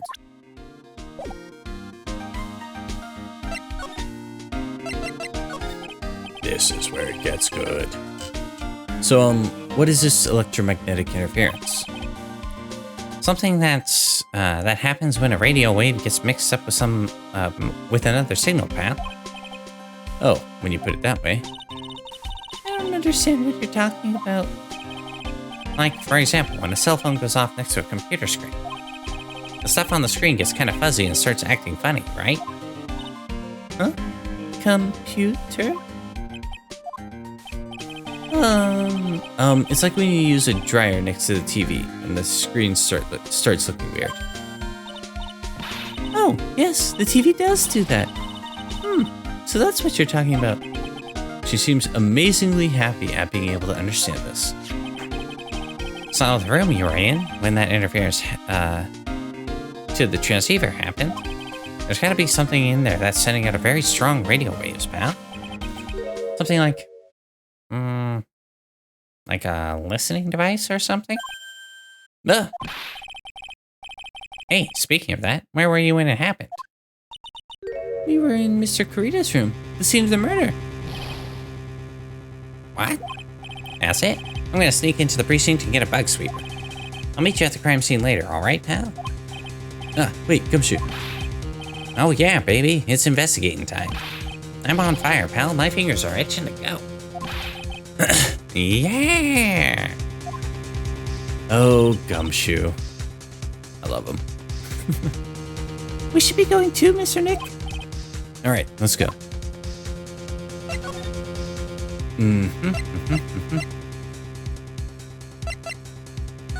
Hotel lobby, move. Feel the hall, move. Hallway, move. Hotel room, move. Hey, you're finally here, pal. Sorry to keep you waiting. Do you have the, bug sweeper? Well, you see,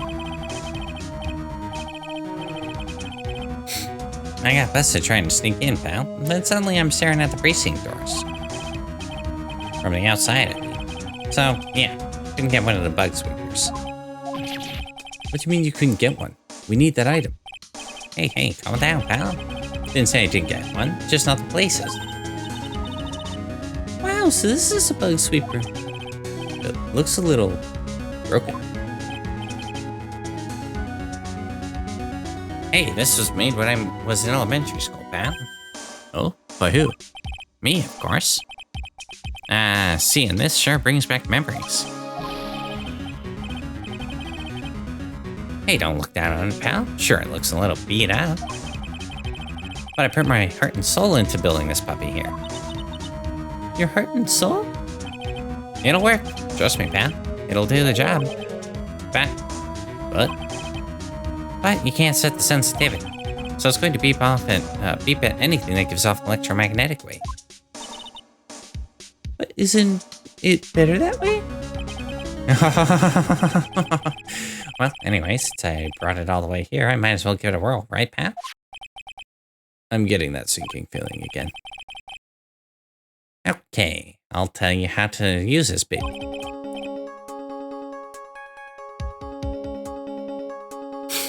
There's a listening device or some other sort of hidden bug hidden in this room, pal. So we're going to find it, right? Right. Now, first, let's turn the sweeper on. Next, move the sweeper around and give the room a real thorough look-see, pal. The sweeper will let you know if, how strong a signal it's picking up, so keep an eye on it, okay? Once you find something that's giving off a lot of radio waves, press the A button to lock onto it. There's a lot of things here that's going to give off radio waves. Let's take a good look at anything and everything that seems suspicious, okay, pal? Alright, I'm gonna stand outside and keep an eye out. Give me a yell if you find the bug, okay? Well, the phone is the most common place for a listening device, I'd say, but let's take the receiver apart first before we get ahead of ourselves here. Wow, you know a lot about electronics, don't you, Mr. Nick? Yeah, I know tons, especially when it comes to taking them apart. It's my specialty. I'll leave the fixing part up to Gumshoe. So, is there a listening device in there? Nope. And I really thought it had to be in the phone, too. Ah, what a lovely bear. Ah, this must be one of those fancy bear-shaped toy robots. It's a robot? It's a real robot? Yeah, it's a real one. Mr. Nick? Yes? How many horsepowers is it? How many horsies? Horsies? Well, it looks like it's a bear, so,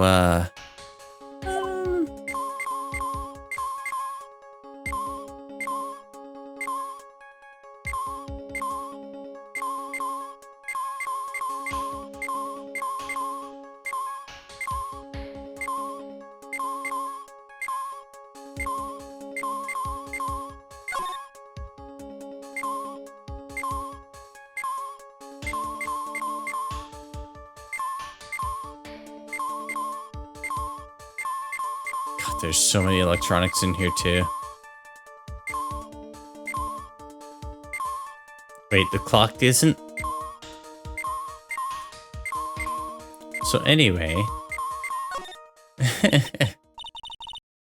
This is just a giant tough stuffed teddy bear, right? It's the biggest one I've ever seen.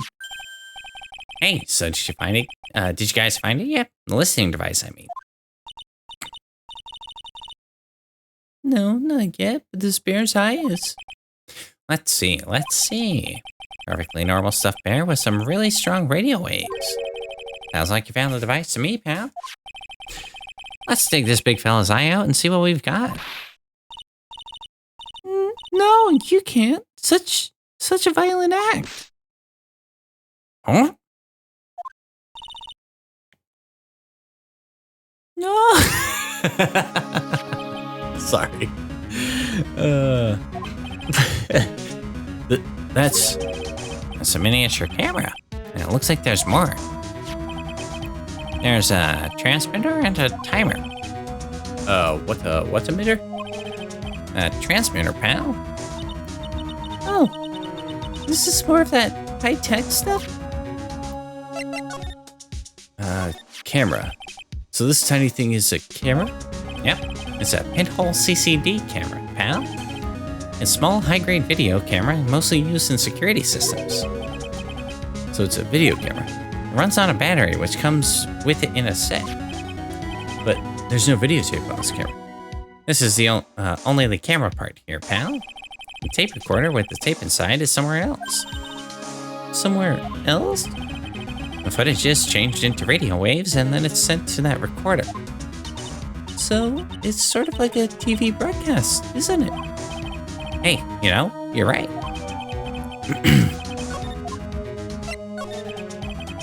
So what is a transmitter? It's a device that sends footage to a camera took to a specific destination. It's like a video version of a listening device, pal. Looks like it's attached to a small clock-like thing. Oh, that's the timer. You can set it to turn the camera on and record at a certain time with it. You can set it for a certain time? Yep. Let's see. This looks like it was set to start at 8 p.m. and go on for 1 hour. 8 p.m. That was the time the award ceremony ended. There's no date set, so it's been recording every night, I guess. Mr. Detective, how long has this bear been here? I'm pretty sure it's been here since the night of the murder. Then maybe... Maybe this camera caught the murder on tape. What? And if you think about the angle the bear is at, it's bound to have a clear shot of the whole crime, pal.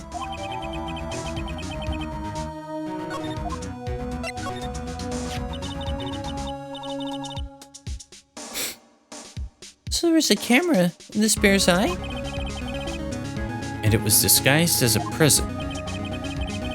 And I'm sure it was here on the night of the murder, pal. It's pretty big, so it stands out pretty well in my mind. But who gave Mr. Kurita this prison? I don't know, pal. But this means that someone out there got a video of what happened here that night. Isn't there any way we can find out who that person is? It's impossible, pal. Radio waves can be sent almost anywhere, so there's no real way to find out. Oh. Is there really no way to find out? Stuffed bear and the court record. I got it. What? Hey, pal, let me borrow this mini camera for a bit. What are you gonna do? I'm gonna go around to the electronic shops and see if I can find out who bought this. But that's impossible. I mean, it's already 9 p.m. Leave it to me. Even if I have to search all night, I'll find your man, pal. Buy camera and transmitter given to Detective Gumshoe. Oh yeah, baby, it's investigating time. I'm on fire, pal. My fingers are itching to go. That man does not lack for gusto. He's gone. Yep. But Mr. Scruffy Detective sure is a nice man. He's pushing himself so hard, all for Mystic Maya's sake. It's a mystery how you always manage to do things in the most inefficient ways, right? You'll have to excuse me. I heard your conversation just now. Starting to fall asleep. Gonna lay down, crash for a bit. Have a wonderful rest of your night. Have a good night, Psychotic. Thanks for coming out.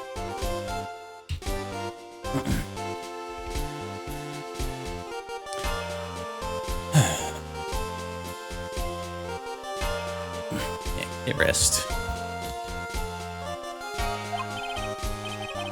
Edgeworth, what are you doing here? A rescue team has been created and deployed. I can't say I'm optimistic, but we have to move forward one step at a time.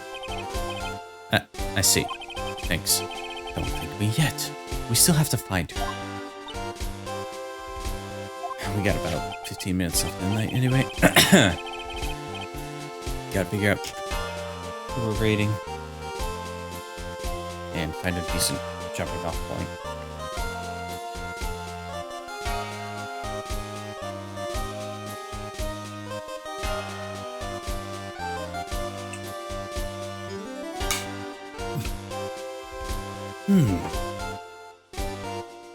So there was a spy camera hidden inside the stuffed animal, huh?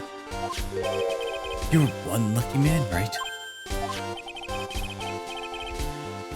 Do you know this stuffed bear, little girl? I have no idea. Of course not. The maker of this bear is very expensive luxury brand from overseas. It's completely handmade, and only a small number of these are exported here. What? Camera and transmitter are scatterbrained. That scatterbrained detective took with him are dead ends. Things like those can be bought anywhere. However, this bear is different. By tracking how it got to this country, this bear can tell us who the buyer is. Can you do that? Mr. Nick, can he really?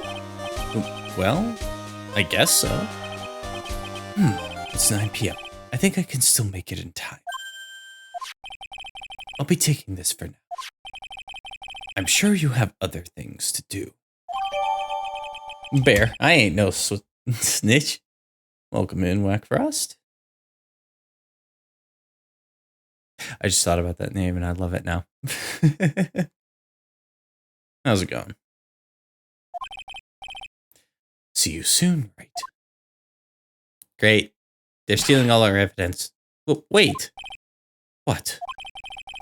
Why are you doing this? I have no interest in explaining myself to someone who cannot comprehend. But besides that, right? Until court reconvenes tomorrow, you should concern yourself with this question. Who was the person that murdered Juan Corrida?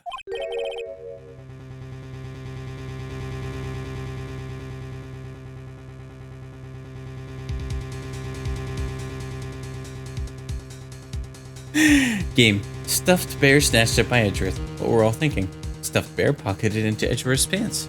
Hammer space. The real killer. Do you really think it was Adrian Andrews? To be honest, I don't know anymore.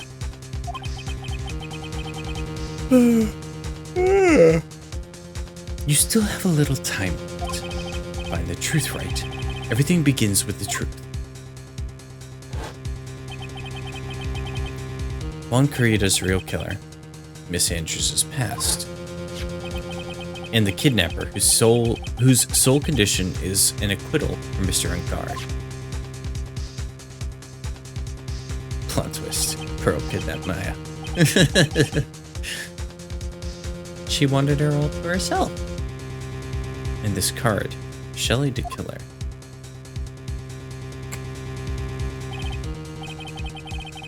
Maya, the only way I can save you now is to find all the answers to the case tonight. I don't understand what your real intentions are, Edgeworth. But as you said, all I can do for now is find the truth. Pearl do that? Yeah.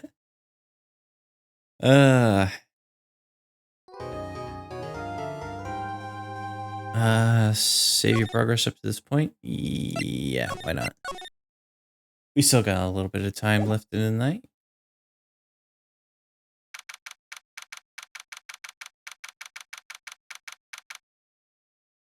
March 22nd, 9:14 p.m. Wow, it's getting late. Gatewater Hotel, Corrida's hotel room. It's past 9 p.m. already, isn't it? I wonder if Mr. Edgeworth has already found Mystic Maya. These things take time. I'd say probably not. The police are professionals, Pearls. They'll find her, so don't you worry. And if we can win a not guilty verdict tomorrow, then everything will be okay. Yeah, you're right.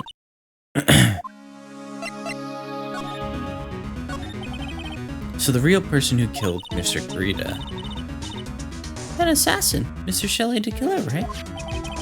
and the card Miss Andrews found at the crime scene seems to be proof of that. But if that's the case, then a new question comes to mind. Who was the one that hired the killer to begin with? Who is his client? You mean who asked for the murder? That person didn't want to dirty their own hands in blood. But whoever this client is, there's still a killer. Who could have hired the assassin? Do you think it was Miss Andrews? I wonder. But if she was the client, then why go through the effort to stab the knife into the corpse herself? But if Miss Andrews wasn't the client, then no, it can't be. Matt Engard himself? If Mr. Engard really did hire the assassin, then he's not innocent at all. Far from it. He would be guilty of the crime. But it can't be Mr. Engard, right? I mean, when we first talked with him.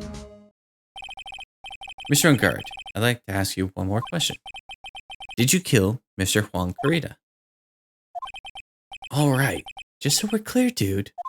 I didn't kill anyone, and that includes Juan Kurita, okay? I didn't see any Cyclops at that time. Actually, that reminds me. Did you remember something, Mr. Nick? Yeah, something Miss Andrews said at the trial today. She said something interesting. So what is this interesting thing? Oh, that's right. You didn't hear it, did you, Pearl? Juan had bet everything on the Jammin' Ninja this year.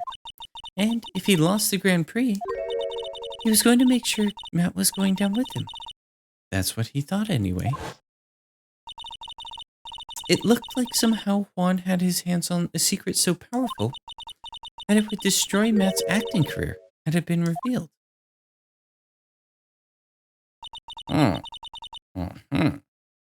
Mr. Engard's secret?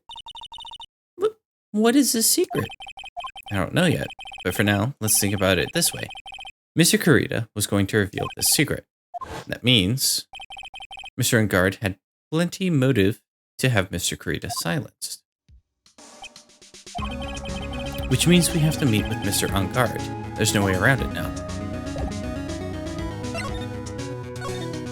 To holding? Wow, it's really getting late, isn't it, Mr. Nick? Yeah, it's past 9 p.m. already, but we still have some things to prepare for tomorrow's trial. There's still the matter of this secret Mr. Kurita held about Mr. Engard. And Miss Andrews' real intentions. These are two things I must know tonight. But aren't visiting hours over at the detention center? I'm sure we'll think of something, girls. Don't you worry.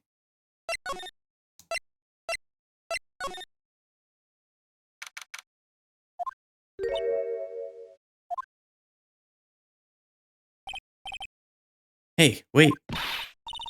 What is it, whippersnapper?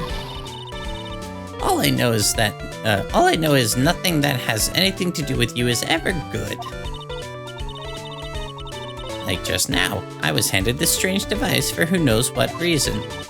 I was told to use it to search the whole hotel. That's the bug sweeper, isn't it? The one Gumshoe made? I don't know, and frankly, I don't care, but the rest came from Edgy Poo, so... Edric? And he said... If you feel angry, direct your anger at that unsophisticated lawyer. So, I'm going to feel free to direct all my anger towards you. Ugh, gee, thanks a bundle, Edgeworth. What a pal you are.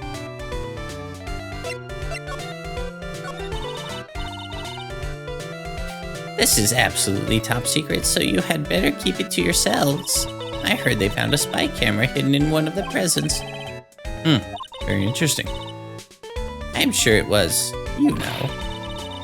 was to catch poor Juan in the middle of a scandalous meeting. Scandalous? What's that? It means, well, that gossip that's been going around about my dear Juan. Oh, you mean the thing about Miss Andrews? But I'm sure she must have had some reason for getting close to Mr. Correa. I'll let you in on another secret, young'un. I know who planted the spy camera. It was that obnoxious puffy-haired photographer girl. The nerve of some people. Spying on people by herself, as if I wouldn't want to see it for myself too. Wow. The alien actually admitted her true intentions for a change. I don't know what you're thinking exactly, but I bet it's nothing good. Sorry, old bag. But I didn't say anything. So you want to know about Juan and that manager, right? Actually, as I hear it, they were something of a refreshing pair, those two. Oh? I'll tell you, Juan really welcomed that manager with open arms, I heard. That manager? Who are you talking about? You don't know? That manager woman Juan had. It's a shame she killed herself, though. Oh, you're talking about Celeste Impacts. Miss Andrews' mentor, right? Yes, that's the one. That Celeste girl. She was supposed to get married, Married? You mean to Mr. Correa? Really? You young kids who today don't know anything, do you? That girl, Celeste, killed herself 3 days after their marriage announcement. 3 days after their marriage announcement? What in the... Who would do that? Why would Miss Timpax want to kill herself? She was going to get married. Well, that's because she was thrown away, you see, by Juan. What? But they were going to get married, right? They were promised to each other, right?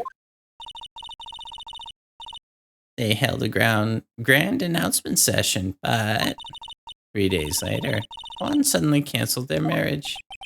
Is that true? It was in the weekly magazines. But why? Why did he do that? That was not in the magazines, unfortunately.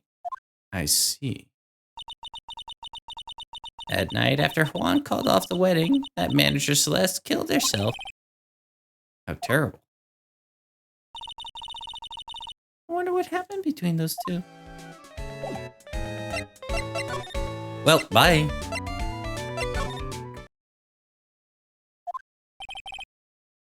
On that night, there must have been at least a few hundred people here. I guess the police are done with their questioning and investigating. Looks like things here in the lobby have finally calmed down.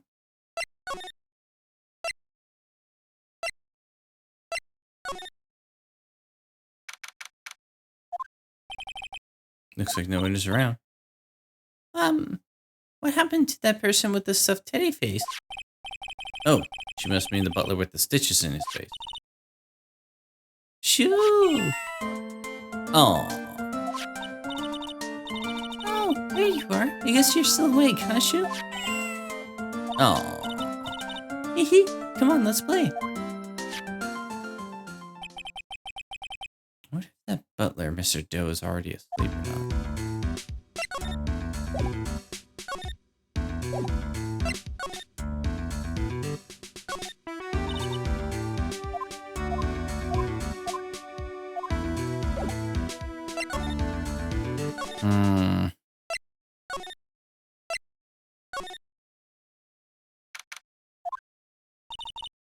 It feels sort of tense in here, doesn't it, Mr. Nick? Yeah, it does. I wonder if something happened. You're Mr. On-Guard's lawyer, right? Yes, sir. Well, we finally found just the person we've been looking for. A real decisive witness. A decisive witness? You mean for the On-Guard case? We're taking the witness statement right now. Gotta hand it to Mr. Edgeworth. What's Mr. Edgeworth up to now? Who was this witness? I think you know this person quite well, Mr. Lawyer. Mr. Nick? Between the kidnapper's demand and now this, I can't see any way to win here. Oh yeah. Mr. Edgeworth wanted me to tell you something. He did? Even though visiting hours are over at the detention center, he wanted me to grant you special permission. So, there you go. What? I've already called them so they know. Go on, talk to your heart's content. Thank you very much. This is such good news, Mr. Nick. Go talk to your heart's content. It sounds like the police are pretty sure they have tomorrow's trial in the bag. Okay. I'm sure they must have transferred Miss Andrews here by now. That means both Mr. Angard and Miss Andrews are in the detention center together. Now then, whose story do I want to hear? And that's where we'll call it for the night. My voice is starting to hate me.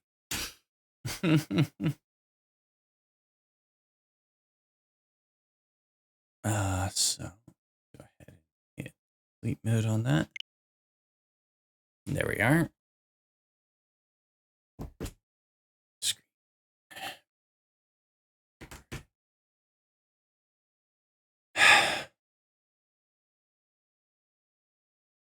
All right.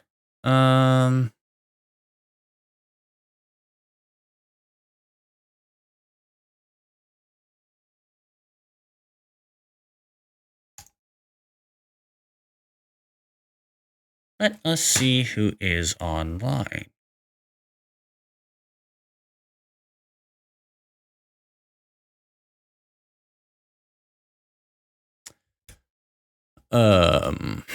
Let's see. So we got Quivon, A1 Twins, QT. We haven't been able to read QT in a while. He's finally back and streaming again. Let's see how long he's gonna be going for.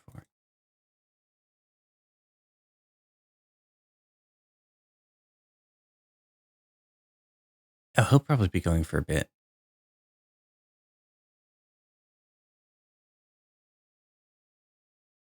Well, that was a little concerning.